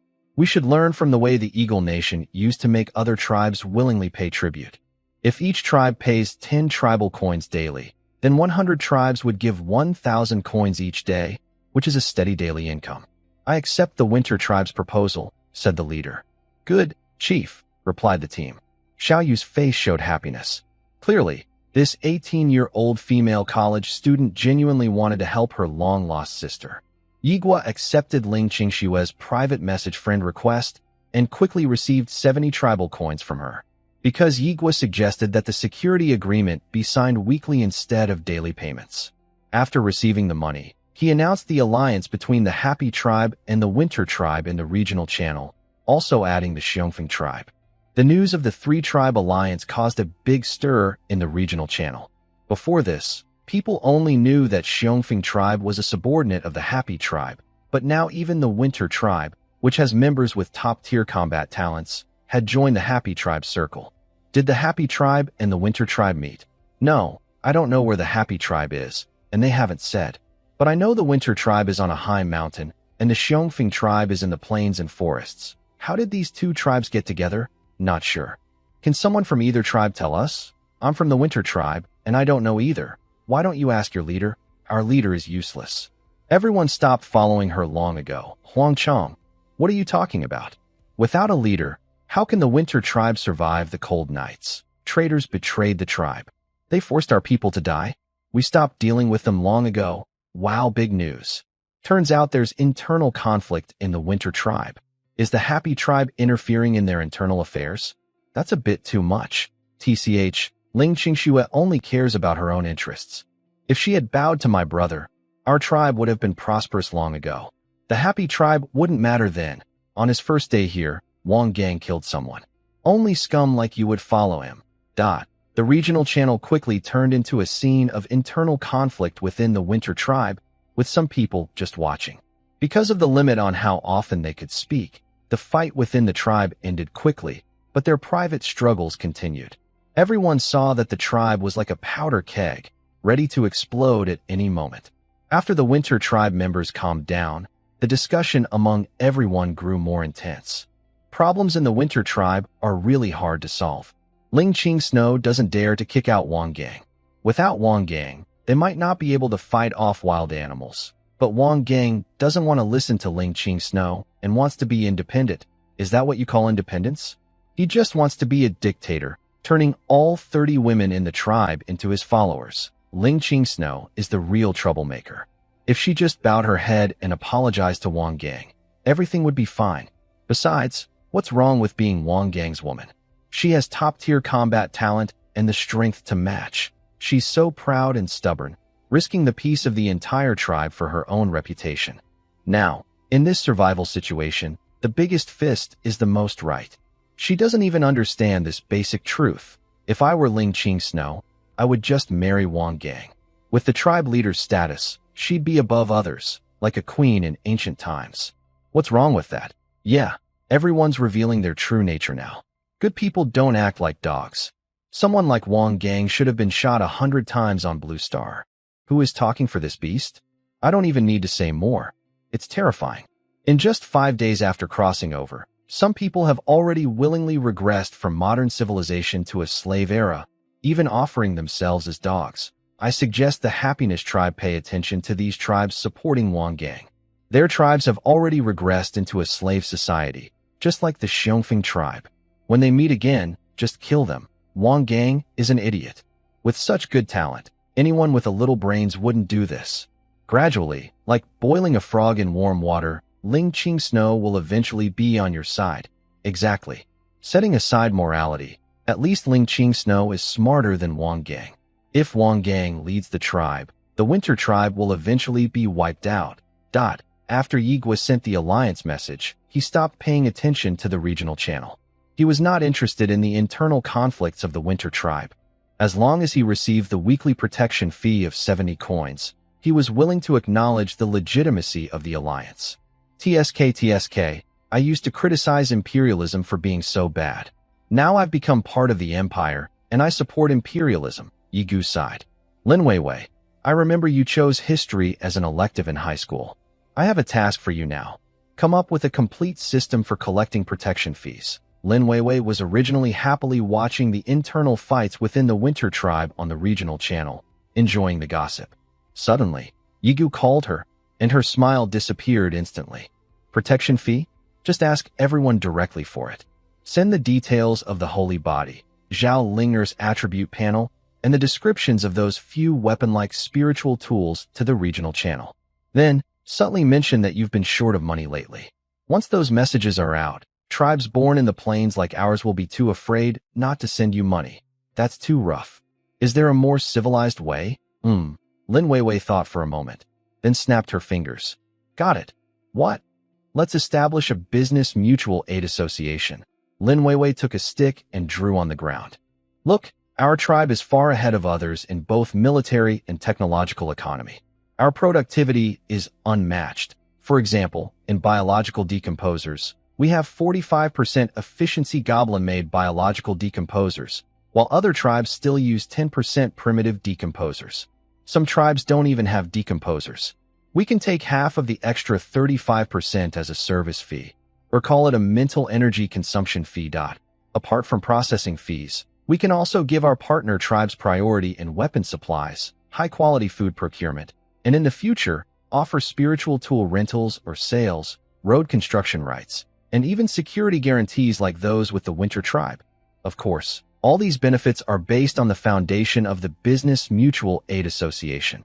Only tribes that join the Business Mutual Aid Association can enjoy these privileges. And to join, these tribes need to pay a membership fee to our happy tribe every day.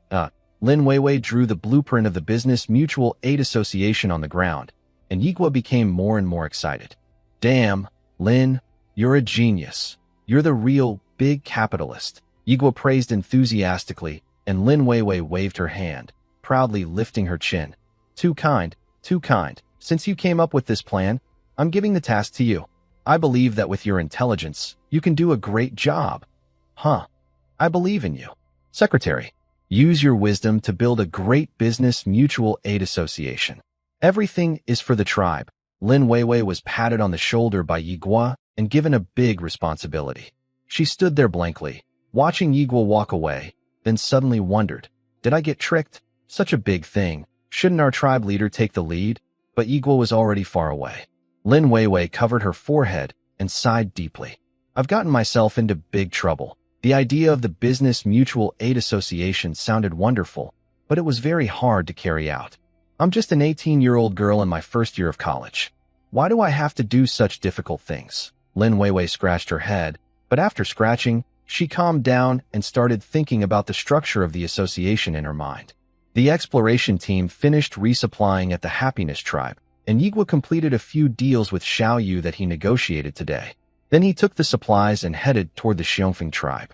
Tonight's main task was still hunting the death spirits. They arrived at the Xiongfeng Tribe, placed the corpses in the forest outside, and then retreated about 100 meters to observe. At midnight, the beast tide arrived. Zhao Linger and Yu Lingling went out, easily dealing with the beasts attacking the Xiongfeng Tribe, then quickly returned to the ambush spot. It's coming. In the quiet, deep forest, a pair of red eyes lit up. Still zombies. The number is unknown. Lin Weiwei activated her inside eye and observed. No, there's something behind the zombies. Next, she sent the new information about the death spirits to the tribe channel. Abomination, dangerous creature. Undead. Made from stitched corpses, very large, with foul greenish blood constantly flowing inside. Combat power, 150, skills, cloud of disease. Let the disgust-spreading clouds carrying disease be dispelled. The infected units will lose 1 health point per second for 120 seconds. How many disgusts?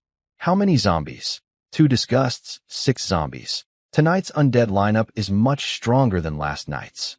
Clearly, last night's hunting attracted the attention of the undead nest. Should we kill them?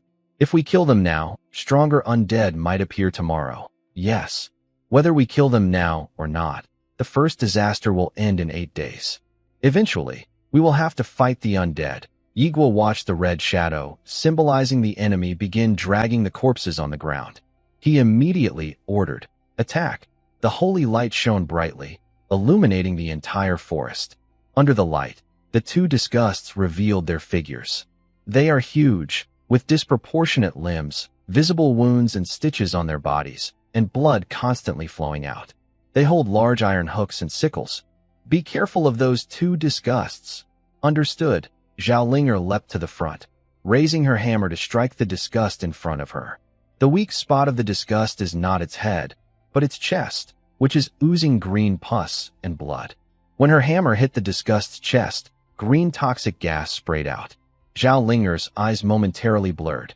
"Watch out!" Yigua saw the disgust raise its sickle and rushed forward, smashing it away with his armor, and caught Zhao Linger in his arms. "Are you okay?" "I'm fine." I was caught off guard by the sudden spray. Zhao Linger was briefly blinded by the mist, but quickly recovered. The toxic fog caused a continuous negative effect, making her lose health over time, but the holy light above her head healed her instantly whenever she lost health. The disease cloud causes 1 damage per second, but in front of the holy light, it's useless. Zhao Linger raised her hammer again and struck the disgust's chest once more. After 2 weak spot attacks, the disgust's health dropped quickly, the red bar nearly empty, and Yigua finished it off with a strike. Killing the disgust rewarded 30 tribe coins, plus 15 tribe coins from the clan leader, all added to Yigua's account. Even if Zhao Linger kills it, the final blow will be given to Yigua, so he simply finished off this disgust himself. Next target. Together, the two of them worked as a team, and the creature of hatred quickly fell to the ground under their combined attack. The others defeated all the zombies and returned with a total of 6 death spirit orbs. However, the body of the creature of hatred did not turn into fragments like the zombies. Instead, it became a pile of rotten flesh, emitting a very foul and decayed smell. "Gross," Zhao Linger said, pinching her nose. The death spirit's soul crystal was lying in this pile of rotten flesh. Yigu used a stick to move aside the surrounding decayed meat before picking up the soul crystal. This death spirit is so disgusting. The zombies come out every night to steal corpses. Maybe they're fighting over this thing. If it weren't for the soul crystal, I wouldn't want to deal with these creatures at all. Yigu had no intention of recycling or reusing the greenish, pus-filled flesh. He was even worried that this stuff might dirty the biological decomposer. Tonight's death spirits are stronger than last night. They probably realize someone is hunting them. If they appear again tomorrow night, they might be even more powerful. Unless there's a creature as strong as the Silver Moon Wolf King, ordinary death spirits aren't dangerous to us. There is no doubt that the Death Nest contains powerful spirits at the same level as the Silver Moon Wolf King. The battle scars left by the Wolf King show how strong the death spirits that appeared at dawn on the 4th day were. "Let's go back and rest," Yigu said, leading everyone toward the Xiongfing tribe with the 8 death spirit orbs they had captured tonight. Today, the Xiongfing tribe built a residence for the chief.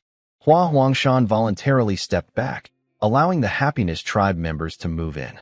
Except for Yigu, none of the girls had experienced living in the chief's residence before. They were all very excited.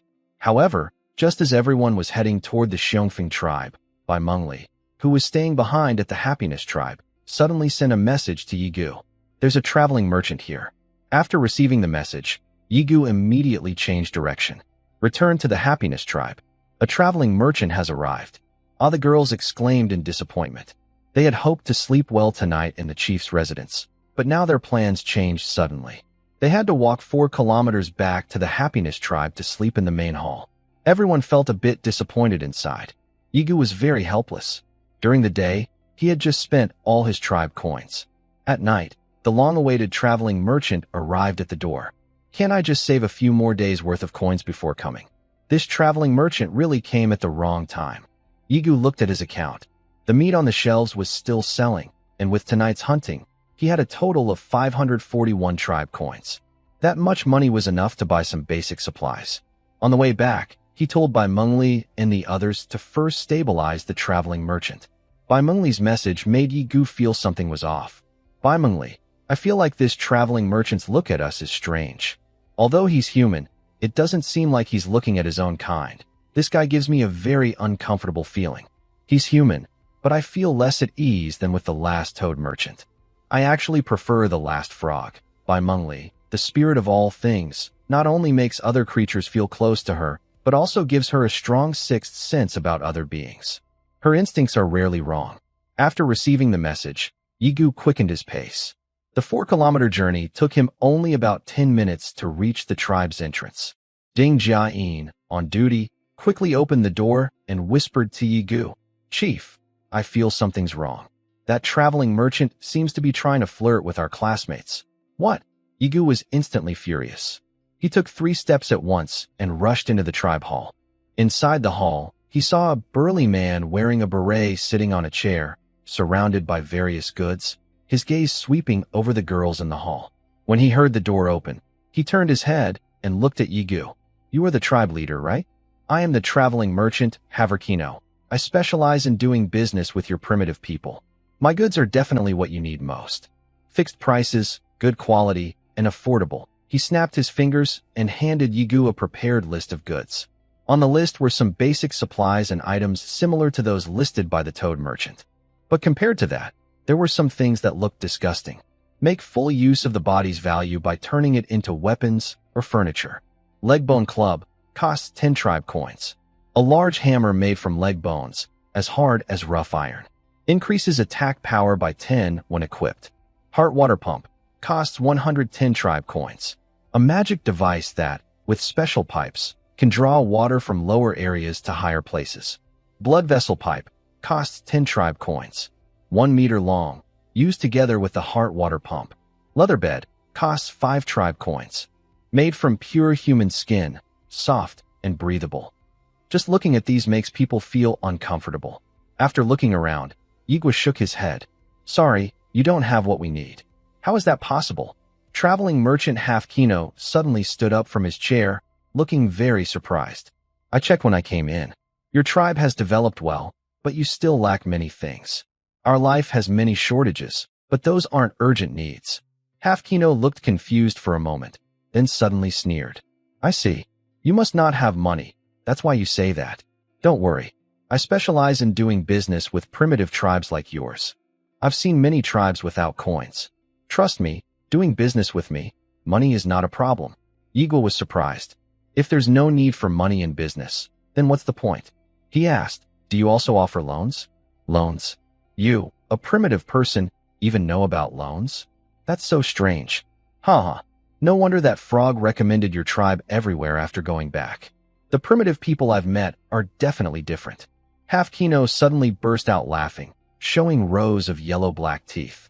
Maybe other merchants do loans, but I don't. Even if I did, I wouldn't lend to you primitive folks. Your survival skills are too poor. You don't even have a proper wall, so you're always at risk of being wiped out. I wouldn't dare lend you money. So how do you trade with tribes that have no money? Yigu asked. He didn't want to buy Haverkino's goods, but it was useful to gather information and learn about his methods. Traveling merchants are a good way to learn about the world. These merchants can communicate and are willing to talk, even eager to share what they know. They understand the world much better than survivors like Yigu, who came from Blue Star and are new here. Haverkino looked around the hall, scanning every girl in the tribe with a satisfied expression. He returned to his pile of goods and said to Yigu, It's simple. If you want my goods, trade your people from the tribe.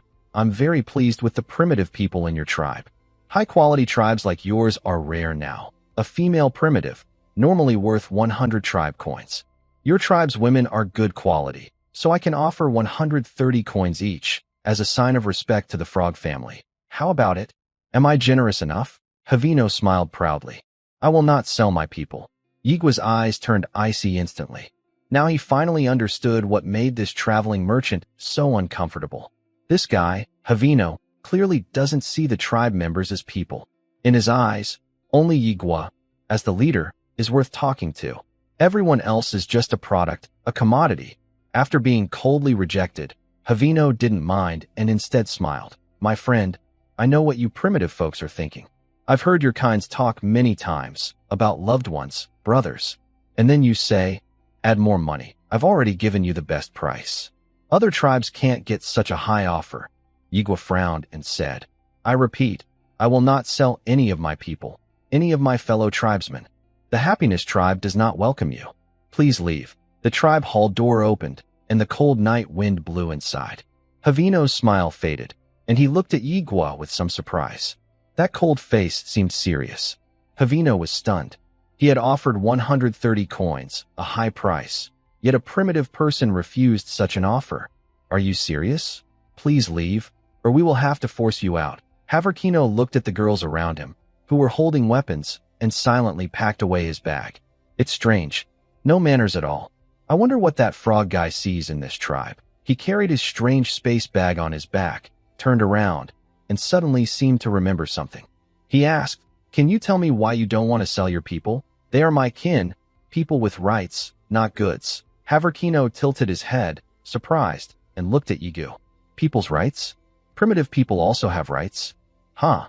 I didn't expect to see such ideas in a primitive tribe. Well, never mind.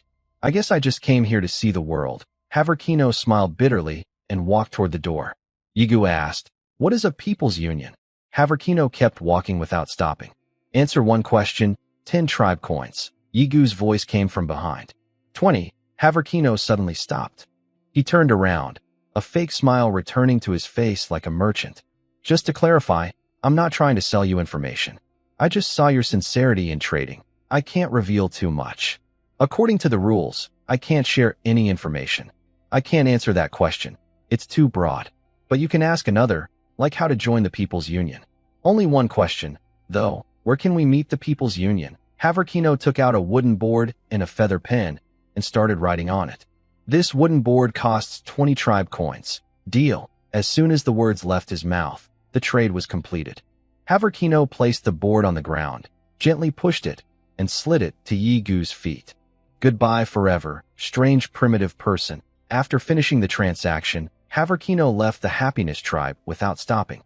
He seemed to be in a hurry, constantly looking up at the sky. The people of the Happiness tribe immediately closed their gates and gathered in the main hall after he left. After examining the wooden board, Wei Wei Lin confirmed it was just an ordinary piece of wood. Yigu picked it up. "When you are able to reach the stars, the Human Alliance will come to find you."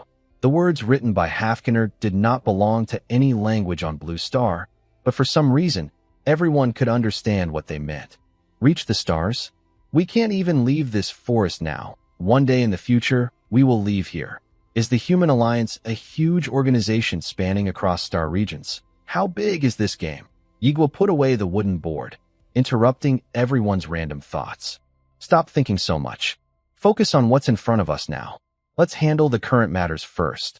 We haven't even reached the level of production from the feudal era, let alone the industrial or sci-fi ages. It's getting late. Everyone should rest. Haverkino's visit kept the entire Happy tribe from resting.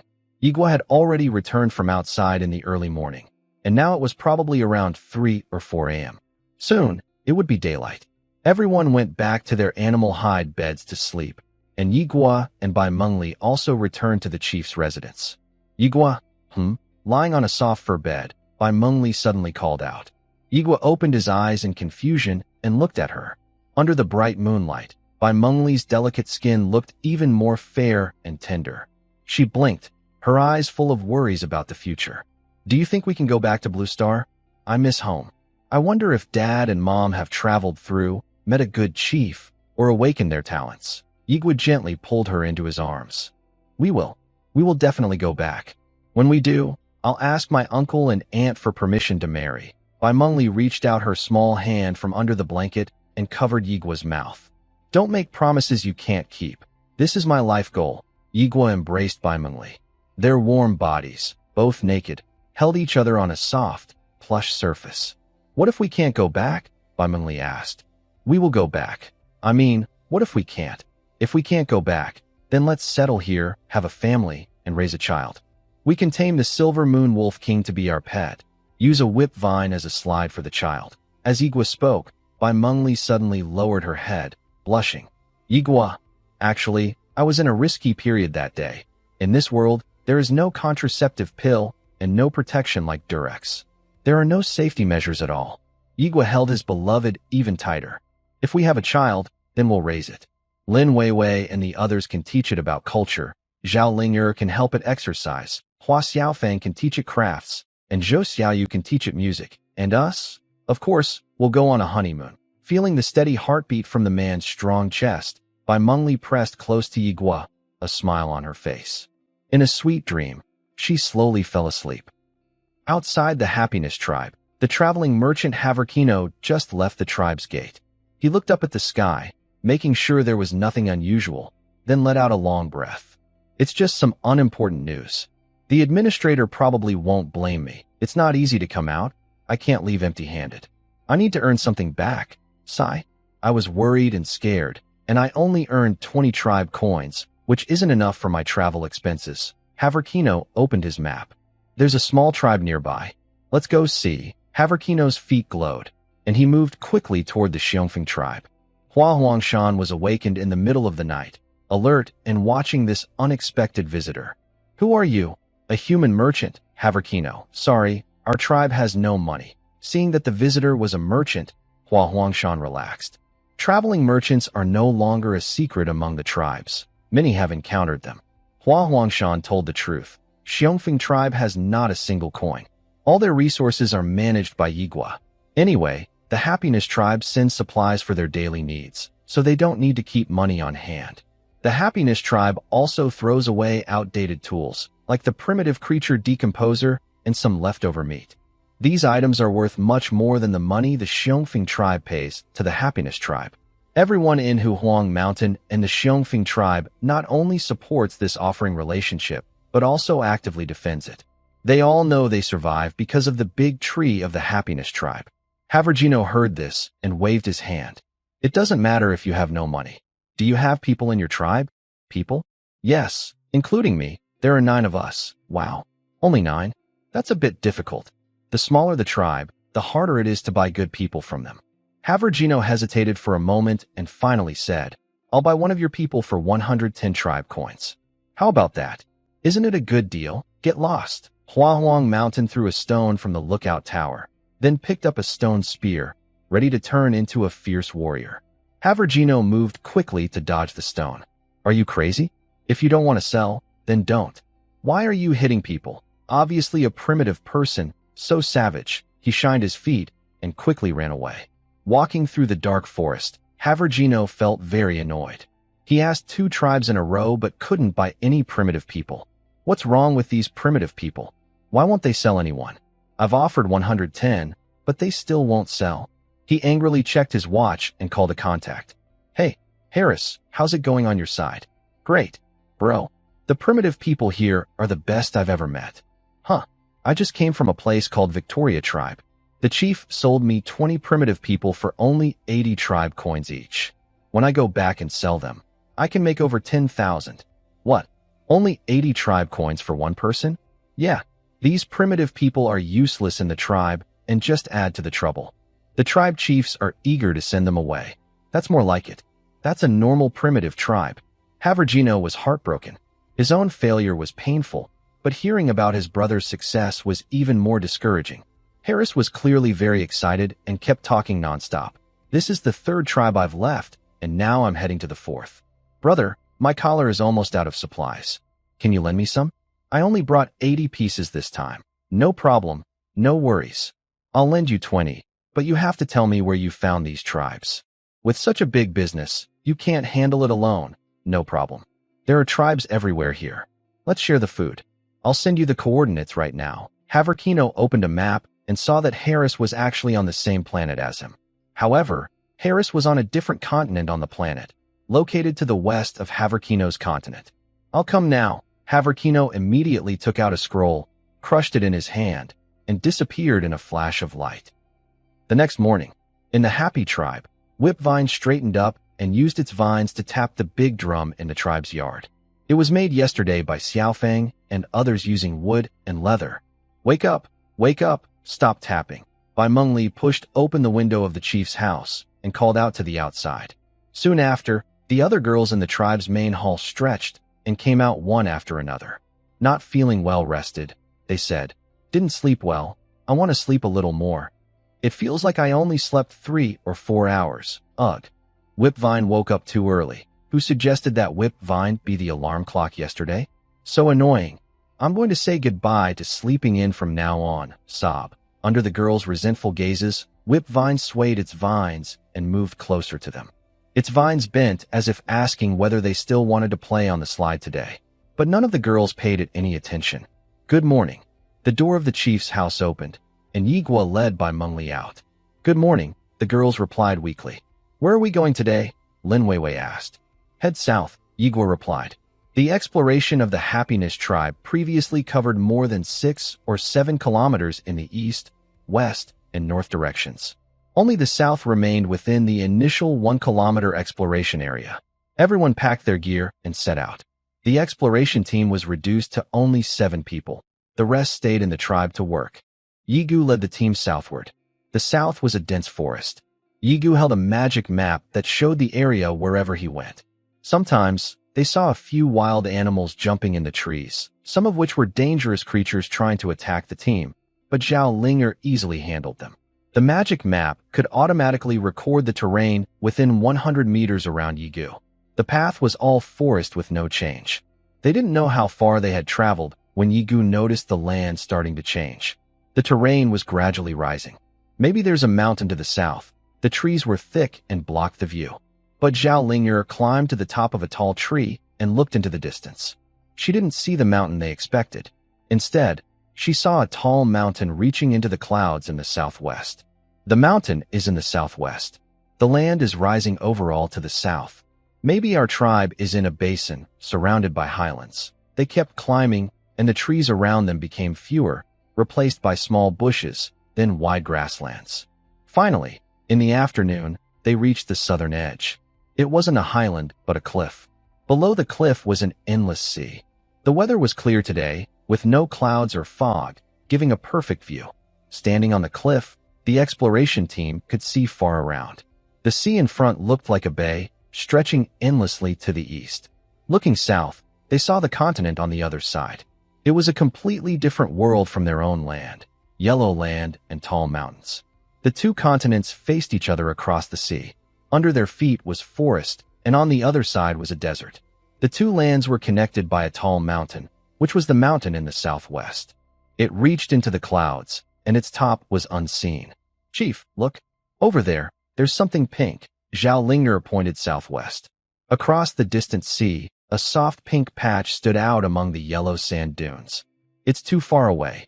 Yigu stared at the soft pink color for a while, then shook his head and said, "We can't go that far now. It seems there's nothing in the south. To go further south, we need to build ships. We should find a low-lying place to set up a port. Or we could cross that mountain to reach the other continent. That mountain is too high. Compared to crossing it, I prefer building ships to sail across the sea. Don't think too much. Whether crossing mountains or the sea, it's all too far. First, explore around our home." Everyone looked back toward the beacon of the Happiness Village. From a high vantage point, in the woods southeast of Happiness Village, 2 round clearings stood out clearly. There might be a tribe there. A survivor tribe. Yigu explored a large area, and only around the survivor tribe would such neat, large round clearings appear. The survivor tribe seems to be forcibly embedded into this world from outside. Both the Happiness tribe and the Xiongfeng tribe are surrounded by what looks like a steel stamp, destroying the original forest and turning it into open land to make space for their settlements. Everyone immediately headed toward those 2 suspected survivor tribe areas. However, when they arrived, all they saw was a destroyed ruin. From the remaining structures, it was clear this was once a primitive, drafty shelter. Bloodstains in deep red still remained on the ground near the tribe, but the bodies were gone. This tribe was destroyed a long time ago, on the night the safe period ended. They failed to reinforce their shelter in time. This tribe has already been wiped out. Yigu's mood was low. He led everyone to the second suspected tribe. The second shelter had collapsed, but no one was inside. The door was wide open, and the bloodstains on the ground looked fresher than those of the first tribe. This tribe might have been destroyed on the night of the 4th day. The beast tied on the 4th day was not very strong, but few dared to resist, and even fewer truly fought. That wave of beasts was a precise filter, clearing out all tribes that dared not open their doors to fight. A group of people brought back the wild beast they had killed on the road and handed it to Hua Xiaofeng. After finishing the supplies, they continued heading toward the Xiongfeng tribe. "Chief, do you think there are also undead nests near the 2 destroyed tribes?" "Generally speaking, yes, there probably are. If the day the undead tide erupts, and the undead in those nests can't find anyone, will they come here?" "That's possible." Yigu's expression grew serious. "If the undead tide breaks out, and the Happiness tribe is attacked by 3 undead nests at once, the pressure will be very heavy. We need to understand the true strength of the undead nests. Before the undead tide happens, I think it's necessary to check out the undead nest. He bought a return-to-town scroll from the goblin merchant, which gave him great courage. If danger arises, he can use the scroll to teleport back to the tribe. Of course, only if he isn't instantly defeated. Let's start by testing the undead nest near Xiongfeng tribe. Tonight, we'll wait at the entrance for the undead. When they come out, we attack. Maybe we can draw out stronger undead. Lin Weiwei, stay back a bit tonight. Understood. Based on current observations, low-level undead like ghouls and abominations have no intelligence. But from their movements, it seems there is at least one intelligent leader behind them. The structure of the undead nest is likely similar to the pygmy tribe, with only one or a few leaders having brains, while the rest are just obedient fighters. Everyone hid near the entrance of the undead nest outside Xiongfeng tribe. As usual, first came the beast-tide attack. Qin Lan and Yu Lingling stayed in the Xiongfeng tribe to help fight the beasts, then headed to the undead nest entrance to meet the main force. Before they could arrive, the sound of rustling came from the entrance of the undead nest. The undead had appeared. Yi Gu and the others did not act immediately.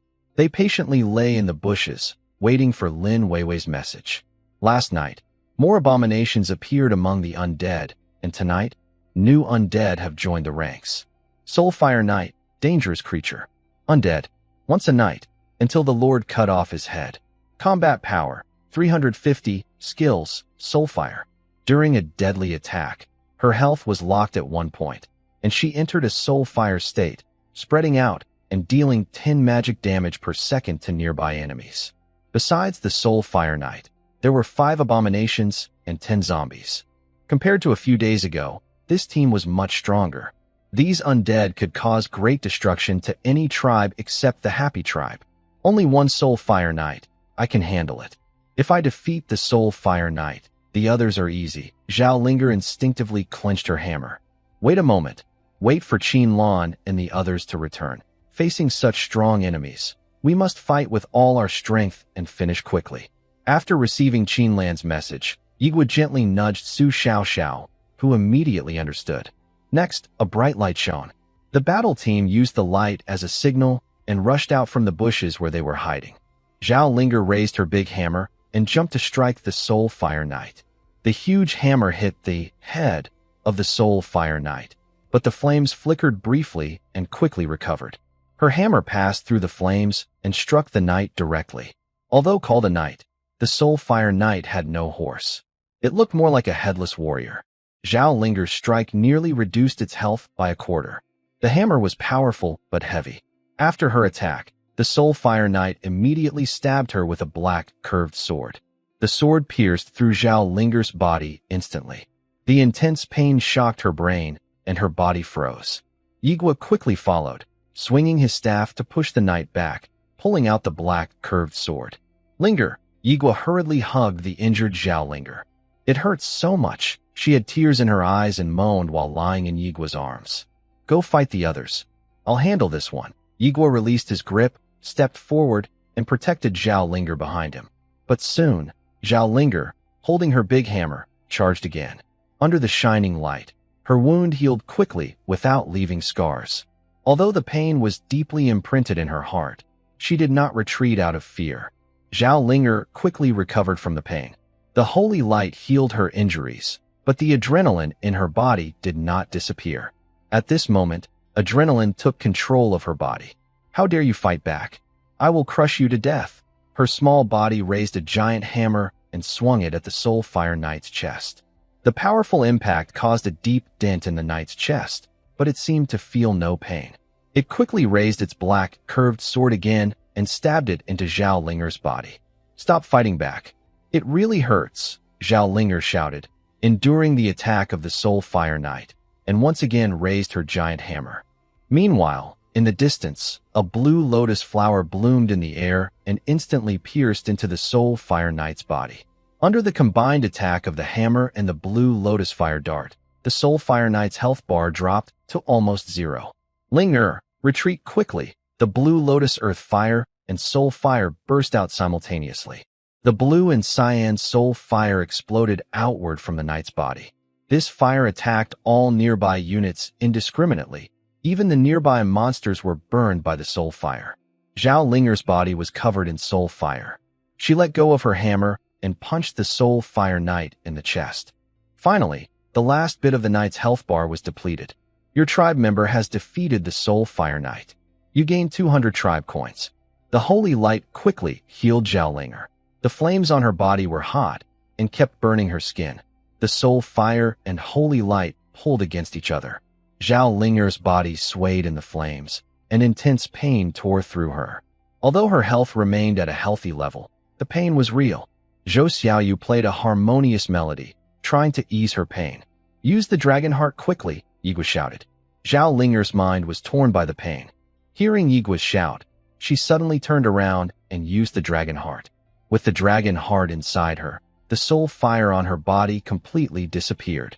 Zhao Linger supported her giant hammer and stood in the middle of the battlefield, gasping heavily, sweat covering her forehead. That feeling just now was like she was about to die. Yigua kicked the zombie that was trying to sneak attack and protected Zhao Linger. Take a deep breath. You are safe now. Humans do not feel pain instantly. Even after healing, there is often a period of phantom pain following intense suffering. Yigua protected Zhao Linger behind him, helping her slowly recover from the severe pain. With the threat of the Soul Fire Knight gone, the others rushed in and defeated all the monsters and zombies together. The 5 zombies were more troublesome, but under the threat of the blue Lotus Fire Dart, defeating them just took a little more time. Until the battle ended, there was no sign of movement inside the undead nest. Everyone collected the fallen soul crystals from the ground and handed them to Yigua. There were a total of 16 crystals. Besides the soul crystals, they also found a flame on the corpse of the Soul Fire Knight. A small flame. Wailing Bone Fire, magic item. Magical fire. When placed in a campfire, it won't be extinguished by normal wind or rain, and it has a wailing characteristic that can scare away small animals. Equipping this flame allows you to release fire in a specific direction, dealing 10 damage per second to the target. Lin Weiwei reached out and placed the flame in her palm. The flame did not burn her. With her mental energy, the flames danced forward. With this flame, the mage profession can officially start. The fire relies purely on mental power to operate, giving pure mental talent users like Xiaoyu a new opportunity to shine. Yigua stayed beside Zhao Linger. She had mostly recovered now. Although her face was still pale, her body was back to normal. Adrenaline had worn off, and her body was once again under her brain's control. She picked up the black, curved dagger that had pierced her 3 times and handed it to Lin Weiwei. Secretary, please help me identify this. Lin Weiwei looked at the dagger and also checked Zhao Linger's condition. Her health was full, but she had a new buff called weakness. Zhao Linger always led the charge in battles, but she rarely got hurt before. This time, she was seriously wounded with 3 cuts, and the pain was almost unbearable for ordinary people. Lin Weiwei patted her shoulder and said, "This dagger is good. You don't need to carry that big hammer every day anymore. Bone Dagger of the Dead Spirit, magic item. Made from the spine of a skeleton taken from the undead, forged with soul fire. It is a curved dagger that contains the power of pain.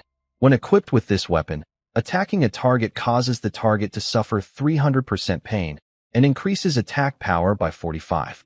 Wow, no wonder it hurts so much," Zhao Linger exclaimed after reading the description of this curved dagger. "It hurt me so much just now." Although she was tortured badly by this dagger earlier, Zhao Linger immediately put it into her inventory after seeing its attributes. This dagger's attack power is only 10 points lower than a giant hammer, but it is very light and fast. For Zhao Linger, a giant hammer requires both hands to hold, and swinging it might even throw her small body off balance. But using this undead bone dagger avoids that problem. If she kills another Soulfire Knight in the future, Zhao Linger might even try dual-wielding daggers. One in each hand, she could perform a series of quick attacks, like a starburst slash, which might not kill the enemy, but would definitely hurt them badly. "Clan leader, I'm giving you this hammer." Zhao Linger took off the giant hammer from her back. As the second strongest in combat within the clan, Yigu had been using the weapon that Zhao Linger, the strongest, had previously discarded. Now that Zhao Linger has a new weapon, the giant hammer naturally passed to Yigu. This hammer, with 60 attack power, has no special features other than being large and heavy. Yigu swung the giant hammer with both hands, spinning it around, finally understanding why Zhao Ling always jumped to smash with her hammer. Because Zhao Linger's weight isn't enough to match the weight of this hammer. After being struck, the bodies of the Soulfire Knights and the zombie-like creatures disintegrated into fragments. Once their bodies disappeared, only the flames and the undead soul crystal remained. Nothing else was left. At this rate, the undead appearing tomorrow could be huge monsters with a combat power of 400 or 500, or even beings on the same level as the Silver Moon Wolf King. Are we still going to wait for these undead tomorrow? Lin Weiwei asked. Everyone turned to look at Yigu. Yigu hesitated for a few seconds, then nodded. Yes, if we encounter undead with a combat power over 500, we retreat. If not, we fight. Yigu looked at the entrance of the undead nest and pointed to it, saying, tomorrow night, we need to set up some defenses here. We can't just rush in and fight the undead directly. Over the past 3 days, the Happiness Tribe has relied on their strong fighting power to directly engage with the undead. Starting tomorrow, according to the pattern, the Death Spirit Nest will send at least 2 Soulfire Knights to appear. Only Zhao Linger and Yi Guo can fight against the Soulfire Knights. Others will inevitably fall into the chaos of battle. Injuries are unavoidable, but Yi Guo cannot accept the loss of team members. To reduce pressure, he plans to set some traps at the entrance of the nest. Clan leader, should we return to the Xiongfeng tribe or stay at the Happiness Tribe tonight? Su Xiaoxiao suddenly looked at Yi Guo with anticipation. It takes only 2 minutes to walk from here to the Xiongfeng tribe. Going back to the Happiness Tribe at full speed would take nearly 20 minutes, and everyone would be out of breath, needing a rest before sleeping. Let's go to the Xiongfeng tribe. Yay! Su Xiaoxiao raised her hands and cheered. The Xiongfeng tribe had already built a residence for the clan leader. Hua Huangshan didn't live there himself. He turned it into a special guest house for the Happiness Tribe. A group of girls had been looking forward to taking showers in the clan leader's residence for a long time. They couldn't wait to wash up. This time, they even brought spare animal skins to change into. When Su Xiaoxiao asked this question, Yi Guo immediately guessed what they were thinking. Girls love cleanliness, but in the Happiness Tribe, they could only wipe themselves with water and simple cloths. The group quickly ran back to the Xiongfeng tribe and crowded into the clan leader's residence. I want to shower first. Me first. Stop fighting, let's shower together. The shower is too small. Too many people can't fit. Stop fighting, listen to the clan leader's arrangements. Everyone's eyes turned to Yi Guo. Zhao Linger even took off her animal skin clothes right in front of Yi Guo. Clan leader, let me go first. Zhao Linger held on to Yi Guo's arm and begged. Feeling the pressure on her arm, Yi Guo took a deep breath. Go ahead. Linger is tempting the clan leader. Su Xiaoxiao looked at the scene with a shy smile and called out. Zhao Linger didn't care at all, a proud smile on her face. She even lifted her chest in front of Yi Guo, showing her curves. If you had someone like me, you could do that too. I want to tell the class monitor. Snitch, the 2 elementary school students argued. But in the end, Zhao Linger won. Zhao Linger confidently walked up the stairs. When passing by Su Xiaoxiao, she bumped into her with the ball. Su Xiaoxiao's chest rose and fell rapidly. She immediately imitated Zhao Linger and took off her animal hide coat. Clan leader brother Yigu, ahem. The shower room is small. Everyone, come one by one. Then I'll go second. No, I want to go second. Seeing the girls crowding around, Yigu quickly covered his eyes with his hand. Although he had already seen everything on his first day after crossing over, after a few days without seeing it again, the scene still felt just as exciting as before. Qinlan stood in the corner, watching the noisy scene silently. Lin Weiwei covered her mouth with her hand, hiding and secretly laughing. Her eyes flickered as she glanced at Yigu's state. Men, a familiar status appeared on the status bar. Without the class monitor here, let's see how you survive tonight. The night shower lasted very late. When Qinlan finished her bath last, the other girls were already lying around in the room, asleep. Zhao Linger was the first to finish and immediately claimed the big bed. Next was Su Xiaoxiao. The 2 petite girls had been arguing downstairs over who would take a shower, but now they were cuddled together and sleeping. Su Xiaoxiao's hand was still playfully resting on Zhao Linger's chest, and their sleeping scene looked very harmonious. The other girls were lying on the floor. The ground inside the clan leader's residence was covered with animal hide carpets, making lying on them more comfortable than on hay. Yigu and Lin Weiwei went outside the main hall of the Xiongfeng tribe to test the effect of the bonfire and check the new campfire's features. When they returned, there was no space on the bed or the floor. Lin Weiwei found a gap and slipped in. "Clan leader, I'm going to sleep now. Good night." After saying that, she covered her face with the animal hide coat she had changed into. "Clan leader, where should I sleep?" Qinlan couldn't find a place to lie down on the second floor and had just come downstairs. Standing among the crowd on the first floor, she looked at Yigu and asked. Yigaya doesn't know. He went upstairs and looked around. The bed was occupied by two little girls. The two girls were sleeping in messy positions. They were small but took up the whole bed. He immediately pushed them gently to the side, then laid down with Qinlan. "We sleep on the bed." Zhao Linger was pushed to the wall, and Su Xiaoxiao was close to her. Yigu arranged Qinlan to lie next to Su Xiaoxiao, and he himself was close to Qinlan. Once they lay down, Yigu quickly regretted this choice. Qinlan was tall and usually not very talkative. Maybe because she had a big frame, she looked unremarkable when wearing animal skins. But after lying close to her, Yigu soon felt a strong, almost mischievous energy from her. Her hair was still a bit wet, water droplets running down her skin toward her chest. Yigu swallowed hard, his Adam's apple moving up and down. He struggled to turn over, facing away from Qinlan, toward the wall. He closed his eyes and started negotiating with his brother inside. His brother was too excited and couldn't sleep. The negotiation was difficult, especially since his back was pressed against something. Soon, suddenly, a pair of hands reached from behind him, wrapping around his waist. Then, a long leg was draped over his thigh. Yigu shivered and turned his head to look at Qinlan. She was already asleep. These movements were just unconscious actions during sleep. Yigu sighed. "Tonight will be hard to sleep. I'll find a chance to rest more tomorrow." He closed his eyes again and began counting sheep. 1 sheep, 2 sheep, 3 sheep. So many sheep, so many chests, so many legs. The next morning, there was no whip or drum to wake him up, no loud calls to get up. Yigu slept until the sun was high. When he opened his eyes, he saw Zhao Linger leaning forward, her waist bent, close to his face. Under her animal skin dress, a large patch of white skin was visible. Yigu jumped up from the bed suddenly. "Clan leader, you're finally awake." Zhao Linger crossed her arms and said with a commanding tone. "Everyone has been waiting for you downstairs for a long time. The squad leader and others have already come from the Happiness tribe and have been here for over half an hour." She straightened her back and tucked her large weapons back inside her animal hide collar. Just as Yigu was about to stand up, he suddenly felt a tightness in his lower body.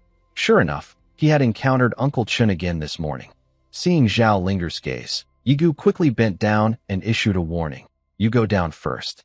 I'll be right behind you." Zhao Linger squinted her eyes and made a funny emoji face. "Isn't that Uncle Chin? I've been watching him for several days. Get down now."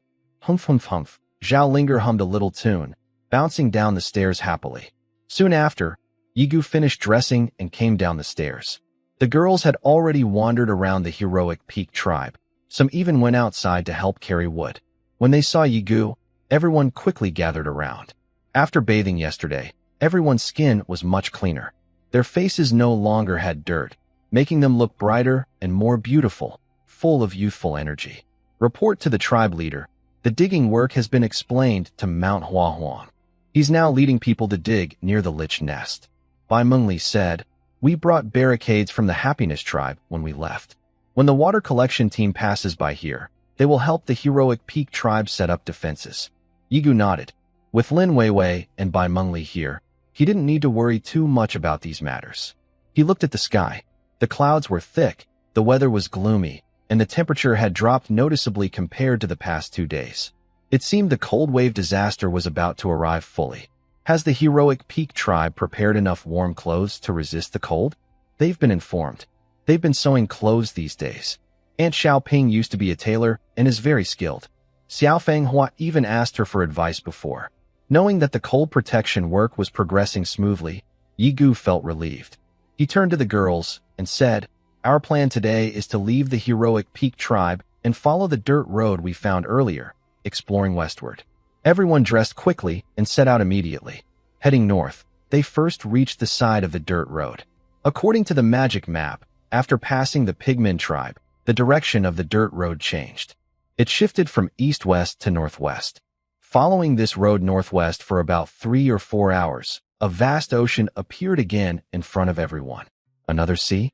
Could our birthplace be on a small island? No, maybe our tribe is in the southwest corner of the continent. So heading south or west brings us close to the ocean. To the south is a bay. Across it, we can see large land masses, but here, it's just endless sea. Perhaps the south is just a big lake, and this is the real ocean. If the end of this road is the ocean, there should be a dock here. Otherwise, why would there be a road? Xiao Yu quickly caught everyone's attention with her words. They searched along the coast, and soon found a small wooden hut with its door closed. There's a house. Someone or something must have lived here, but the door is shut. Maybe the people here have gone out to sea. There's also a simple dock ahead. Those living here might not be humans. We haven't seen any native people so far. This kind of dock probably only fits small fishing boats. While everyone was discussing in front of the house, a small sailboat appeared on the distant horizon, swaying gently. There's a boat. Zhao Linger was quick to spot the sailing boat first. Everyone looked in the direction she pointed, and sure enough, a small sailboat was slowly approaching. Lin Weiwei activated her talent to scan the boat's information. Fish People Simple Sailboat, magical item. A normal small sailboat enchanted with Fish People magic, allowing it to navigate the sea without being easily overturned by waves. Fish People? Everyone was curious. As the sailboat drew closer, they finally saw the creature standing at the bow. From a distance, its features were unclear, but it held a fish spear and wore a straw hat. Yuanhua? Who's Yuanhua? This must be a fish person. Secretary, quickly identify it. Checking now. Lin Weiwei's eyes magnified like a magnifying glass, focusing on the fish person, and her view automatically zoomed in. Small fish person, peaceful creature. A magical creature. These types of merfolk are small in size, usually gentle and helpful, but sometimes also quite stubborn. Do not anger them, as they can freely come and go in the ocean and easily damage passing ships. Battle strength. 300. So cute. As the little merfolk approached, everyone finally saw what it looked like. It had big, round eyes, smooth blue-gray skin that looked soft and adorable, a small head with lively long ears, and a playful appearance. It looked clever, but a bit silly. Is this a little merfolk? So tiny, you're the small one. From a distant sailboat, a sharp, muffled voice was heard. The little merfolk leapt from the deck of the sailboat, jumping directly onto the shore from dozens of meters away. It held a fish spear and looked at the happy villagers with big, cautious eyes. Who are you? What are you doing at my home? Wow. It can talk like a human, Zhao Linger exclaimed in surprise. But Lin Weiwei gave her a warning look and shrank back. Zhao Linger quickly covered her mouth. Bai Mengli stepped forward and approached the little merfolk. Hello? We are humans from the nearby happy village. We are passing by and came to visit. The little merfolk looked at Bai Mengli and quietly put away its fish spear. This human woman gave it a very gentle feeling, so it couldn't feel any hostility. Welcome. I love playing with humans the most. It grinned widely and turned its attitude completely around. Although its speech was a bit unclear, you could feel the happiness in its tone. It jumped to the door, gently flicked it with its hand, and a tiny ripple appeared on the door. The door opened, revealing some simple fishing tools like nets and fish spears. Come in and sit. The little merfolk warmly invited them. The room was small, and with so many explorers, not everyone could fit inside. Bai Mengli and Yi Guli exchanged glances, then took Zhao Linger and Lin Weiwei and entered the small house together. The little merfolk was very friendly. As they entered, it took a string of small dried fish from above the eaves. Eat. Lin Weiwei nodded to everyone, and they all picked up the dried fish. Yigu ate a small dried fish and suddenly felt his whole body turn cold. This cold feeling came quickly and went just as fast. Soon, he saw that both his mental and physical stats increased by 5 points, and a new status bar appeared. Scuba gear, can breathe underwater. Countdown. 60 seconds. He looked surprised at the string of small dried fish. Just by eating one, he could get 60 seconds of underwater breathing time. The small fish in the fishman's hand had at least 100 pieces. Yigu really wanted to take a few more or buy them, but the fishman had already climbed back onto the roof and hung the dried fish back up. It jumped down, stood in front of Bai Mengli, rubbed its blue palms, and held out its hands, saying, "You came to visit, so where's the gift?" "Yes, there's a gift," Yigu replied. He took out a soul pearl from his backpack. The soul pearl can replace a magic stone. Since this small fish is a magical creature, it should be interested in the soul pearl. But when the fishman saw it, it frowned. To be precise, it frowned at the blue skin between its two big eyes. "I dislike the smell of death magic. We also prepared other things for you." Yigu then took out a large bottle of magic potion. This time, the fishman finally accepted his gift. Yigu breathed a sigh of relief. If he guessed right, this small fish is the key to the Happiness Tribe crossing the sea in the future. Without the small fish, the Happiness Tribe might never build a boat capable of crossing the sea. So, it's very important to get along well with this fishman. The fishman put the magic potion into its white belly pouch, but after accepting the gift, it held out its palm to Yigu again. Yigu blinked, then took out 2 more bottles from his backpack. The fishman accepted again, then held out its palm once more. Yigu decided to take out all the magic potions he had, including the 3 bottles he already carried, totaling 6 bottles. In the end, the fishman only took 1 bottle. It grinned widely and said to everyone, "From your clothes, you seem to be jungle people. Our tribe really is in the jungle. Can I visit your tribe?" "Of course. No problem. That's great." While the little fish person was clapping and celebrating, a message suddenly appeared in front of Yigu. Tribe announcement. The Happiness Tribe has signed a friendly treaty with Fizdock. Tribe announcement. Members of the Happiness Tribe can freely use Fizdock as a stopping point for ships. Tribe members can learn fish magic from the dock manager, Fizz. Fish magic. The spring of mental-type talents is finally coming.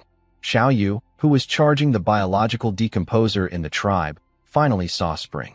She can now stop doing the boring work of repeating the same task like a factory worker. She wants to go to the front lines. Fight monsters. Become an adventurer exploring a strange new world. Global announcement. The Happiness Tribe is the first to sign a friendly treaty with the indigenous forces. They receive a silver treasure chest as a reward. The tribe gains 30 influence points. Yigu didn't expect that just talking casually with Xiao Yu would be considered as signing a contract. Thinking about the previous trade with the merchant, which was also agreed upon verbally, and then completed directly. It seems that deception doesn't really exist in this world, which is good news. After signing the friendly treaty, Fizz put his fish spear into the pile of spears inside the house. "Let's go quickly. I want to see the tribe of the jungle people." Xiao Fish Fizz showed an eager expression. Yigu thought that his previous words were just part of the process of signing the treaty, but he didn't expect they would leave immediately. "Sure, our Happiness Tribe is very hospitable." Everyone followed Xiao Fish Fizz out of the house. Suddenly, the fish person remembered something, went back inside, and took down a string of dried small fish hanging from the ceiling to carry in his hand. "I almost forgot. Visiting for the first time means bringing a gift." Seeing the string of dried fish, Yigu's eyes widened. This is a good item. When the range of 1 and 2 in physical quality is no longer increasing, this small fish can still boost both physical and mental qualities. This little fish person is really great. But according to the rules of the little fish person, once they arrive at the Happiness Tribe, the tribe must prepare a welcoming gift for them. Yigu handed this problem over to Lin Weiwei and Bai Mengli to solve. He sent messages to the 2 girls. Soon after, they ran to the back of the team and whispered among themselves. On the way back from Fizz Dock to the tribe, little fishman Fizz was very lively. He was always not walking properly and liked to run around. This was very similar to Zhaolinger. Maybe because of this, they ended up playing together. "Zhaolinger, let's have a race along this road, see who can run faster." "Fizz, you definitely can't beat me. I've been walking this road for decades." "Decades? How old are you?" "I'm already 160 years old. In 40 more years, I'll be an adult." "What? You're so old. You're the old one. Win the race, and it proves you're not old. You'll lose. No human has ever run faster than me." The 2, 1 person and 1 fish, sprinted along the dirt road. At first, Zhaolinger had the advantage because of her strong body, but soon Fizz glowed blue all over. With every step, water splashed from his feet. It felt like he was running on water, even though he was on land. With magic power helping him, Fizz quickly caught up to Zhaolinger and pulled ahead. You're cheating. Using magic, Zhao Linger, panting, supported herself with her hands on her knees and pointed at Fizz, who was also breathing hard.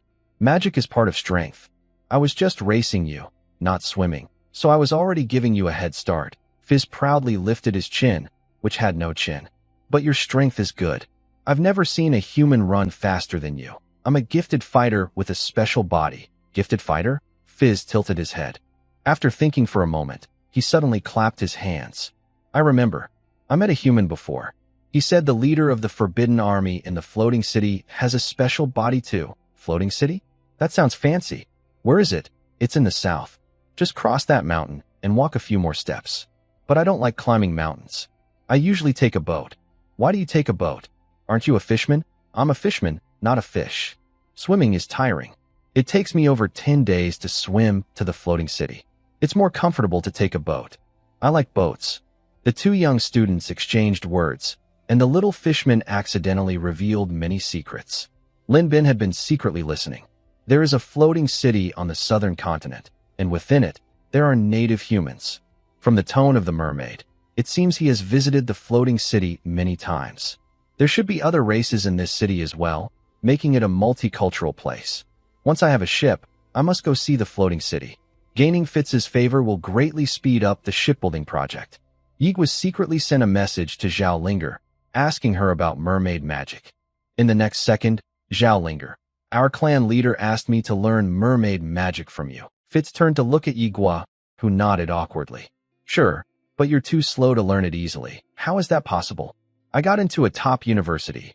What's a top university? It's a very famous and excellent school. Do jungle people have schools too?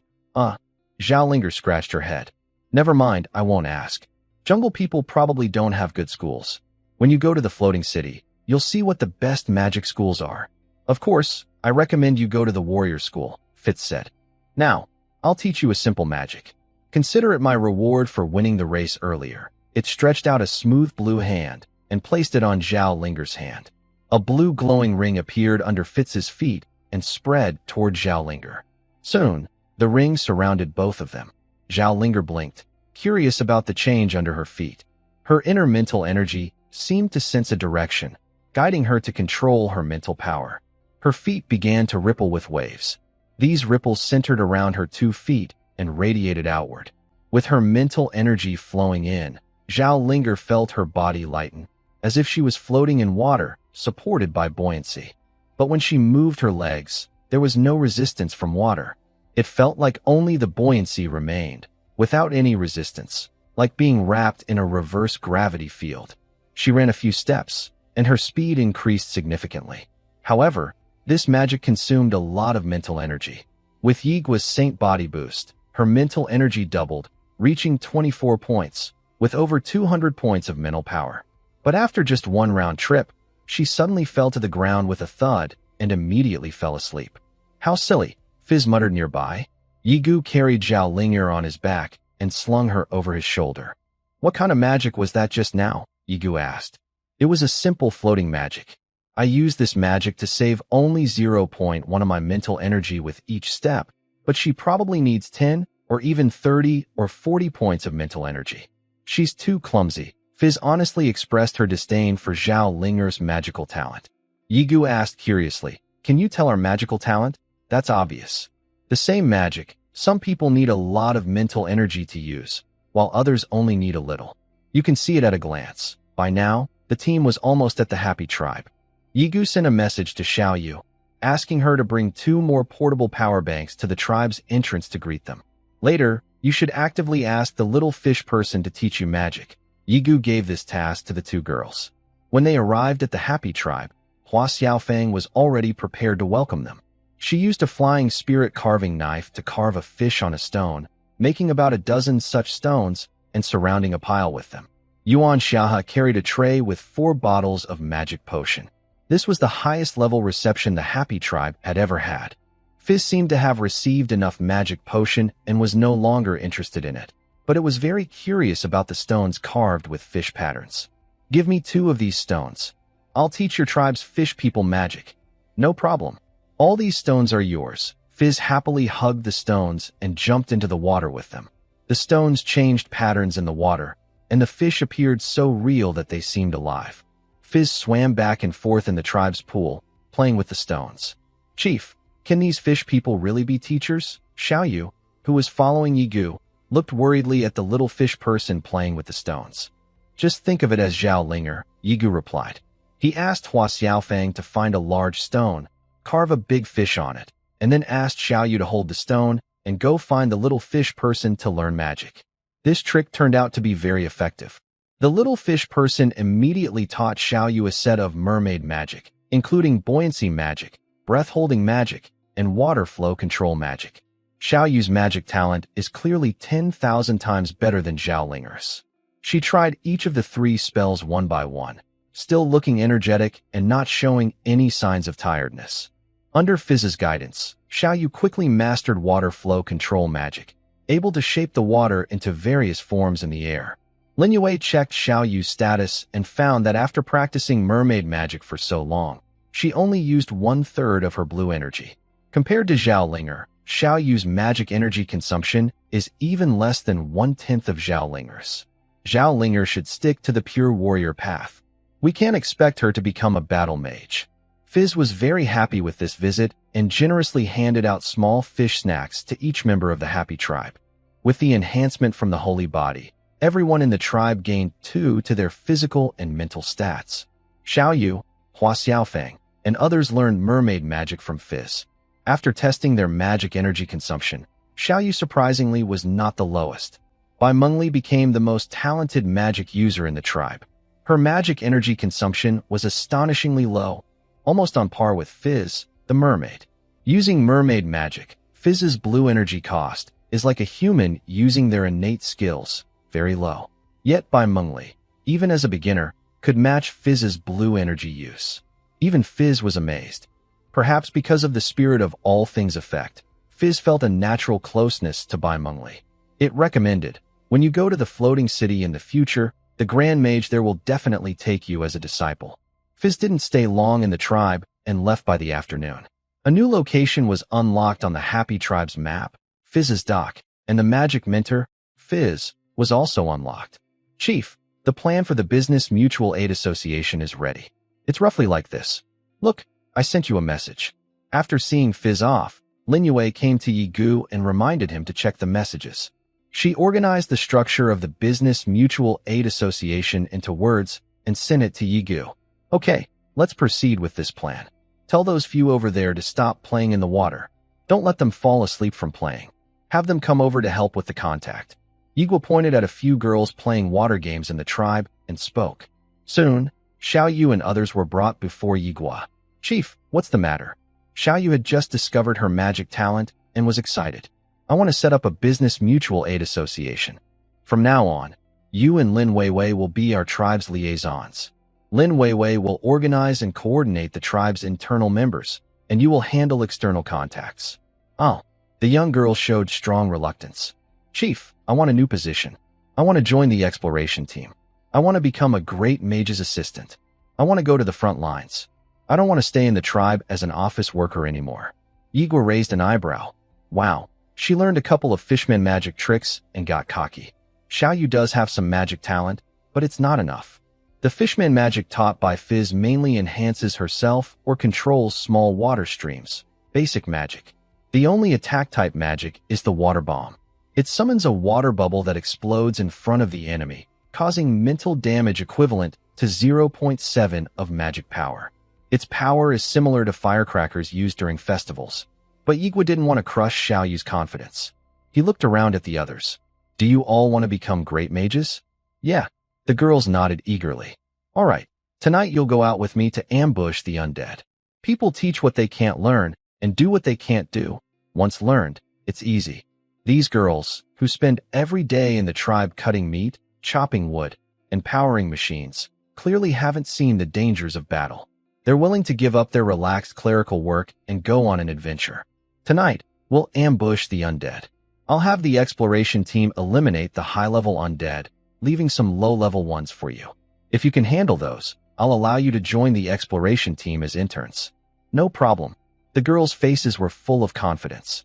But before that, "Xiaoyu, You will be the external liaison for the Happy Tribe. The others will keep their original roles and assist Xiaoyu if needed. The specific job changes will be finalized after tonight. Alright, Xiaoyu and the others couldn't change their roles immediately, but they saw a future where it could happen soon. Lin Weiwei leaned close to Yigu's ear and whispered, "Are you really planning to let them join the exploration team? What about the chores? You can't just have Huaxiafang handle everything alone." Yigu smiled slightly and said, "Tonight, we will focus on killing high-level undead and ghouls. The hatred will be left to them. The hatred is currently the most disgusting among the undead. Even members of the combat team who have fought it twice still find it hard to overcome their disgust. Almost all hatred creatures were killed by Qin Lan using Qinglian fire darts. No one wants to get close to such repulsive things." Watching the girls playing with water nearby, Lin Weiwei felt a bit sorry. They are just innocent little girls, being toyed with by the evil capitalist Yigu. In the afternoon, Yigu led the team out again, heading east. Before leaving, Zhao Linger carried a silver treasure chest and wobblingly approached Yigu. "Clan leader, hee carrot comma carrot. Got it." Yigu opened the chest, revealing a ring blade. Sun and Moon Arc, spirit tool. Crafted by a legendary dwarf smith during the convergence of Yin and Yang. It took years to perfect this masterpiece. It can be worn as jewelry or used as a weapon. When attacking with this weapon, attack 50 spirit times 1, magic damage 51.5 times spirit. Feature 1, Spirit Drain. When equipped, any skill used to kill an opponent will return 100% of the spirit cost and briefly steal some of their attributes. Loot attributes are additional, not basic. Feature 2, Sun and Moon Wheel. During the day, spirit cost is reduced by 50%. Attack 1 times spirit. At night, magic effects are doubled. This looks like a versatile weapon for both attack and magic, but currently, the Happiness Tribe has no one skilled in both. Use it yourself. Zhao Linger once again hung her head and walked away. Only Yigu himself has strong dual attributes of spirit and constitution, so he ultimately kept the spirit tool. He controlled the arc, shrinking it to about the size of a brooch, and hung it on his animal hide shirt. Everyone left the tribe, and, near the 2 destroyed tribes they had already discovered, found the entrances to 2 undead nests. Zhao Linger, Yigu, and Bai Mengli worked together with the Medicine King spirit Ho to block all these entrances. Each entrance was blocked with at least a dozen large stones, filled in with dirt in the middle. After sealing the undead nest, everyone returned to the tribe, had dinner, and did some simple supplies. Then they set out toward the Xiongfeng tribe. This time, the team included Xiaoyu and other staff members who wanted to switch jobs. The team grew to 16 people. At the entrance of the undead nest near the Xiongfeng tribe, everyone checked the traps made by the tribe and the water collection team. There were 3 stone spear pits and 2 rows of barriers. Wait for the undead to come out.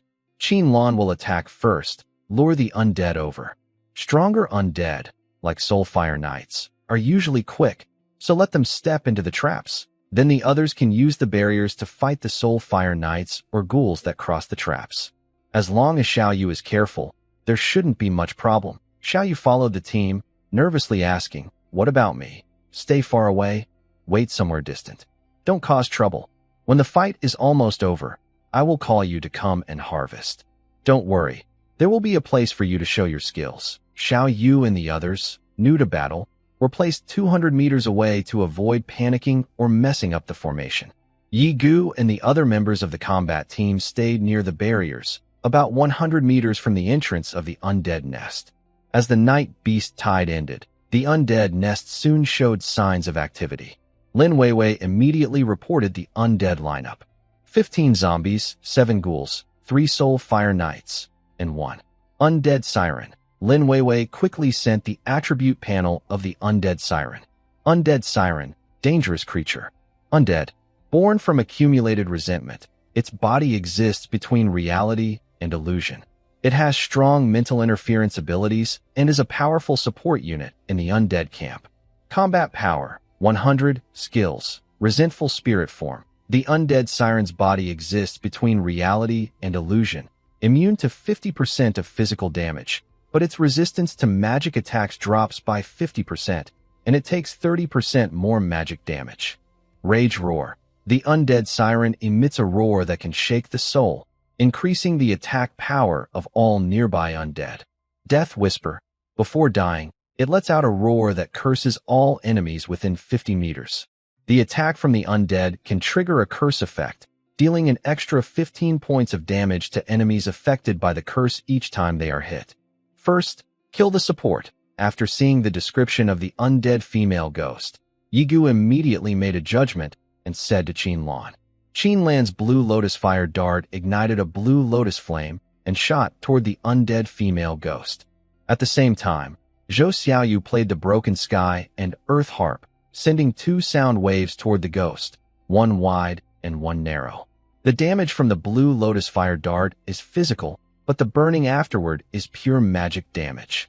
The semi-transparent body of the undead female ghost was instantly covered by the blue lotus fire, causing her health to drop rapidly.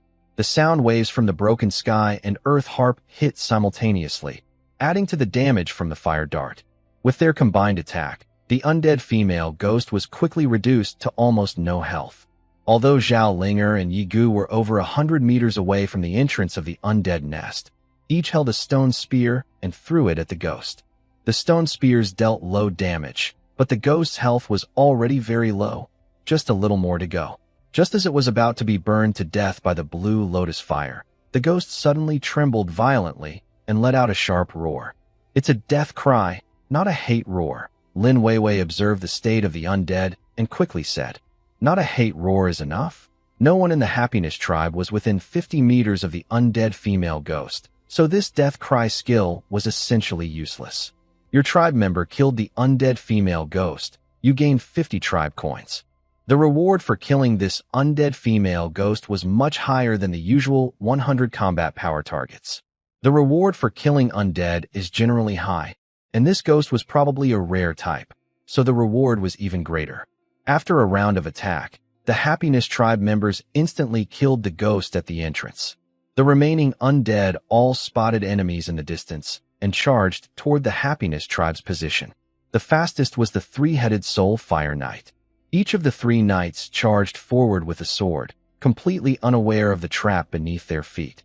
The first Soul Fire Knight stepped onto the hidden grass pile, instantly falling into the pit, with 7 or 8 stone spears piercing through its body.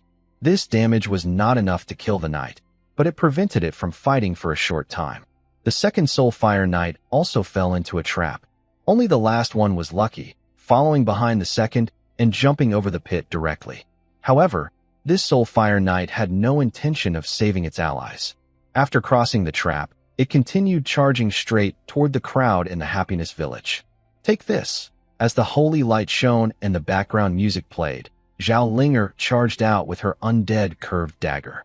She struck the Soul Fire Knight in the waist with a single blow, then quickly dodged to the side to avoid a counterattack. While dodging, Zhao Linger's feet suddenly glowed with ripples of water, and she swiftly appeared behind the Soul Fire Knight, kicking it hard in the back. The Soul Fire Knight wobbled, and with Zhao Linger's great strength, it was knocked to the ground. In the next moment, Zhao Linger jumped onto the back of the Soul Fire Knight and stabbed fiercely at its body. "I told you yesterday not to stab me. I'll stab you back, I'll stab you back." She stabbed 4 or 5 times, quickly draining the Soul Fire Knight's health bar. Yi Guyuan initially wanted to step forward to help, so Zhao Linger wouldn't suffer such intense pain. But unexpectedly, Zhao Linger had already used her newly learned mermaid magic in battle, defeating a Soul Fire Knight without taking any damage. Her combat talent was on par with Bai Mengli's magic talent. After defeating the first Soul Fire Knight, the ghoul had already charged forward, with the slowest abomination right behind. However, these zombies seemed brainless. 2 Soul Fire Knights had already fallen into traps earlier, yet the zombies kept rushing into the traps one after another. The abomination was slightly smarter, managing to avoid the traps, but under Qinlan's Qinglian fire darts, each dart hit its target. "Leave 2 for the great mages," Yigua told Qinlan. Qinlan shot out her Qinglian fire darts again, aiming at the zombies and the hard-earned Soul Fire Knight that had just crawled out of the pit. These Soul Fire Knights struggled to pull themselves out of the stone spear traps, then had to push against the pressure of falling zombies to keep moving upward. Just as they were about to escape, they saw Zhao Linger waiting at the edge of the pit with her twin blades. Yigua, seeing that the battlefield was under control, immediately sent a message to Xiaoyu. Xiaoyu hurried over and asked, "Which one should we attack?" Yigu pointed at the two hated creatures trapped in the barrier. Under the bright light, this battlefield looked as clear as daytime. When Xiaoyu and the others saw these two hated creatures, their faces turned pale. She had never seen such disgusting beings. How could there be such repulsive creatures in this world? One of the hated creatures had rotten, greenish, pus-covered skin. Its abdomen was torn open, revealing dark, purple organs and sticky pus flowing down. It was chained with rusty, broken chains, with blood and flesh hanging from its broken axe. Its mouth dripped saliva, and its face was twisted and disgusting.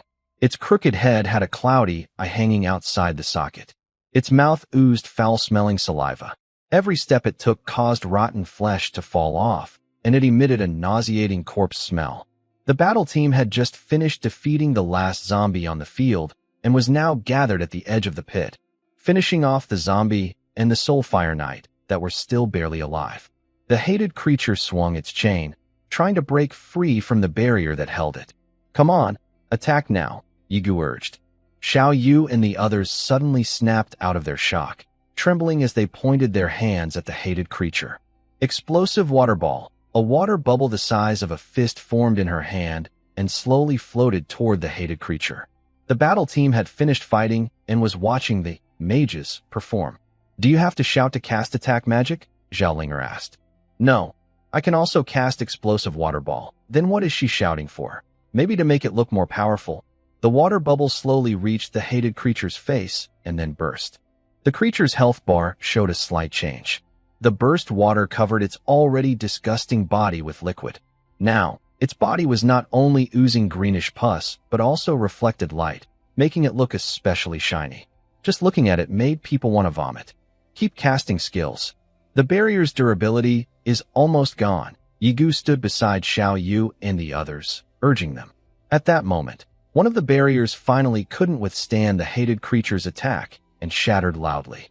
Two of the green foaming hated creatures swung their chains, trembling with their corpses and flowing pus, rushing toward the mage girls.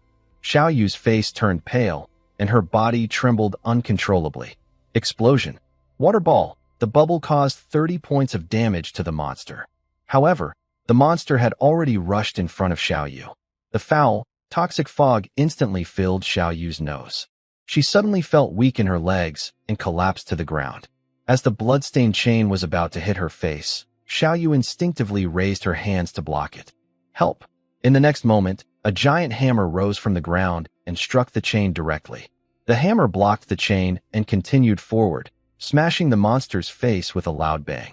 The fat body of the monster was knocked back several steps by the blow. Meanwhile, another monster swung its chain, trying to attack Yigu, but was pierced by a blue lotus flower from afar. The fire of the blue lotus instantly spread through its body. Yigu swung his hammer again, working with Qinlan's attack, and quickly smashed that monster into a pile of flesh. With their combined efforts, the two monsters were soon defeated. When the monsters were killed, Yigu's hammer shattered their bodies. The bodies, made of stitched-together corpses, instantly scattered. Pieces of greenish, pus-filled flesh fell in front of the magical girl, on her legs, and on her body. Xiaoyu and the others felt a wave of intense nausea rising from their stomachs. Ugh! She hurriedly turned away the corpse piece on her leg and took a few steps back, finally unable to hold it, leaning against a large tree and vomiting. The other girls were in similar states. The disgust caused by the monsters far exceeded what they could endure. Before entering the battlefield, their worst imagined scenario was accidentally cutting into a major artery while helping Xiaofeng cut meat, causing blood to spray everywhere. But the monsters were 1,000 times more disgusting than anything they had imagined. Their clothes, made of animal skins, were also stained with the monsters' foul flesh, and the smell was so strong it was almost impossible to keep their eyes open. "This place is close to the water source. Let's go there to wash up and not waste the tribe's water. The stench of the monsters is hard to wash off. It will take a long time to clean." Yigu carried his giant hammer and slowly approached the girls. Zhao Linger and the others counted their loot, which included 26 death soul crystals, 3 death bone knives, 3 clusters of wailing bone fire, and a ghost crystal core. Ghost crystal core, magical item. When used, it creates a ghostly energy field that boosts allies' spell damage and reduces enemy spell resistance. The field also slows down enemies inside it. Lin Weiwei kept the ghost crystal core because Yi Gu's backpack was full. Zhao Linger and Lin Weiwei took the other girls back to the Xiongfeng tribe to rest. Yi Gu, along with Xiao Yu and others, went alone to the water source to wash up. To make the hatred explode with a corpse, he personally executed a hatred with a giant hammer, which made his armor smell terrible. He also needed to clean himself. At the water source, Yi Gu took off his armor. The girls had all taken off their beast skin clothes, standing naked and rushing to wash in the spring water. They didn't care if Yi Gu was watching. They just wanted to wash off the dirt quickly. Yi Gu's armor was dirty, but his beast skin clothes inside were spotless. He sat on a large stone nearby, watching Xiao Yu and the others recover peacefully, and said, "I'm very disappointed in you. Do you think, based on your performance tonight, you can join the combat team? Besides adding burden to your teammates, what else do you think you can do on the battlefield?" Yi Gu used a strong motivational approach. The girls lowered their heads. Although there was no bright light here, their shame was obvious. Yi Gu continued, "The Xiongfeng tribe can't hold so many people. I'll send you back to the tribe. Starting tomorrow, each of you will return to your own roles. If anyone wants to join the combat team again, they must kill a hatred themselves and then come to me." "Understood, leader," Xiao Yu responded softly. The other girls also admitted their mistakes. After washing, they were all wet, and their beast skin clothes were soaked through. They stood naked, crowded together, and only then did they notice Yi Gu standing nearby. Under the night sky, it was dark, but the embarrassment of being naked in front of each other was still there. Yi Gu took out 4 sets of clean beast skin clothes from his backpack. "Put these on. Don't catch a cold. The temperature has dropped quite a bit tonight. At this time, the temperature has become noticeably cold. Early in the evening, it wasn't so cold, but now, it has dropped at least 5 or 6 degrees since sunset. A cold snap is quickly approaching. Hurry up and put your clothes on. It'll still take a while to get back." A group of people set out for the Happiness Tribe. Yi Gu actually had a bit of selfishness. He wanted to go back to the Happiness Tribe tonight to sleep, preferably on a small white bed. After returning to the tribe, he sent the girls back to the warm main hall, then quickly ran back to his chief's residence. Bai Mengli had already finished washing and was sleeping soundly on a soft bed. Yi Gu quickly slipped into the blanket. His body, feeling the cold outside, wrapped around Bai Mengli. Bai Mengli was startled awake, but when she saw it was Yi Gu, her body gradually relaxed. "Why did you come back to rest today?" Bai Mengli didn't seem upset, just slightly resentful as she pinched Yi Gu's waist. "I missed you." Yi Gu's hand gently stroked Bai Mengli's skin, his fingers slipping inside her animal hide dress. "Why are you still wearing clothes to sleep? It's cold. Don't you think tonight is colder than the past few days? Maybe you should take it off and sleep." In the darkness, Bai Mengli looked into Yi Gu's eyes by the campfire outside the tribe. "No, I'll help you take it off. Don't take it off." Hey. Before Bai Mengli could resist, Yi Gu's hand had already reached inside her animal hide dress. You. Bai Mengli let out a soft hum. Her hand moved toward Yi Gu's body. "I'll do it myself. Don't ruin it." She sat up and took off her animal hide dress. The cold had already seeped into the chief's residence, and Bai Mengli shivered. Cold. Yi Gu hugged her body, lying down together under the blanket. "It'll warm up soon," he whispered softly into Bai Mengli's ear. Bai Mengli couldn't help but hum softly. The next morning, Yi Gu and Bai Mengli, cuddling together, refused to get out of bed. So cold. Outside, the world was gloomy. Cloudy weather made it very unappealing to get up. In the tribe's main hall, when Xiao Yu got up and opened the door, she was immediately blown back by the howling cold wind. She quickly closed the door and put on the thick clothes that Hua Xiaofang had made these past few days. When she opened the door again, Xiao Yu saw that the sky was already bright, but Bian Teng did not ring the drum today. Bian Teng was in the yard, playing alone. It was hitting a stone from the left to the right, then from the right to the left. Xiao Yu pulled her clothes and asked, "Why didn't you ring the alarm today?" Bian Teng didn't understand and thought Xiao Yu wanted to play on the slide. It immediately wrapped one of her feet and swung her into the air, then caught her steadily with its vines, letting her slide down slowly. Xiaoyu wasn't ready and was suddenly pulled by Bien Tong, startling her and letting out a cry. Inside the main hall, other girls ran out to see what was happening. Achoo, Hua Xiaofang sneezed. She put on the clothes she had knitted and ran into the yard.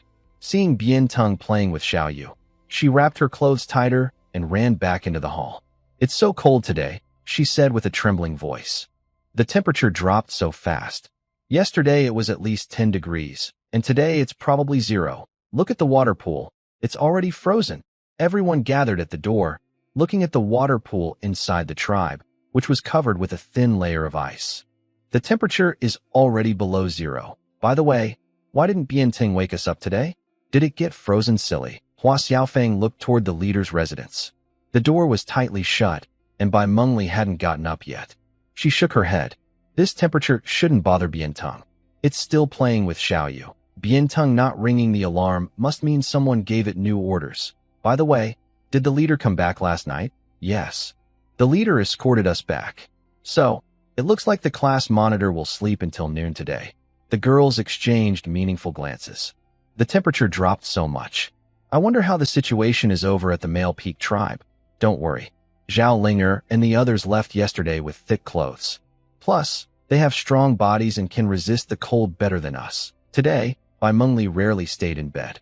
When she woke up, she was still holding Yigu and didn't want to get up. She had a smile on her face, as if she was still thinking about something pleasant. However, after Yigu woke up, he didn't stay in bed for long. He quickly put on his clothes and went outside. Clan leader, the cold snap has arrived. Currently, our tribe has enough warm clothes. We've also contacted the Xiongfeng tribe, and they are prepared with plenty of clothing too. Yigu nodded, then took out the Death Soul Pearl from his backpack. He had collected 58 Death Soul Pearls, which was enough to upgrade the tribe. He opened the tribe management panel and clicked on the upgrade option. The Death Soul Pearls replaced magic stones. Instead, 1,000 iron ingots, 5,000 stones, and 10,000 pieces of wood floated up from the ground into the air. The tribe's protective wall also lifted into the sky. The main hall, the clan leader's residence, and the 5 small huts all underwent major changes. This upgrade caused a huge transformation in the tribe's buildings. All 50 Death Soul Pearls poured into the burning bonfire. Suddenly, a message popped up. You used Death Soul Pearls instead of magic stones to upgrade the tribe. You ignited the bonfire with the Wailing Bone Fire. The Death Soul Pearls reacted with the Wailing Bone Fire. Your tribe has been upgraded, and now has the Undead Spirit trait. Tribe upgrade complete. All materials floated in the sky. The tribe's bonfire platform expanded rapidly, from 1 meter high to about 4 or 5 meters. The blazing cold white flames burned from the bonfire. Visible light veins emitted from the bonfire, connecting to the surrounding buildings, linking the entire tribe. The ground turned purple-black, and the territory expanded beyond that of a small tribe. Yigu checked the latest tribe page. Tribe name, Happy Tribe. Members, 34, Clan Leader. Yigu, Tribe Level, Undead Spirit. Medium Tribe, Resources, Wood X 854, Stone X 1541, Iron Ingots X 24, Copper Ingots X 24, Silver Ingots X 5, Gold Ingots X 2, Magic Stones / Death Soul Pearls X 8. Spirit Fruits X 541. The first thing to fall from the sky was the brand new tribe hall. The original wooden building had transformed into a floating fortress in midair. Next came the chieftain's residence. The small 2-story wooden hut became a floating pyramid in the sky. Then, 5 huts descended and turned into small cone-shaped structures, also floating in the air. The structures are dark purple granite, with faint blue light flowing between them. The sky tower looks like a fortress, with a void beneath it, and blue light flowing from its 4 corners into a deep abyss below. Chief, are we turning into undead? Not undead. We are undying spirits. These buildings look spooky and scary. Don't be afraid. They belong to us. How do I get inside? These buildings are all floating in the sky. The girls gathered together, chattering and looking at the sky structures, trying to find a way up. They circled around the buildings, but couldn't find a way to climb. Do we really have to fly up there? Except for Zhao Linger, no one else can jump that high. Even Zhao Linger probably can't reach that high. She can only reach the soul residence, but not the base of the sky tower. Chief, what should we do? We can't go home. We're not undead. We can't fly. At this moment, Yigu was also confused. He opened the tribe panel to check the tribe information. A new set of entries appeared below the tribe panel. Undead Spirit Trait 1. All buildings in your tribe share durability, which is 80% of the total durability of all buildings combined. Undead Spirit Trait 2. Your tribe has no walls, but all buildings can detect and attack. Buildings automatically recognize dangerous creatures or enemies and attack them. The damage depends on the average combat power of the tribe.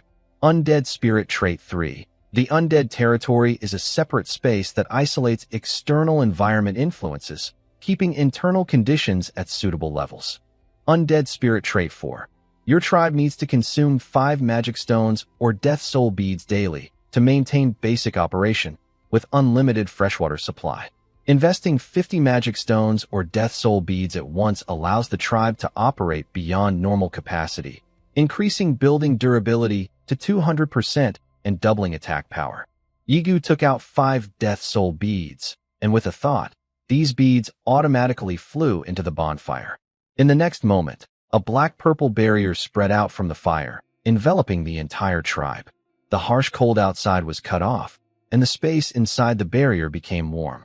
The barrier quickly disappeared, or more accurately, became invisible, because the warm feeling still lingered inside the tribe. All the buildings seemed to activate and started spinning in the air. Bai Mengli gathered her courage and walked toward the former chieftain's residence, now the undead king's tomb. Suddenly, a faint cyan light flowed out from the undead king's tomb and reached Bai Mengli's feet. The light supported her body and gently carried her to the entrance of the undead king's tomb. The gate of the tomb was open, as if welcoming Bai Mengli. As long as you think of where you want to go, these buildings will come to pick us up. Bai Mengli, lying at the edge of the undead king's tomb, excitedly shouted to the girls below. Seeing this, the other girls also tried.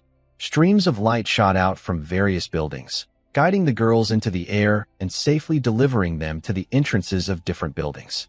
Wow, it's really so amazing. The undead spirit buildings are so great.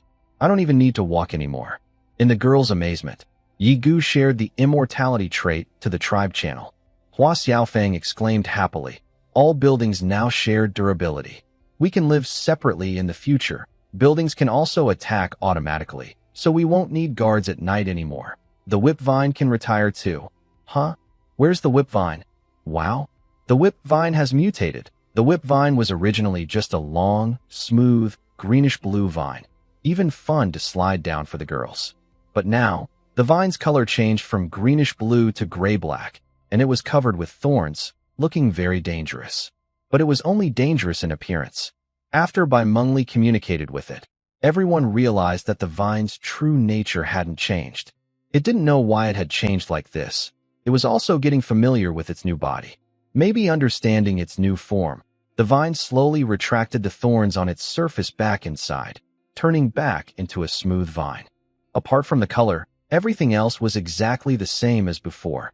We'll wait for Lin Weiwei to come back and check the details, Bai Mengli said, crouching beside the new vine and studying it carefully. Lin Weiwei, Zhao Linger, and others were rushing back quickly. They received news that the tribe had upgraded, thinking it was just a bigger territory and fancier houses. But when they saw Yigu's chat message about the immortal spirit trait, their mood changed instantly. The women hurried all the way, with Zhao Linger feeling others were slow. She carried Lin Weiwei on her back, holding Su Xiaoxiao and Zhou Xiaoyu in her arms, rushing toward the happy tribe. When they reached the door, they were stunned by what they saw. Where's my home? My home is gone. Zhao Linger was struck by lightning.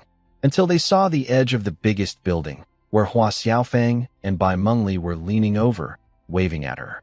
Come in quickly, it's cold outside. Zhao Linger was still stunned, while Lin Weiwei had already stepped onto the black-purple land. It was freezing just a second ago, but as soon as she entered the tribe, Lin Weiwei just wanted to take off her heavy animal fur coat. Zhao Linger and the other girls also stepped inside, feeling as if they had moved from winter into a warm, blooming spring. Wow, so amazing. This is the special trait of the Immortal Spirit 3. While the girls in the exploration team were still amazed by this self-contained world, Bai Mengli and Yigu had already arrived in front of everyone on a streak of light. Bai Mengli showed them how to reach different buildings, and the girls quickly started having fun exploring. Lin Weiwei went over to Bian Tong, looking at the black-painted vine with bright eyes. Thorn spirit vine, peaceful creature. Magical creature. Ordinary vine that grows in special soil, storing powerful energy. After absorbing the aura of the immortal spirit, it mutated and is now in its juvenile stage. Combat power, 250, skills, Thorn Spirit Whip, controls thorns on its surface, which deal magical damage when attacking. Passive ability, no cost. Wow, the vine has become a magical creature. Its combat power has increased by over 100. The previous vine was already mature, but now it's regressed to a juvenile stage. It can still grow. 250 isn't its limit. Maybe our tribe will also have a pet as powerful as the Silver Moon Wolf King someday. Yigu held a building hammer and had already built 10 soul repositories in the tribe. Compared to the previous nests, these repositories are larger inside and have windows. The buildings float in the sky, offering a great view of the forest. If you climb the sky-reaching Soul Tower, you can even see the distant Peak Tribe. While Yigu was standing on the tower, overlooking the scenery, Xiaoyu ran over and shouted, "Chief, I found a new tribe nearby." Where? To the north of us. Look, Xiaoyu showed her panel to Yigu, who was checking the regional chat channel. A member from a tribe called Mountain Valley spoke, claiming that a strange tall tower suddenly appeared southwest of their tribe. It was too far to see clearly, but they were sure that the area used to be just a forest. Now, that forest suddenly has something that looks like a floating fortress. This message caught Yigu's interest. He went to the northeast corner of the Sky Soul Tower and looked far to the northeast. In the distance, there was a small mountain. Check the chat history and see if this mountain village is part of the mountain range village. Yes, I just asked in the channel. They asked me how I knew about them. Then it must be correct. The mountain village is on that mountain to the northeast. Yigu pointed in that direction and said, "That mountain isn't very tall. Behind it, there is a towering, truly large mountain reaching into the clouds. This mountain is north of the dirt road. Our exploration to the north has never crossed that dirt road. Every time the exploration team from Happiness Village goes north, they end at that dirt road and then head east or west."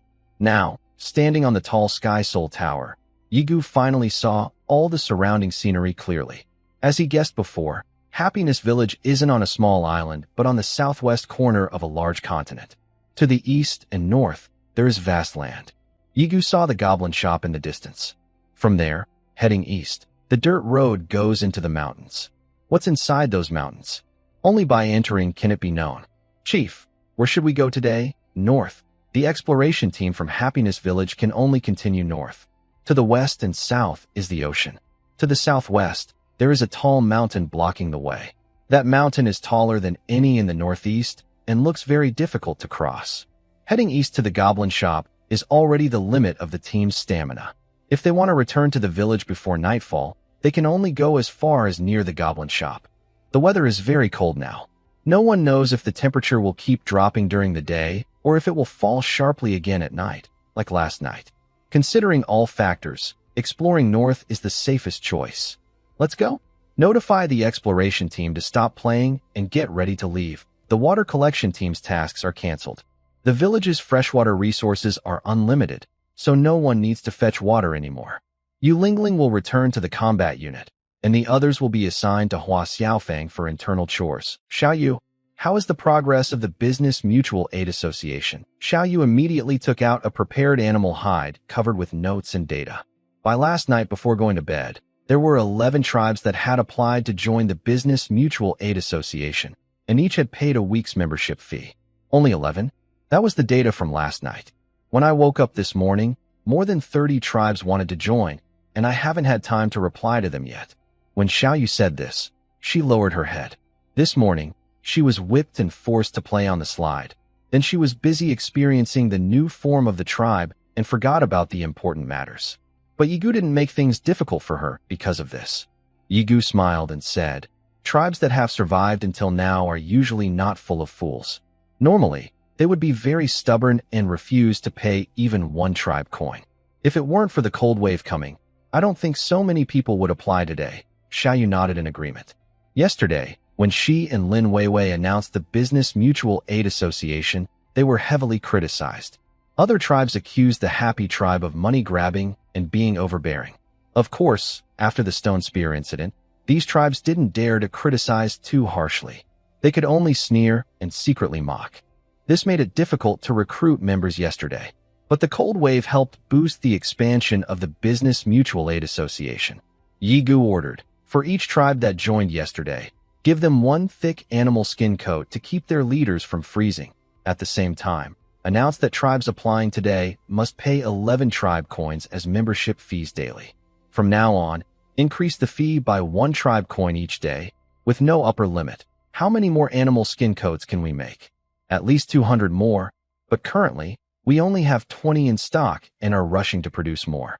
Leader, we can sell our animal skin coats outside the tribe. The girls responsible for internal affairs, including Hua Xiaofeng, took out their own animal skin coats, hoping to exchange them for warm tribe coins. But Yigu refused this request.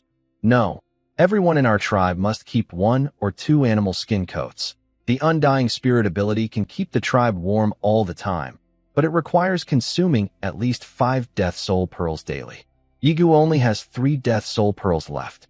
If we cannot defeat the undead spirits tonight, everyone in the Happy Tribe will have to endure the cold like other tribes. Thinking ahead and being cautious is the key to survival. The undead army gets stronger each night. Yesterday, Qinlan used powerful ranged attacks and magic to quickly kill the female ghost, preventing it from using its skills. If the female ghost had used her skills, the strength of the Soul Fire Knight would have increased greatly. Tonight, the undead army will keep getting stronger. Yigu must be fully prepared. If they cannot win, they must retreat quickly. It's better to suffer the cold than risk any tribe member's safety. After upgrading to a medium-sized tribe, the leader gained a new function, authority delegation. Just like a tribe member with a hammer can build structures, Yigu can appoint 2 tribe managers. One manages commerce, the other manages storage. Yigu gave the commerce authority to Xiaoyu and the storage authority to Hua Xiaofeng. Xiaoyu can trade directly with other tribes, bypassing Yigu. Hua Xiaofeng can use tribe resources and decide how to move items in and out of the warehouse. However, the Soul Pool, tribe warehouse, is not built yet, so Hua Xiaofeng's powers are limited for now. After organizing the tribe's work, Yigu led the exploration team northward. Everyone brought 2 animal skin coats, one to wear and one as a backup in their backpack. Since animal skins are not standard items, each piece takes up 1 space in the backpack.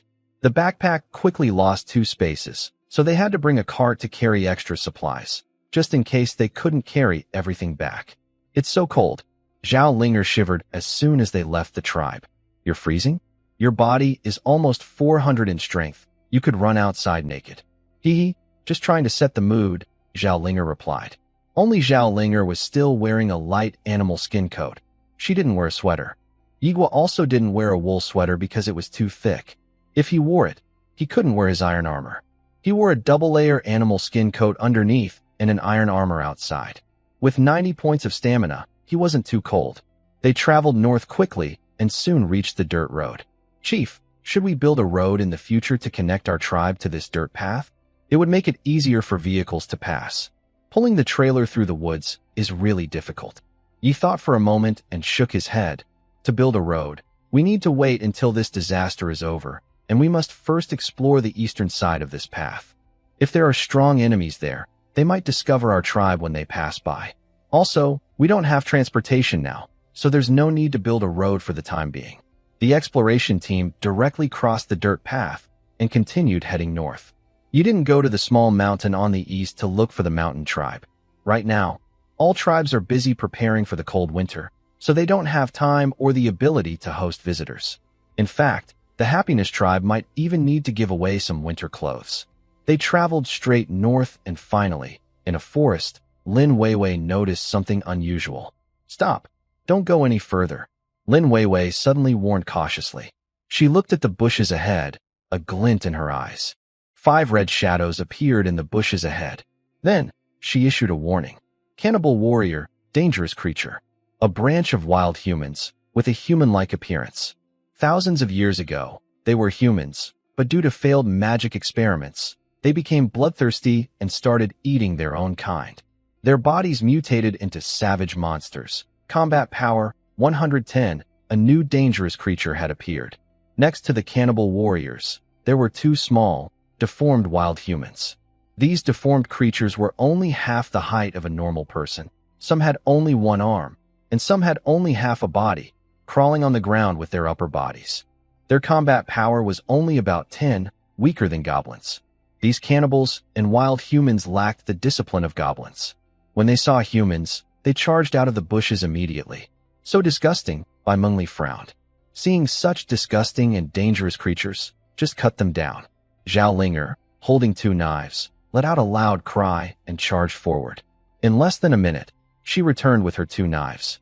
The blades were stained with blood, and her animal skin clothes had a bit of dirt on them. Done. She placed her curved sword on the nearby grass to wipe off the blood. She looked more primitive than a caveman. After so many battles, Zhao Linger was always at the front. She has fully adapted to this world. Holding her twin blades, her fighting power exceeds 400, easily defeating these cannibalistic and deformed wild humans. Linger is so fierce. During this fight, Zhou Xiaoyu didn't turn on background music, and Su Xiaoxiao didn't activate her holy light. Zhao Linger single-handedly took down a group of dangerous creatures. Ever since that night when the Soul Fire Knight stabbed her twice, Zhao Linger's fighting ability seems to have suddenly skyrocketed. She used to only jump and slash, but now she can dodge and hide too. Maybe if she doesn't dodge, it will hurt. Huh, that makes sense. While the girls were chatting, Zhao Linger finished wiping her sword and returned to the team. Yi Guo dragged the corpse onto the trailer, then continued forward with Lin Weiwei. Let's leave the trailer here for now and keep moving ahead. Encountering these humanoid dangerous creatures, there is a high chance that there is a cannibal tribe or camp nearby.